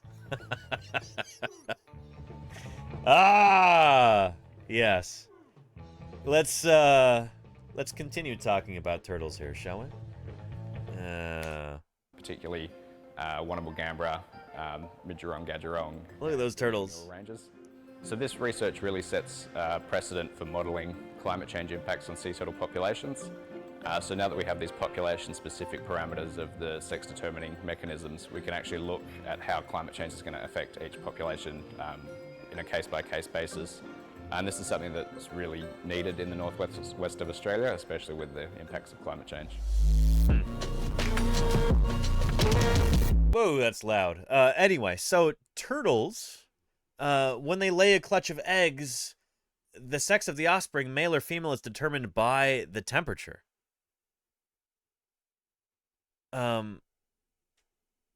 Here, let's take a look at this. in many organisms, it is not gender dimorphic chromosomes which determine gender, but rather temperature variations. Yep. There is some aspect of gender development which will develop along one pathway at one temperature, but the pathway for the opposite gender at a different temperature. Yep. So, for example, in some species of turtles, if one were to separate the eggs from a nest, take some of the eggs and warm them, and take other eggs and cool them, all of the warmed eggs would develop as females, while all of the cooled eggs would develop as males. Yep. In other species of turtles, the opposite. That's the opposite, yeah. Development is evident. So how the turtles are shooting out of these egg clutches. that if a nest were divided, Anyway, you get the idea. So did dinosaurs work the same way? In fact, this is actually like an old idea about dinosaur extinction. It's like, well, shoot, what if the dinosaurs went extinct because there was a sudden temperature change and suddenly all the dinosaurs were male that hatched out, or suddenly all the dinosaurs were female that hatched out? Nowadays, we recognize this as complete bunk because dinosaurs did not have temperature-derived sex determination. They had chromosomal sex differentiation. So, just like with modern birds, which have different sex chromosomes, it's not XX and XY for birds, it's like ZW and XW or something like that. I forget what it is.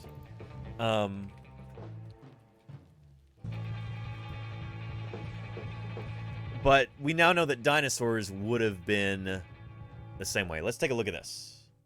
If you know a little about basic biology, too loud, sorry. You know that most women have two X chromosomes and most men have an X and a Y. But do you know females of some species have a W chromosome? Yep.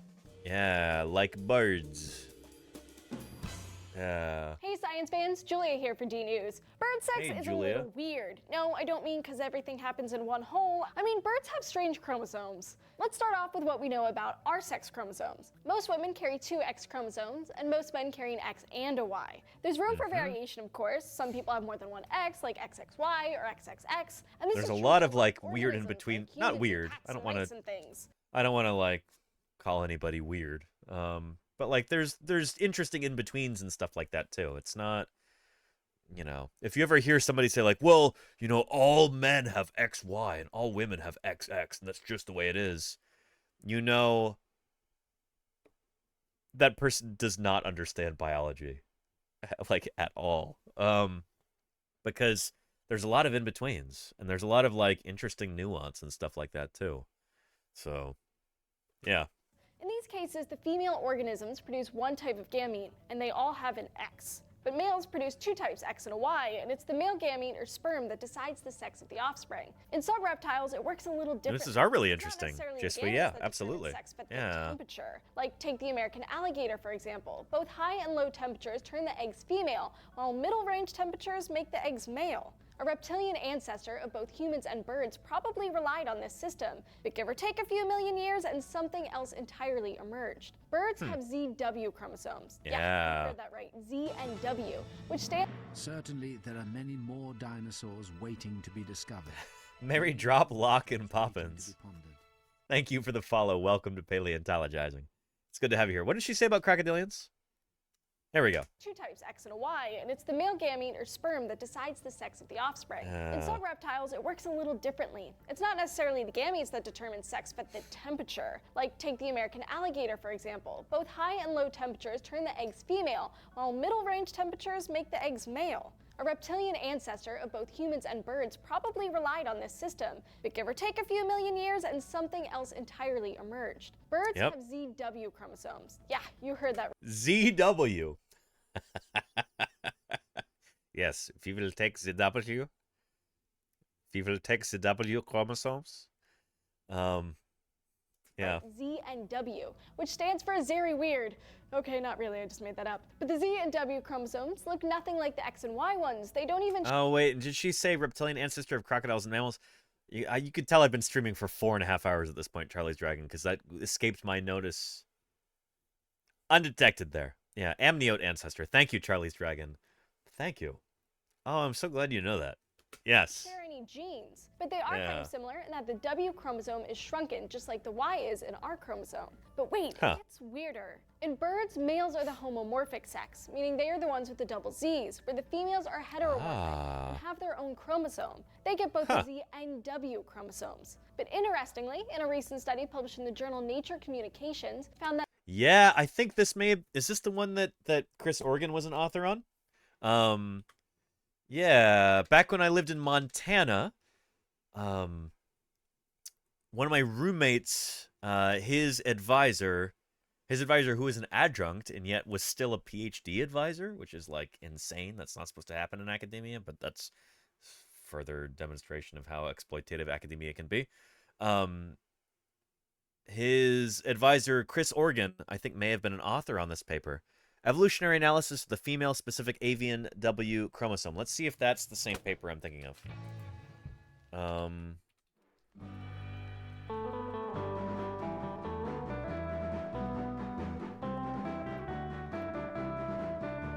Let's see here. There's the paper right there.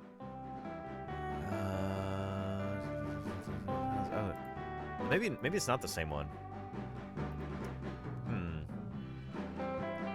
Anyway, it's really interesting stuff. Found that the W chromosome does not have the genes that lead to the development of the female. And exploiting people's passion. I agree, SV Harkin, yeah. A buffer, and that the organisms need 2 copies of certain genes, which makes sense, so no just Z birds have ever been found.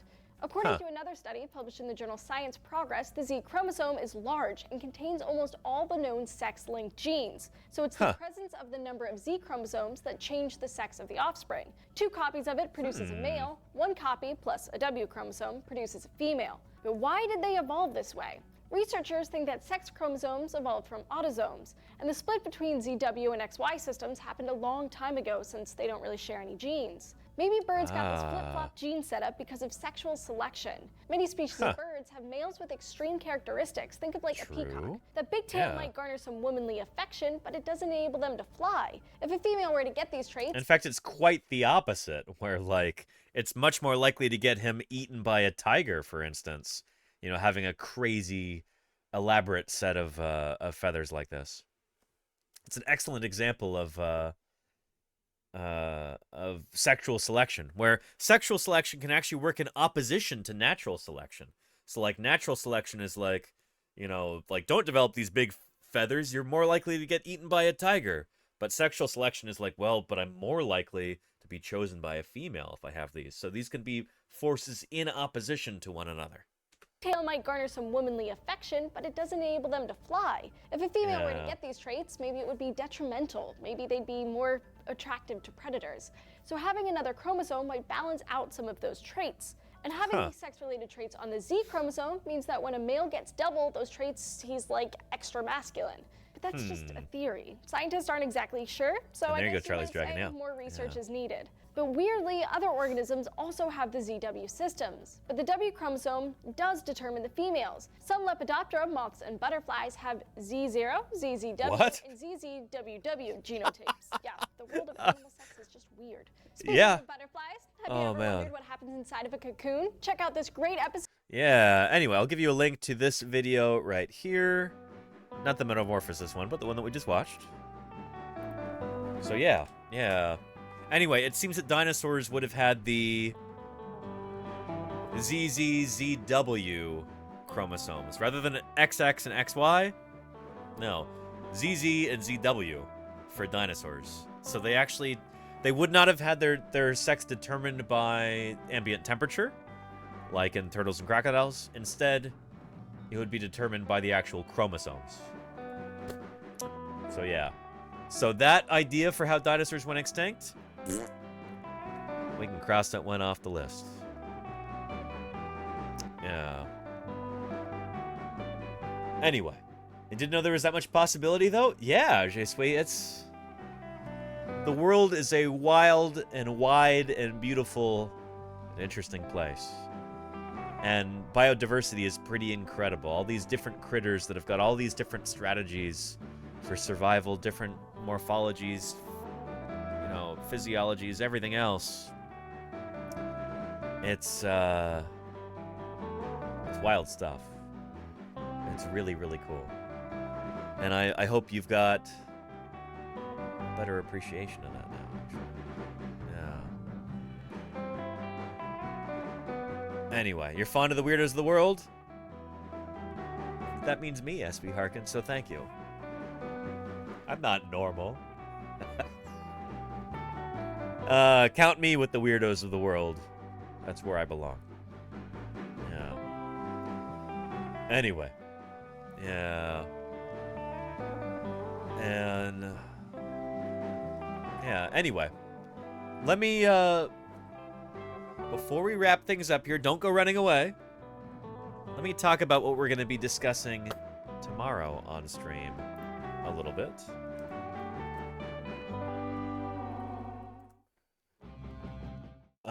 Here we go. Velociraptor is going to be a big topic of conversation tomorrow, because tomorrow, November 7th, happens to be the 99th anniversary of the publication of the dinosaur Velociraptor. And also Sauronithoides, but Sauronithoides doesn't get a lot of attention. Velociraptor has become a dinosaur superstar. We're going to be talking about why tomorrow. We're going to be talking about what this dinosaur was actually like. Hint, it looked like this, not like in Jurassic World. So I hope you'll tune in tomorrow. And for our credits here, here's a skeleton of Archaeopteryx, the Berlin specimen of Archaeopteryx, to run our credits over. And let's find somebody to raid here real quick. Don't go running away just yet, everybody. We are going to see if we can spread some science love to somebody else streaming some science.